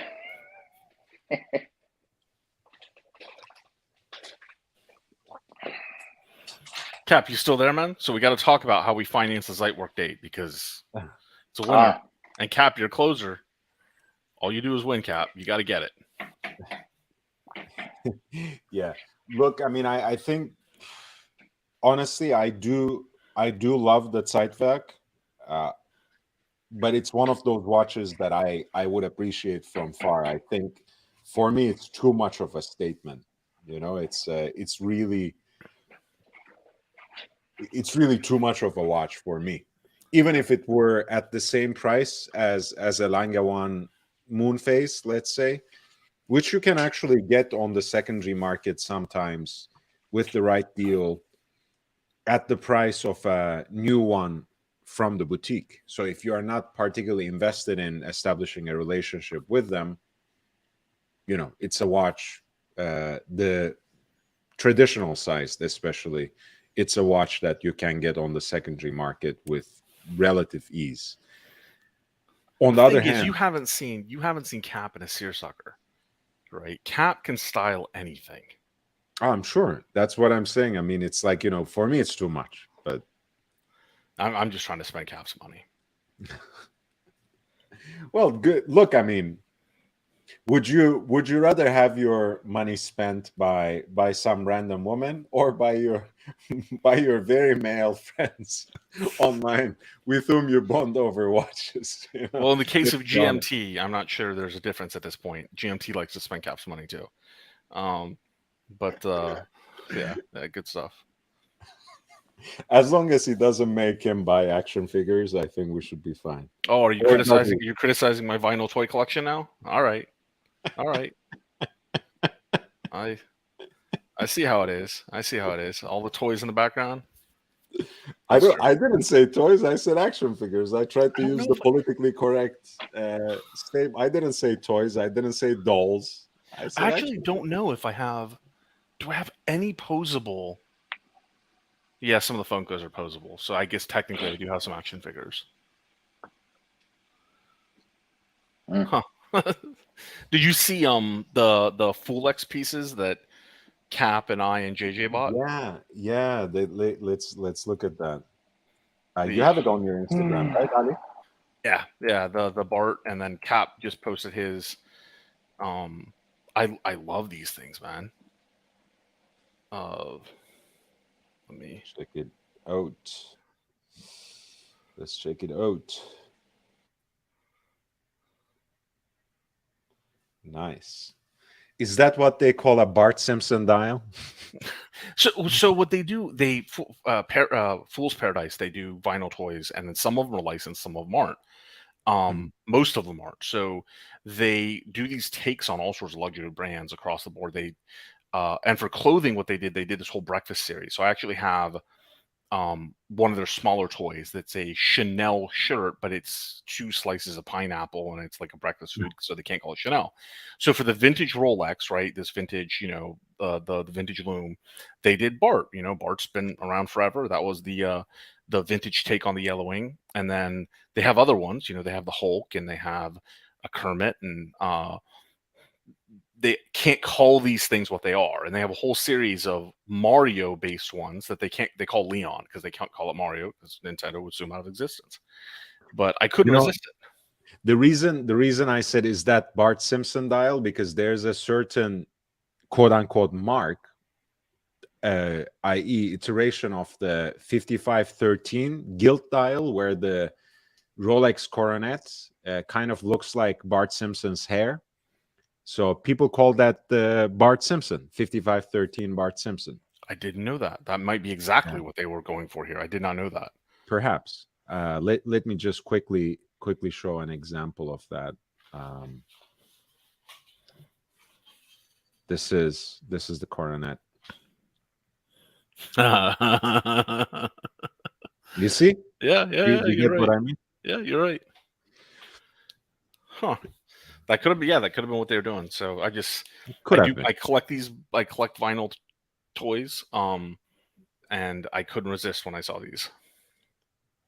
Nice. And I think Cap has a different Cap has version, right? Yes. His is even a heftier piece. Oh, yeah, it's like an actual diver, and they have the cage on it and everything, right? It's very well done. Nice. And yes, with they're going for the full Monty here. Yeah. With a coronet on its head. I didn't even notice that in the first take. Folex. Platinum. Platinum. We added a new word, Professor, to the special pronunciation. So we have platinum, we have Salomon, and we have now legibility. Legibility. Oh, yeah, excellent. Because this is apparently how the Lange CEO Schmidt pronounces legibility. So legibility is very nice. Legibility is the new word that we added to the curriculum, so to speak, to the jargon. But yeah, these are actually cool pieces. If it's not too untoward, may I ask how much these cost? They're 300 or 350. They're big, Mm. and they're all pre-order. If you go to their website, for anybody who decides to look into them, they say like shipping in quarter 2, quarter 3. What they mean, because there's a language barrier, is they will continue to manufacture and ship them until the end of that quarter.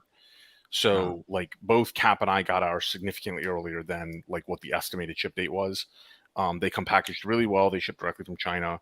This company makes a lot of different vinyl toys. Their quality is for vinyl pieces is excellent. And you said who else got one? You said JJ has I JJ have as well?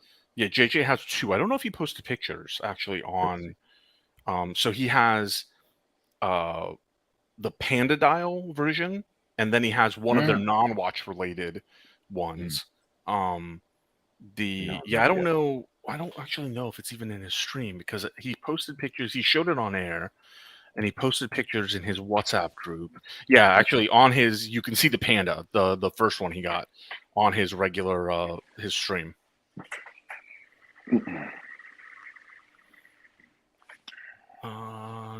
You didn't. Yeah, there it is. You scroll right by it, like it's 4th row down. Oh yeah. There you go. This one. Okay. Yeah. Okay. I get it. Nice. Of course, it's supposed to be a Panda Daytona. Yeah. So this was by far Mm. their most popular, and they've made 2 runs of this with slight variations, but it's by far the most popular. They have a Playtona that looks amazing. Oh yeah. Yeah, they have a Playtona version of this that looks amazing. Oh, well, let's see. I mean, now we have to go. We have to go to their website now. Fool's Paradise. Actually, it's better. I'll drop the link to their IG in the private chat. It's their. Oh no, you did. You went to their IG. Sorry, not the website. The So IG yeah, is better. yeah, the IG is better than the website. You can see all the variants, and you can get an idea of scale, how big these are. Oh yeah. But they have, the Pepsi. They have all sorts of them. Yeah. Which is strange because, but I think they have a sense of humor because Polar Bear was part of Coke's So marketing they campaign. did a Coke. So there's actually, they have an exhibit that they do a few times a year where they have a lot of them that are unreleased. Okay. So I think the Coke will be released at one point. But they have a whole, like almost every sub you can think of, they had at their exhibit, but they Mm. weren't available for purchase. Yeah, so these Marios, they call them Leon, right, to avoid, but they have a lot of watch pieces. That's their current, that montage there is the current ones that they were selling, right? So a couple different pandas. I mean, look at the Batman. That's fantastic. It really is, and I'm a huge Batman fan. Yeah. So I think GMT, he's getting the Kermit.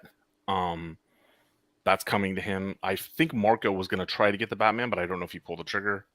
So I got these guys into some of these toys. Not quite action figures, but close enough. Yeah. I mean, I think the politically correct word for this one is collectible. Well, the official industry term, it's a tag I put in my post. It's called designer toys. I don't know who came up with that, right? But yeah, so when you're amongst collectors, you call them designer toys, or they get offended. I don't really care. By the way, this is almost as inaccurate as that comical bust of Cristiano Ronaldo they put somewhere. This doesn't look anything like Messi, but I guess it's also a copyright issue because these sorts of people, these sorts of athletes have such claims over their likeness that it's not even funny. So further down in their stream, they actually have, so they do officially licensed products as well. And it's not close at hand. I need to make it close at hand. I have the officially licensed Michael Jordan, which they did. And it's phenomenal. So yeah, it's a mix of, they skirt the rules and they do have some officially licensed stuff in there as well. Lots of, meme worthy things. They've got John Wick, they've got Captain Jack Sparrow all as Mario, Thor as Mario. Like they do tons of stuff.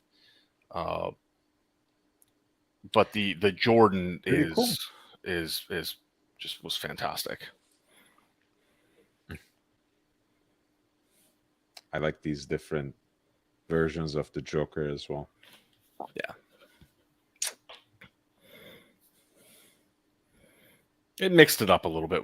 Watch adjacent, right? So Yeah.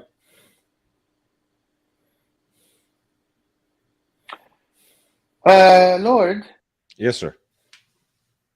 I think this year will be a very surprising year for some of the releases. Tell me more. Tell me more. What are we? Which releases are we talking about? Which brand? The one Unfortunately, in Biel? Yeah, yeah.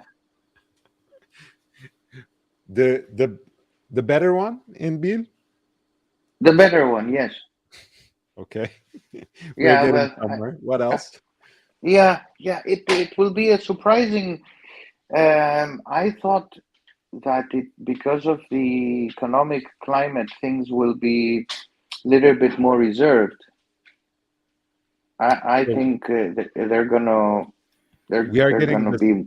70th anniversary sub that I was guessing that we would, huh?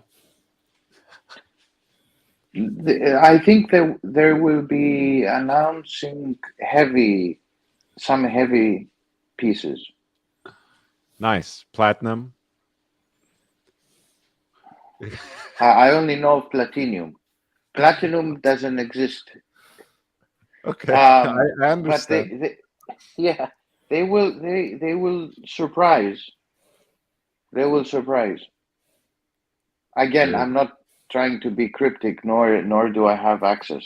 But I'm just saying that you Just know, why whilst educated you guess. walk, yeah, whilst you Educated walk guess. in the streets, Of course. you know, you get some intervention from above. You know, Of the course. Of snowflakes. course. I mean, look, our audience who maybe did not walk in the streets of Biel or Geneva might not know, but sometimes, 10, 15-year-olds run in the streets, I don't know, maybe kick around the ball. And once every so often they whisper an industry secret, to your ear, Yeah, a new limited edition of this or that is coming, that the anniversary, that platinum, some this my Solomon anniversary, yeah, my wedding anniversary, his wedding anniversary, Ali Reda's anniversary. Many anniversaries, by the way. I think there is complete confusion with how many anniversaries are going on now. no, let's count really, and we are going to count just the big pieces and not just Rolex. Let's start. Blancpain 50 fathoms 60th anniversary, and they have already started releasing models based on that. Hoya Carrera 60th anniversary, they have already released a piece. Submariner 70th anniversary. By the way, Blancpain was the 17th as well. Sorry for the confusion. In fact, that is slightly earlier, but don't tell it to the professor. He always gets very offended when Rolex is just one step behind. And then Never. and then Daytona, for Daytona we have the 60th anniversary as well. Do we have anything else that you have in mind? You forgot the most important one. What is it? The 40th anniversary of the G-Shock. Oh, G-Shock is the watch that the bullies in my, middle school and high school were wearing. So I would like to forget that it exists at all. But I'll make sure not to wear my G-Shock around you. No. I'm just kidding. Of course you can. So that it's the 40th anniversary of the G-Shock? Yeah. Nice. Did they already release some stuff? Yeah, they released another new titanium for the 40th, and they've got a couple others coming. But yeah, this is G-Shock. It's just funny to me that.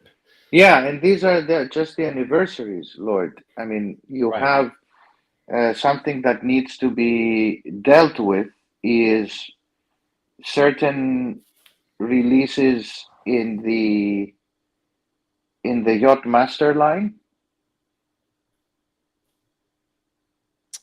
Oh, so the Sir Ben Ainsley special is finally coming?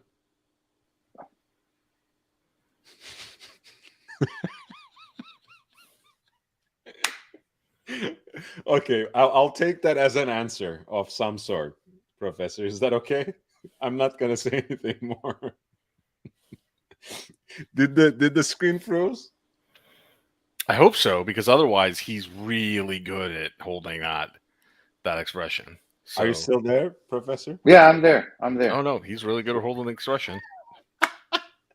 Okay, so yes, Yachtmaster Sir Ben Ainsley special. What else? No, there is. They have to deal with the entire Yachtmaster line, which is especially the Yachtmaster 2. That is an issue, right? Um, and and then also they need to address whether it's this year or next year the Milgauss, which will come to its end. Next year, do you mean this Watches and Wonders or 2024? No, 24. Okay. 24. And If we then keep I predicting the think, Milgauss being discontinued, we'll be right 1 year. Like this has got to be like the 5th year in a row people have been looking for that. But Josette, I actually need to get going. With your oh, permission, thank you very much, Professor. Have a good night. Thank you, Young Ali. Brando, have a good night, and good luck with the rest of the fundraising. Take care, Thank folks. you. Thank you so much, Ali. oh, Yeah. So, all right. So the Yachtmaster lineup is getting a facelift of the sorts. It seems they are dealing with the anniversaries, apparently, with some heavy, heavy hitters. Heavy hitters. It's pretty cool. yeah, I think there'll be plenty for everyone. Plenty for everyone. That usually isn't the case with Rolex releases. I'm sure you are being facetious. No, for if you are into the very expensive line, if you are into Mm. the more affordable but unobtainable, there is everything for everyone, but not obtainable. Yeah, Um, as Mr. Ford has once said, um, as Mr. Ford has once said, the you can get anything you want as long as it's in black. So in Rolex's case, we can say, there will be a lot of exciting releases, except you can't get any of them, or you have to be actually really rich to get the cheapest pieces. That's the funniest thing about the watch world for me, right? Because of course in other luxury good segments um you have the do I still have you, Professor? yeah, I'm back. I'm back. Of course you Slow. have in other luxury goods spaces, you have a lot of very desirable items that are almost unobtainable and that are marketed precisely on the basis of that scarcity and exclusivity. So I understand that that's not hard for me to wrap my head around. But when it comes to a lot of the luxury watches, you would see that what was once the entry level watch of a certain brand, and it's That's not right. just Rolex, right? Suddenly becomes their most desirable piece and starts, in fact, outpacing and outperforming some of their more complicated and traditionally more prestigious pieces, right? And you can say that from the silly turquoise dial oyster perpetuals to FB Jones chronomètre bleu to Patex's sports models, both in the Nautilus and the Aquanaut. Um, I guess with AP, it's a little harder to say that because in many ways they are the Royal Oak brand. So of course that is going to be the most desirable aspect of their catalog, no doubt about that. But that's always very funny to me, right? Even with Lange, right? You know, that you have all these very heavy pieces, you know, just to use the word that you have used, like a platinum datograph, for example, their chronograph that has kind of tectonically shifted the discussion about chronographs, and specifically about how these high horology brands should design, produce, and finish their movements at that level, at that price range. Suddenly, we had a moment, at least in the market, where people would much rather have the stainless steel sports piece that Lange had just released, you know, instead of one of their icons from the original four from 1994, or for that matter, something like one of their chronographs, which have been representative of the brand in so many ways. It's a strange Yeah. world. I've never quite made sense of that. The other thing, Lord, I deduced is something that you mentioned. You and I, of course, have complete understanding, and you have said it many times, very accurately.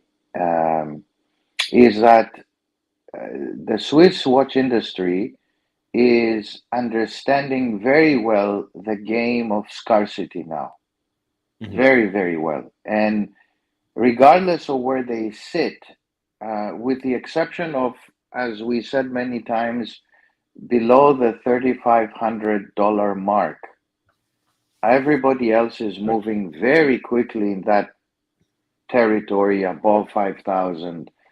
The strategy for Tudor, Omega, and Rolex will be more scarcity and higher price tag over the coming years. I don't think Rolex has a plan to increase production at all. Whatever they say about this new plant, which will come into fruition in, at best the next 6, 7 years, eight. In the next decade, basically, right? I mean, Yeah, yeah. before we hit 2030s, we can't really see any real effect of this new plant on the And we market, will not, production numbers. yes. And the other thing, Lord, is we will not see any whatsoever difference in the market. It won't even make a dent because between now and 2023, Wow. 24, we have a One super second, chat. Professor. We have not only a super chat, and as you know, I don't know if you paid attention to this, but actually, all proceeds from super chats on this stream are actually going to the children in Syria and Turkey that have been affected by the earthquake. So I'm gonna donate all the super chats at the end of the stream to UNICEF live here. So thank you so much. I love Maldives. I love you. Thank you, Maldives. This is so generous. So this is our tally now. I have we have raised so far $5 in Australian, 100 in New Zealand dollars. We have $303 dollars 31 cents in American, and now we have 279 in pound sterling. This is going to be great. Wow. Amazing. Amazing. Guys, thank you again. You know, if I had these contributions on my anniversary, it would have been great, but I'm so glad that I could turn that into something that's much better, and that will benefit people who are actually in need. God bless. I'm doing fine, and I'm doing even better, feeling that I'm part of this community and that you have supported this channel with your presence and support hopefully we'll reach bigger heights. But for now, it's important to help those who are less fortunate than us. As you know, more than 30,000 people have lost their lives in the Near East as a result of this earthquake. I think 7.8 by magnitude. They have released different numbers, so I don't even know what to believe at this point. More than 400,000 people displaced and left homeless, lost family members, lost their entire family in certain instances. So whatever we could gather, hopefully will benefit them. And I'm so grateful to each and every one of you. I love Maldives. Captain Sabi, PJ, Thomas Burnett, in fact, 3 back-to-back, Hideaki Akaiwa, Ali Reza, Bruce G, Meech, Mike David, Finchy, SP also did it 3 times, one before the stream even started, P-Cars 1970, JJ, as you see, SP again, and Bezos. Thank you so much. Thank you, everyone. We have at least another hour to go, and I'm gonna hold the professor captive until then. I'm joking. But No. I gladly do it. I gladly do it. You know, you bring a lot of value, and you are in many ways unique, Lord, and that has to be said. And what you're doing is very noble for what has happened to people in Turkey and Syria. Very unfortunate. You know, it shouldn't happen nowadays. You know, at least 20. How many are the what is the death toll? 24, 26,000? I don't know anymore. every time, I despair at this point, because every time Yeah. I see, especially in the last 2 days, it's been basically increasing by orders of magnitude. And partly why. Partly, of course, we don't trust the governments in the region, period. So I don't know what numbers anyone is reporting and with what kind of intention. But most importantly, the more time, especially in this cold of winter, people are spending under the rubble, the less chance, we have of hearing the good news of yet another person emerging from the rubble, with yet another miracle. So yeah, there's not much to be said, honestly, but I think by now it's more than 30,000, Professor, who have passed. Yeah. Very unfortunate. So the point about production is that it really won't make a dent. Just to say that it won't make a dent for many reasons. Between now and 2030, whatever, 4, 3, 2, whenever this thing is finalized, I'm referring to Rolex. Yeah. The world is going to be different. More people, more wealth, and more aspirational wealth, more conspicuous wealth, more wealth from people who want to display it. So, if anything, many of these watches, if not all of them, will become very difficult to attain. And it's not going to be accessible to all of us. I think they're getting, and I think there is a structural shift within the crown. The crown, in my opinion, is hugely moving away from steel into the precious metals. And they're pushing the Tudor line to become more expensive. They will do several price increases. and it will follow that kind of pattern that Rolex has been instituting. And yeah, I think it will be, because revenue has to increase on the basis of price, not on the basis of production. Mhm. And I think this is something that the entire watch industry has understood over the last few years, because watchmakers, although many of these things are automated now, I mean, I'm not saying that the human hand doesn't get involved, but automation does play a big part in watchmaking nowadays. Even the coveted, Patek lines are the case is made. It's not a lie by CNC machines. There is no engraving, of the case. The case, the outside case, the shell, that is. Now, and I think this is, it's not going to change fundamentally the rules of the game, but they are moving into the precious metals. They do see that this is something that they will get the new customers in. This is where they make a lot of money. Steel is becoming okay, but it will become less accessible and more expensive.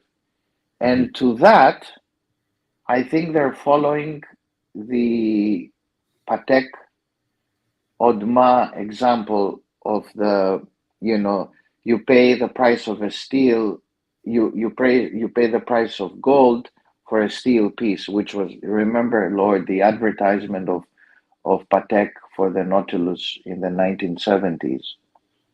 I think this is what is happening overall.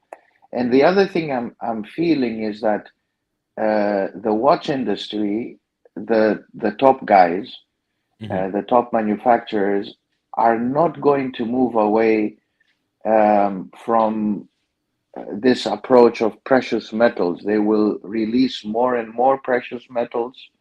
As I said, Rolex will continue to push that now, as a way to move away from this hyped steel. The steel ones will become more difficult to attain, and they will produce less, and they will produce more the heavy pieces. This is very different than the of course, 80s, 70s, 2000s. I feel there is a structural shift going on. And I mean, I think you were incredibly perceptive in giving that example of Patek Philippe and Audemars Piguet, and they are still riffing on that formula as well. Of course, it wasn't a coincidence that when Patek introduced the new reference for the Nautilus, late last year, it was in the form of a white metal watch, but nevertheless in precious metal, which was 5811G, the new Nautilus in white gold. So it's kind of like, I know you know these things better than I do, but kind of like when they in the US release books in hardcover first.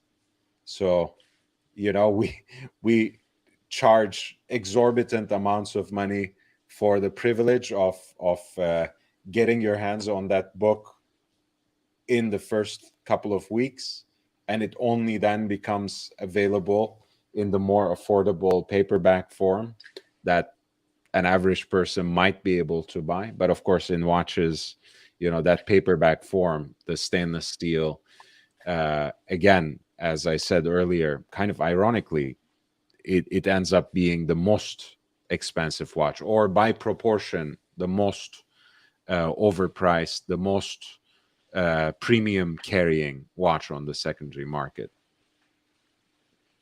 But they don't really care about that, even as Yeah. they have entered the game themselves. Of course, Rolex specifically with their certified pre-owned program. I heard that Audemars Piguet has one on the way.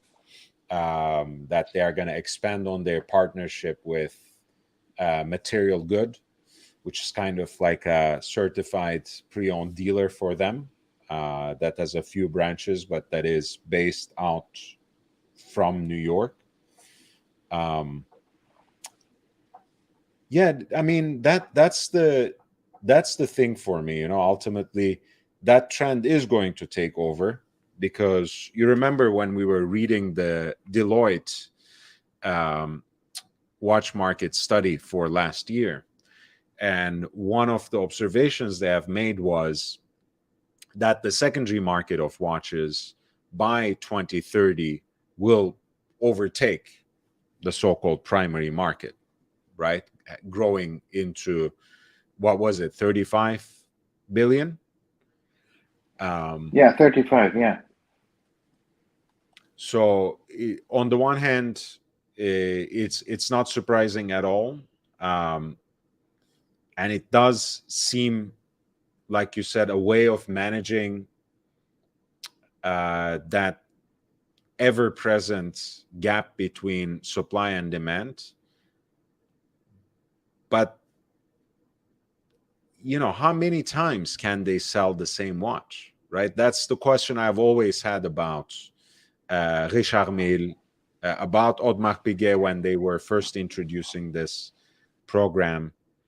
And it really alienates, it really angers the customers more than anything.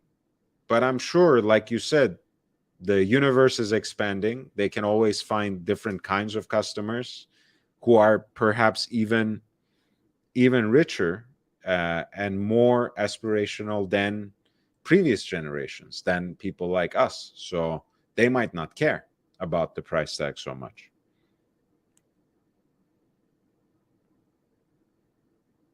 Are you still there, Professor?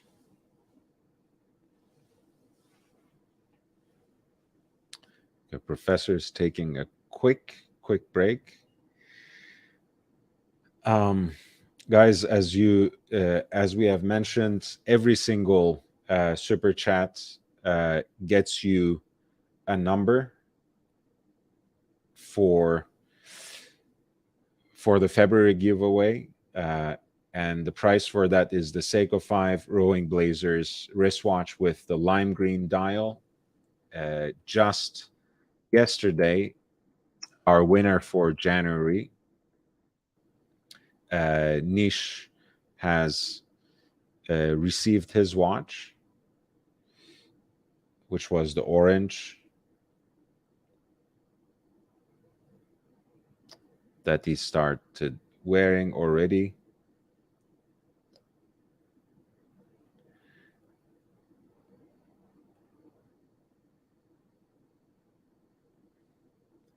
And for February, it will be the lime green Seiko, which you can see right here, that I'm going to give away. And I made it specifically a contest for people on YouTube. And basically, the first and last super chat in every live stream in the month of February would get a chance to enter this contest, except today, since this is a fundraiser, since this is a charity stream, I thought it would be great if we could include everyone who super chats, whatever the amount. That doesn't matter. Every time they super chat, they get a number. And I have a consistently updated list on my community page of the people and the numbers. So you can take a look at it there. And the winner will be decided, as was the case with the January watch, through a random number generator by Google on a live stream. So we have absolute transparency. And that will be a live stream that I will announce in advance in the first week of March.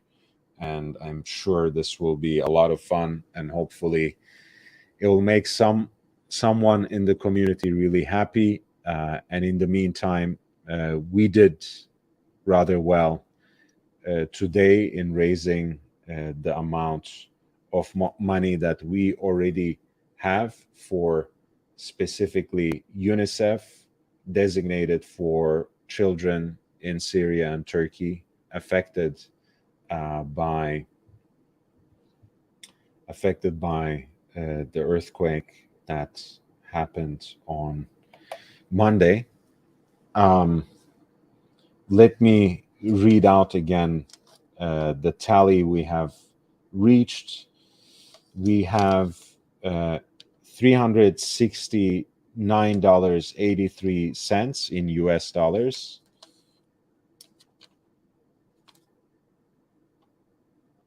No, wait a second. We have 100 New Zealand dollars. We have 5 Australian dollars. We have 278.96 in pound sterling, and we have $303.30 in American. I think I will, in a little bit, start converting these currencies into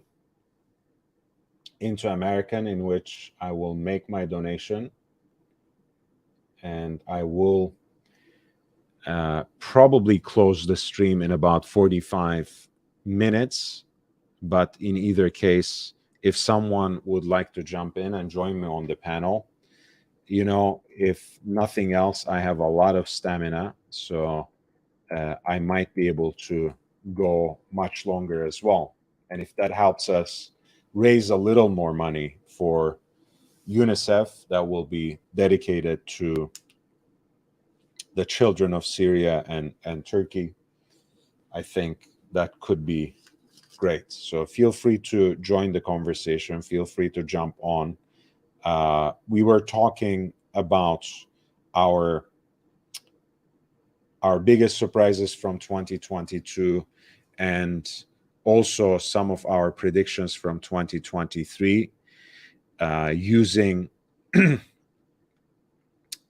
as points of departure some of the things that Philips Auction House's experts have shared on their webpage. And we were reading through Logan Baker's, their senior editorial manager.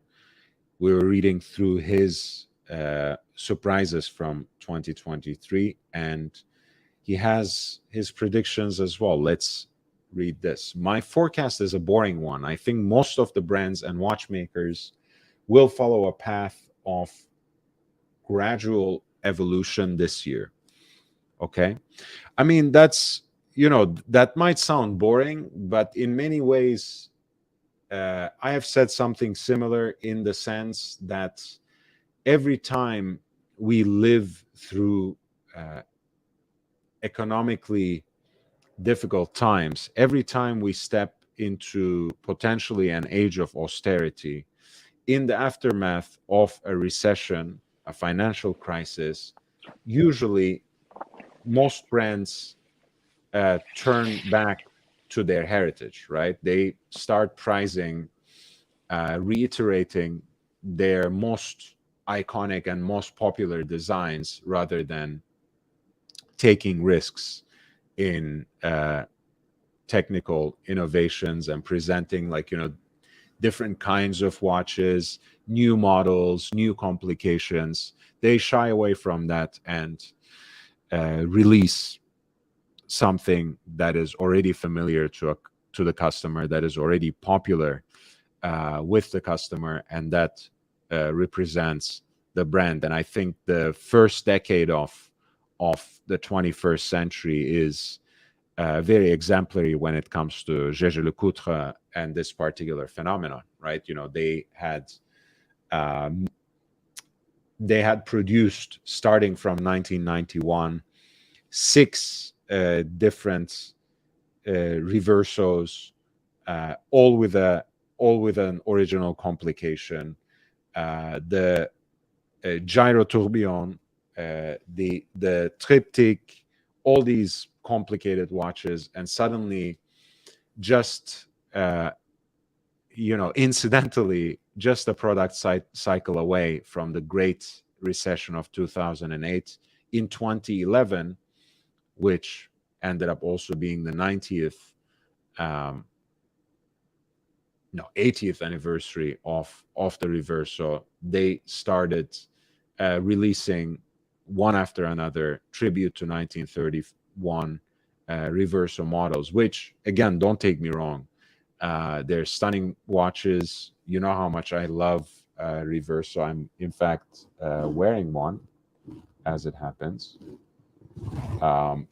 But that was basically a very conscious strategy on their part to turn back to heritage. So if that's what Logan Baker is saying there, that makes sense. Absolutely. Welcome back, Professor. Sorry, I switched gears for a minute since you were taking a short break. Yeah, I had to help a little bit in the household, but yeah, no, of course, it's it shouldn't be a surprise. It's this is the golden age, I think, of the watch industry in terms of not just innovations, but the thing here, one footnote that I see is that as our world has become very more so than before, Mhm. very geared into seeing new models of everything, you know, drawing from the car industry that for long has produced models, year after year.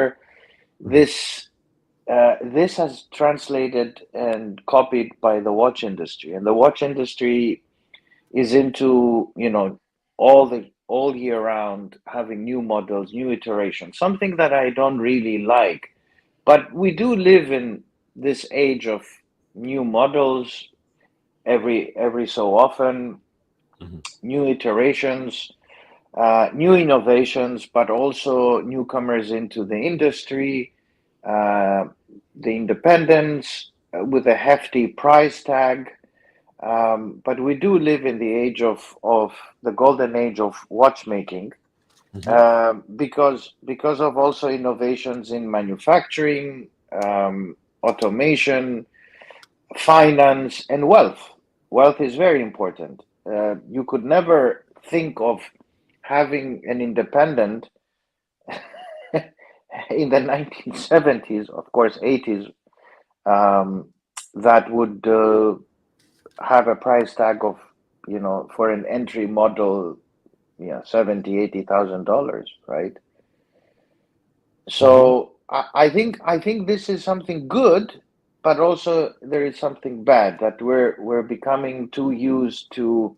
Oh, let's bring the new model. Let's have, with Rolex. Oh, let's have the titanium. Since we see it with Tudor, Rolex should do titanium. Let's see titanium. Yes, okay, fine.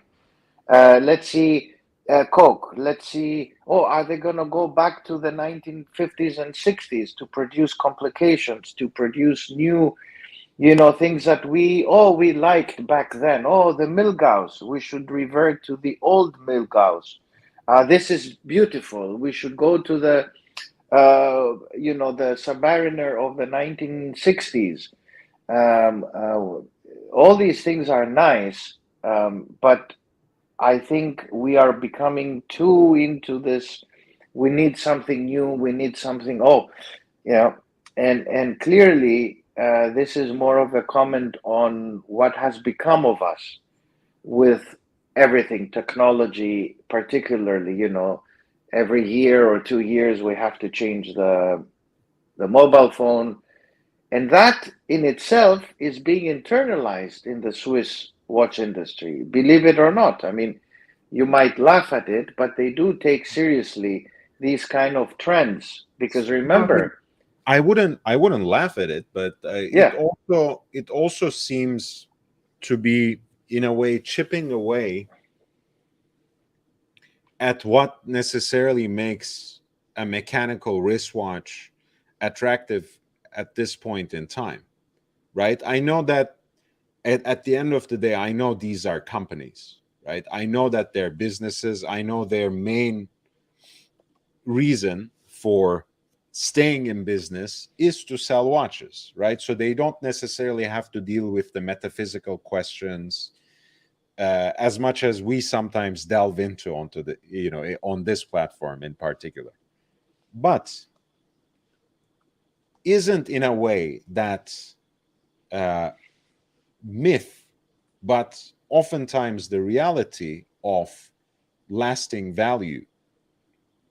Yes. That notion of a mechanical wristwatch being able to stay with you, and God bless, even with your family for generations, isn't that what makes it so attractive as almost a melancholy object compared to a cell phone or a smartphone, especially, that, like you said, we basically have to change every 2 years at best, maybe every year? Because I mean, my cell phone company certainly calls me every year, trying to give me an upgrade, and a good deal in achieving that upgrade. Yeah, For me, I think so. I the think so, world Lord. the world of the wristwatch, the world of the mechanical watch, is a refuge from that. And for the industry to actively work against that, actively chip at that in every opportunity, they might Mm. they might make gains in short to midterm, but long term they're taking the romance away, I think, from actually what makes the wristwatch so singular in the world of what was it that they had started calling the internet earlier? The Internet of Things, right? From Mm. the world of things that we inhabit, this is a thing that's not exactly medieval, but it's certainly something of a time capsule, something that arrives from more or less, in terms of its mechanism, from more or less the 19th century, in terms of its aesthetics, from mid 20th century. Has the Yeah, wheel been reinvented? Not really. I mean, it's when you kind of, if you think beyond Max Büsse and friends, and Uhrwerk, and some of the more adventurous brands, we still have the same designs. We still more or less have the same watches as the mid 20th century. And that's not a bad thing. I'm not talking about this as a point of criticism. I think that's what makes wristwatches so attractive: the lasting value, and the idea that they connect you to a very living aspect of the past that you can carry forward. yeah. And allow me to say, because what I love about your channel is that there is depth, and you allow for discussion, real discussion amongst your peers and your guests.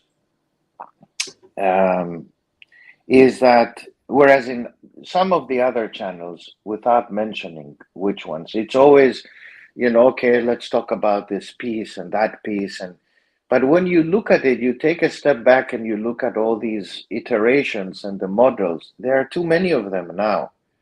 In particular, the more recent announcements from Audemars Piguet. Audemars is an old name. No disrespect to them, but they are producing so many iterations of the same thing over and over again that I think they're overkilling it. Fine, the dial is wonderful. They change the dial, they change the bezel, they make all these, they have to, because they're making a lot of money, so they need to claim and to make these small changes and innovations. But it's becoming very tiring, and myself, and one can discount the way I'm thinking, is that I'm so tired looking at what they're producing now over and over again, all of them, including Rolex, that all I'm saying is, look, just buy one watch.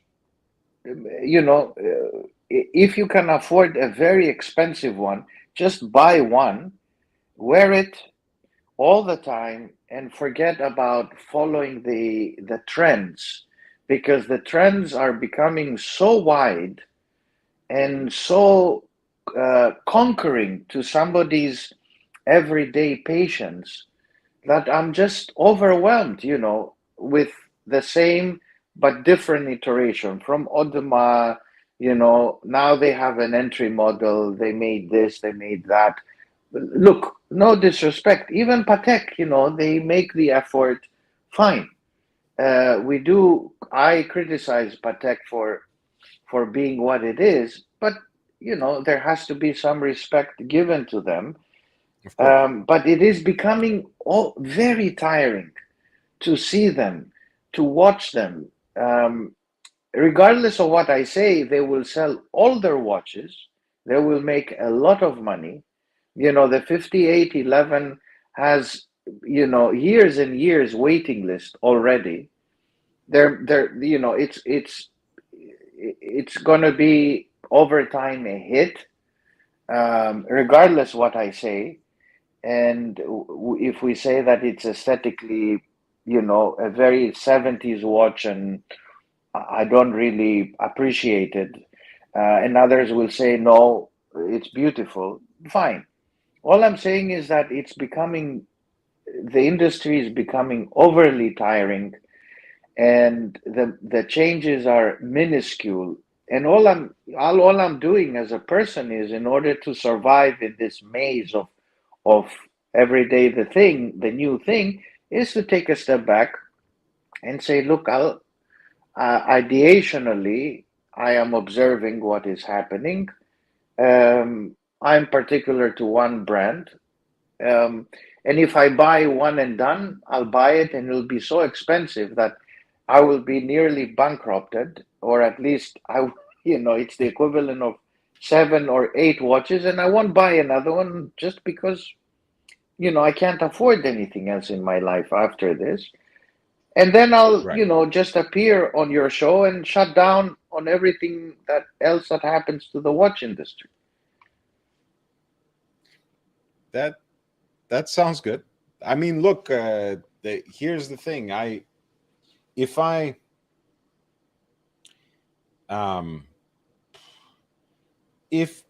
were perhaps 2 decades more advanced in my experience, which is basically you, right? I have about 2 decades of experience in collecting watches. You have almost 40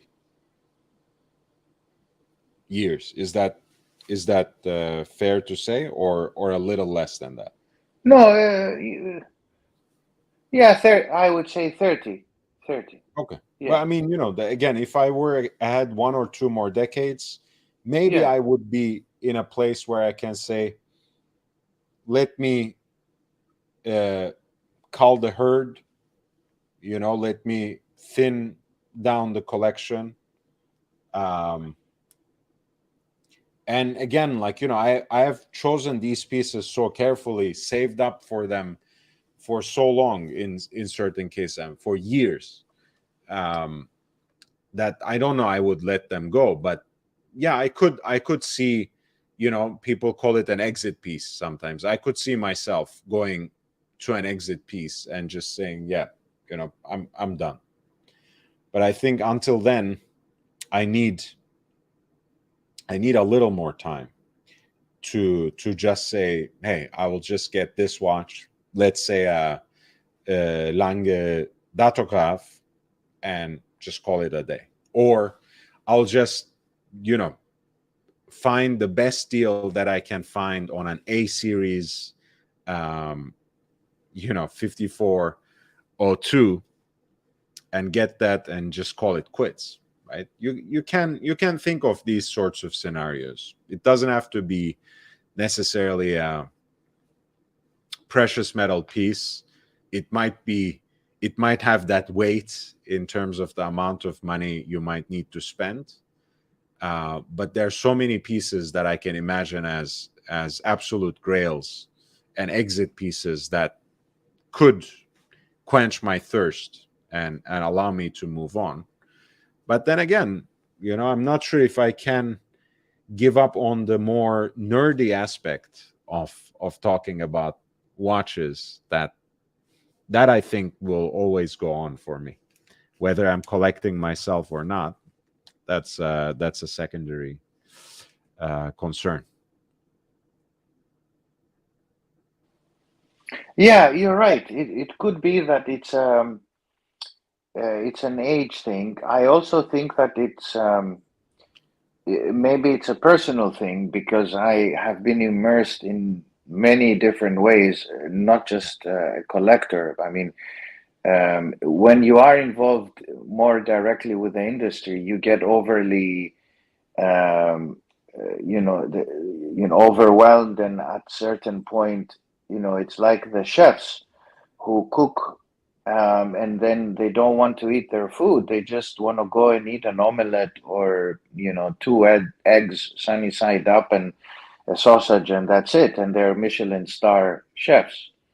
Um, I find it personally, very tiring.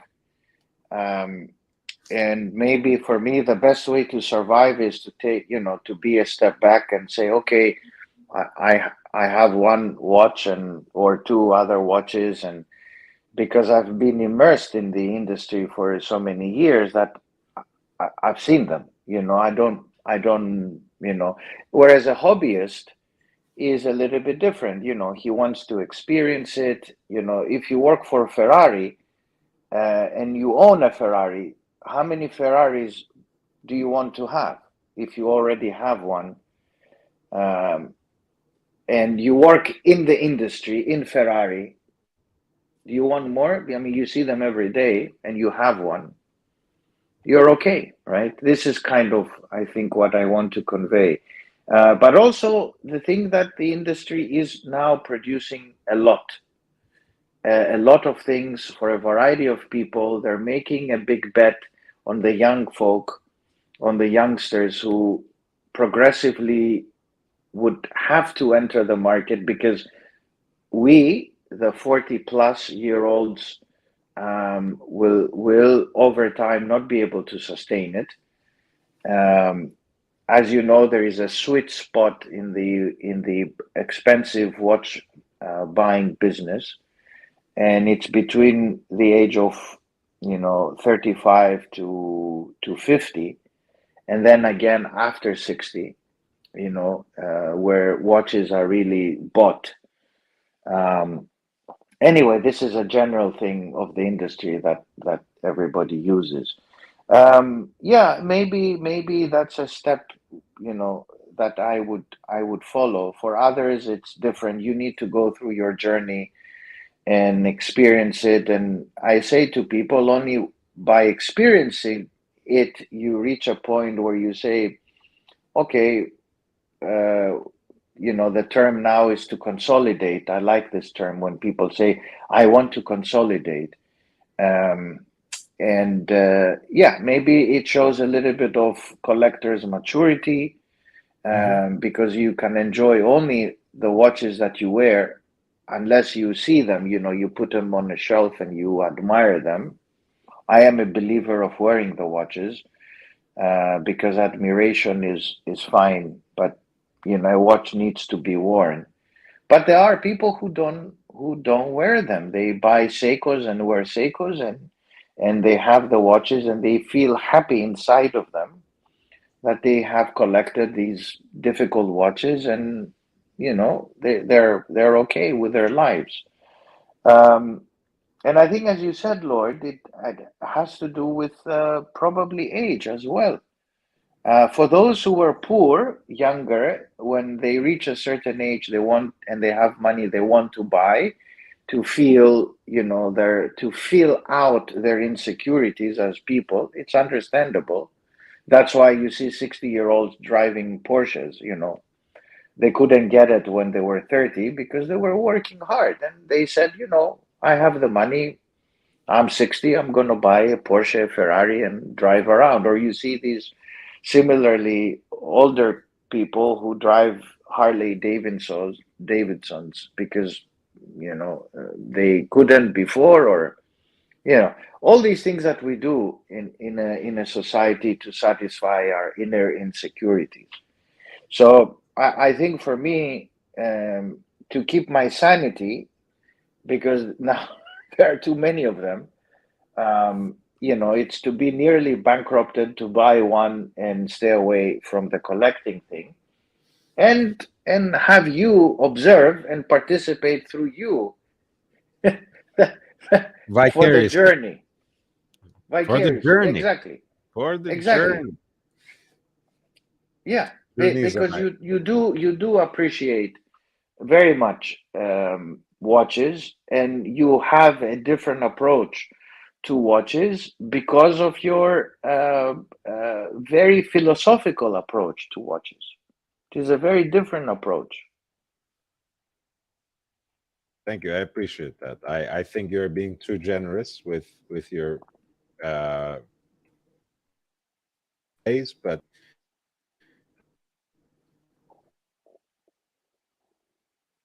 I think I want to complete the full 6 hours. I am experiencing some connection problems for a second. So since I have the professor here, maybe would you hold it together for 5 minutes, professor, so I can just log out, log back in, and make Yeah, sure that yeah, everything. sure. I'll stay. Oh wait, I think it's fine now. Wait. Okay, let me just log off. You can talk about anything you like, Professor. I can talk. Okay, so okay, this is great. Fantastic. So we can talk about anything now. Wonderful. Um, so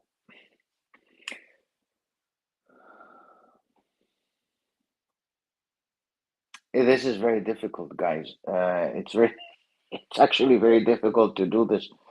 Um, this YouTube business is quite challenging, especially when you don't have a lot of interlocutors and people chatting with you all the time. It's not easy. So I really admire and respect Lord for doing this. Um, so yeah, I think that everybody's journey is different, and everybody needs to have um, his or her own thing in life and watches. But definitely, you need to enjoy them and move on and admire the workmanship that goes into the watch, regardless of if it's $1,000 or $100,000. I think the respect that goes into producing these watches is unique. And after all, we live in an age where we don't really need watches. And I want to have something that relates back to the old days. It harks back to the days when we were less reliant on automation, computers, digital watches, burning calories, or having all these gadgets that tells us what our future looks like. So, a watch is all about the human element, the intervention of a human into the watch that you can carry on your wrist. I think that's something that needs to be admired. And my philosophy is just, try to have one or two watches and move on. You're back.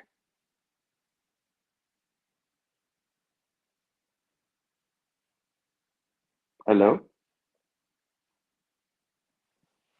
Lord. Can can you? I can't hear you. No, no, no. How about now? How about now? Can you hear me now? Can you hear me now? No? Can the audience hear me? Ah, Can you hear me now? yeah. Now we're good. Perfect. Uh, um, yeah. So I was saying we have um, about 10 minutes before midnight, 16 minutes before we complete the 6-hour marathon. Let's recap very quickly. This live stream I wanted to dedicate to the people who have been affected by the earthquake in the Near East, in Syria and Turkey specifically. And I wanted to donate all the proceeds from Super Chats to the UNICEF, so it can be designated for children more particularly. This live stream was supposed to mark the occasion of the anniversary of the channel, but I wanted to do something for people who are more in need, something for others, rather than simply patting myself on the back. And I really appreciate that you came out to support me, to support this platform.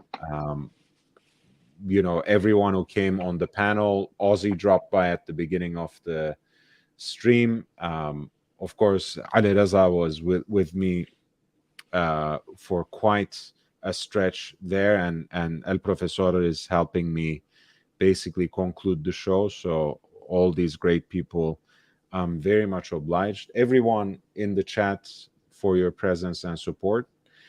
And to incentivize a little more the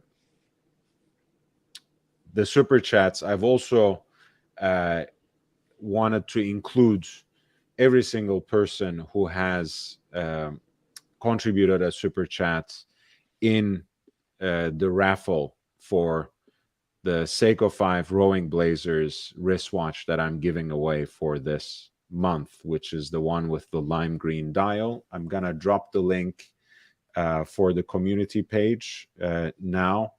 It's basically the penultimate post that has all the information about the raffle.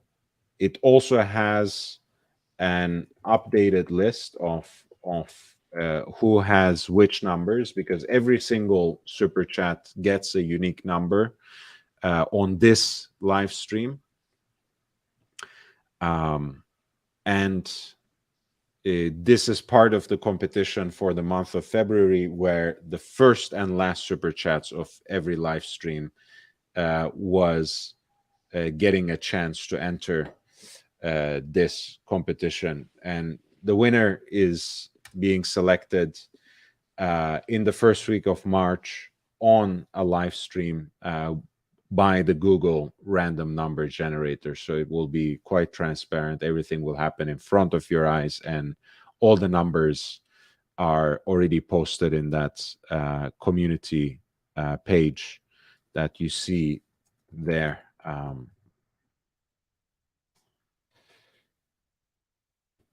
So thank you so much for being part of this community. I think I feel really, really touched. Honestly, I was just calculating while the computer was restarting, converting from the Australian dollars we have, from the New Zealand dollars we have, from the pound sterling we have, from the dollars we have.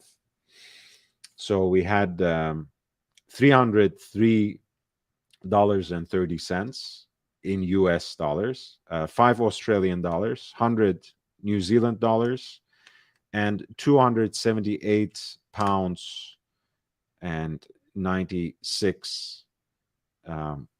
You call it what? Pence? Pence.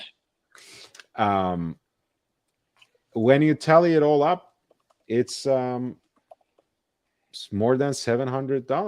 $706.37. Obviously, I'm gonna make that a 725 even, and donate it to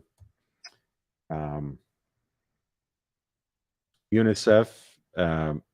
I don't think any more super chats are coming. Of course, I'll be more than happy to include them as well.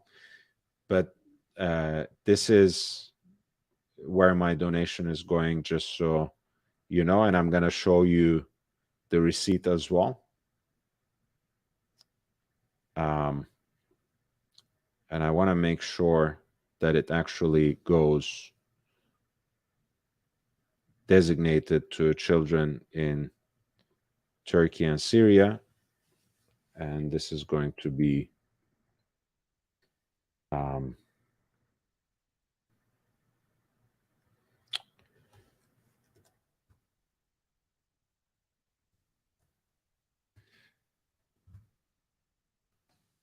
this is how we're gonna donate, guys.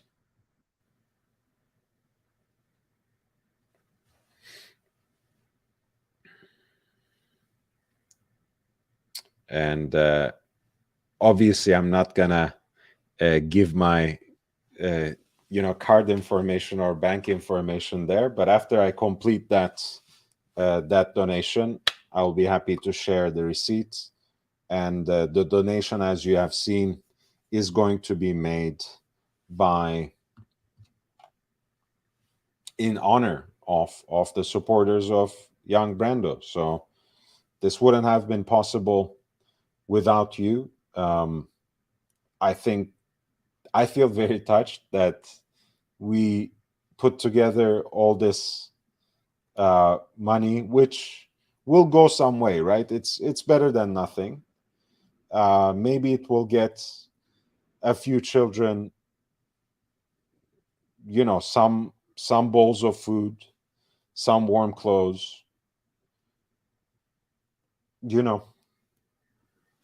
What else? What else?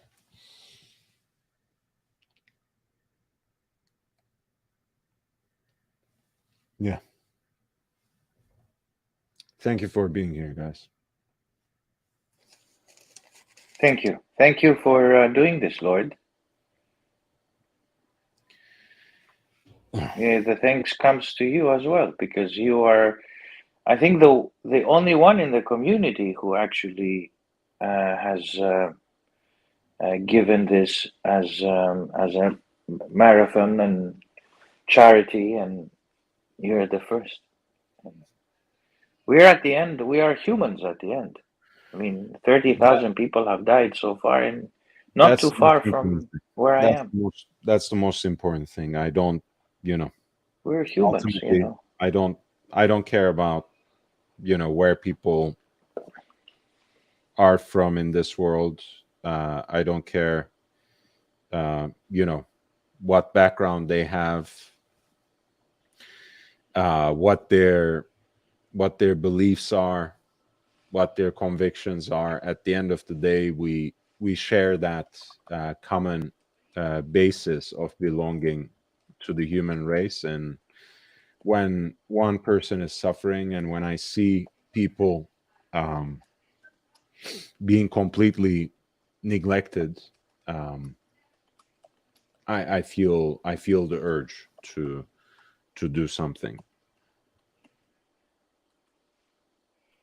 So that's that goes without saying. To me, I think I was gonna, the first thing when I heard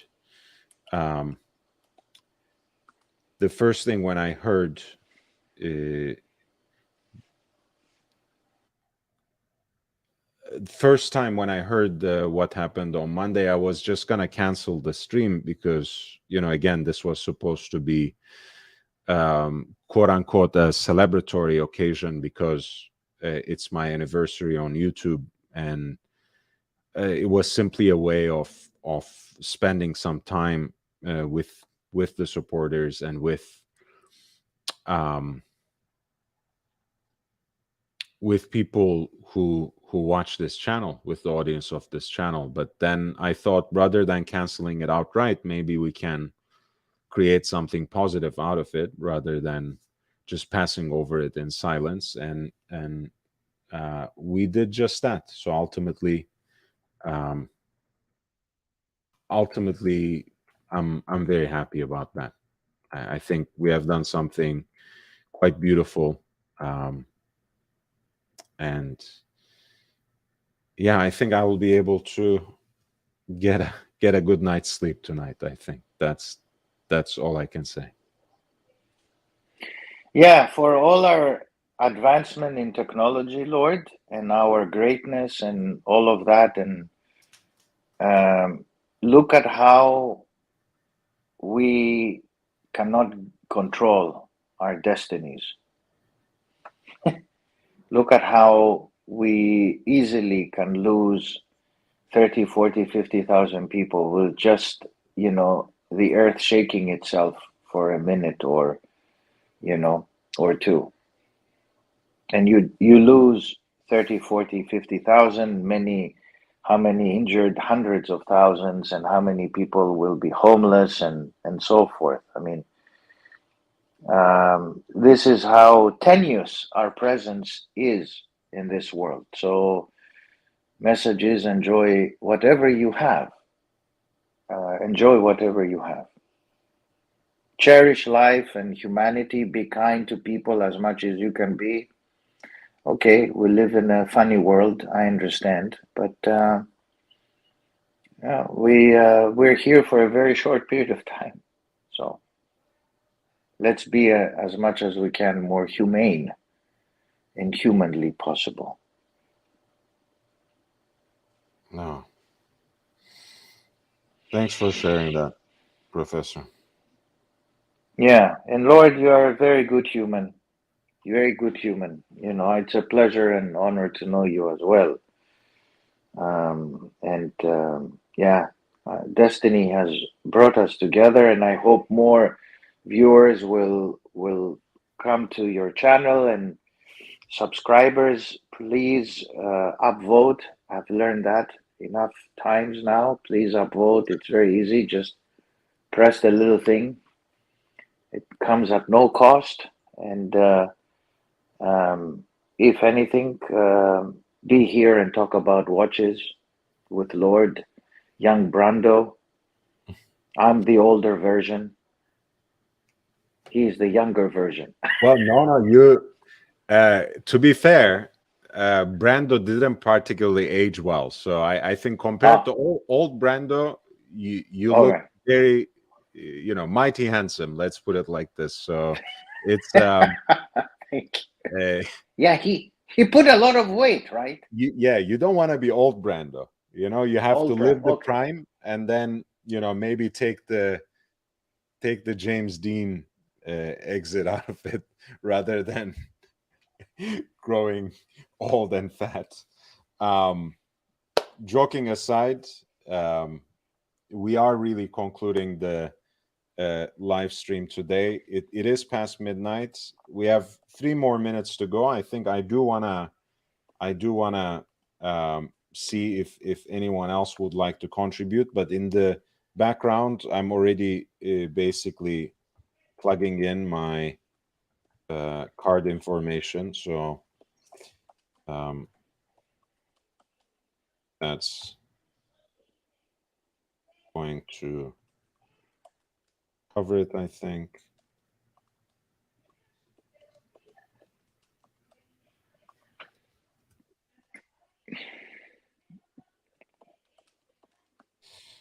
Um,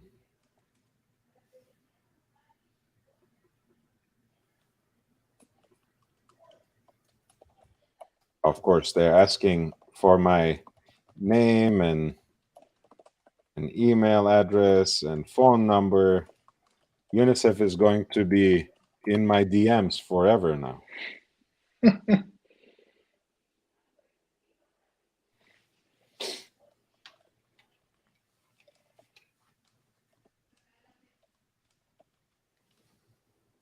Okay.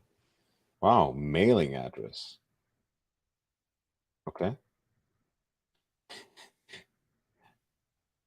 I wonder if they will come to the door as well.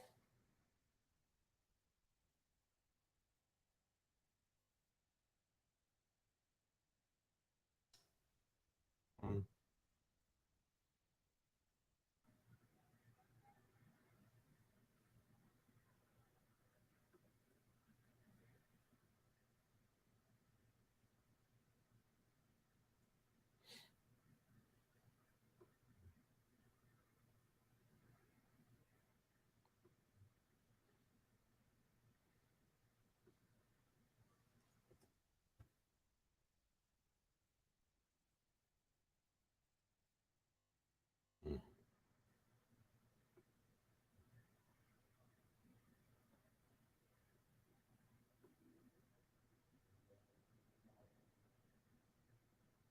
All right.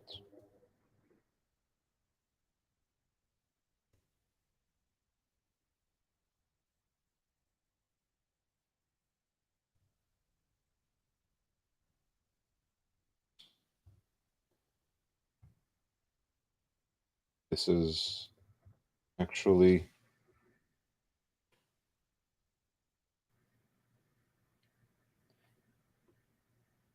I think this has gone really well. Let me see. I think we have a little bit of personalized card even, so I can show the receipt, of course, but also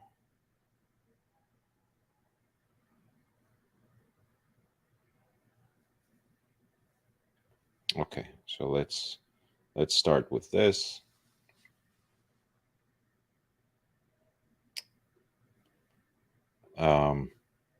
There we go.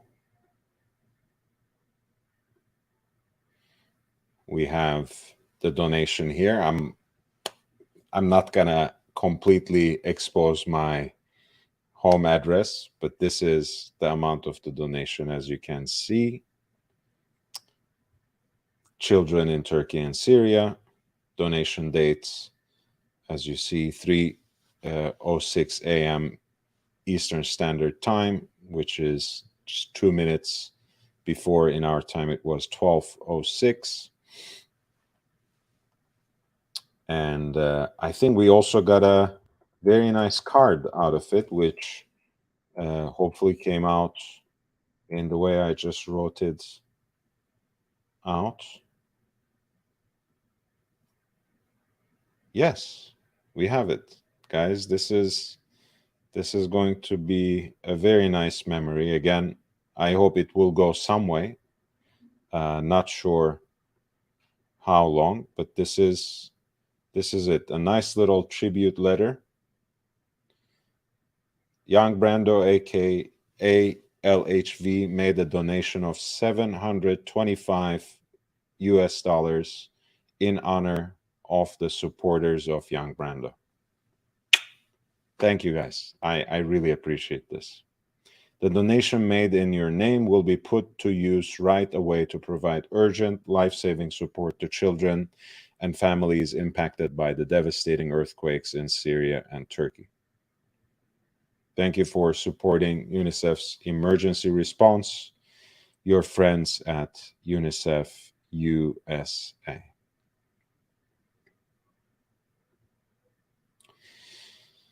All right. God bless, guys. I really appreciate you. Please hit the like button on your way out. This has been a great stream. I really, really cherish to, yeah, I'm really privileged to have you guys as my supporters, guys and gals. I really, really love you and cherish you. We love you too. I look forward to seeing you all tomorrow. Thank you so much, Professor. I love you too. Thank you. Take care. I'll see you all tomorrow, everyone. Until then, I bid you adieu. Take care.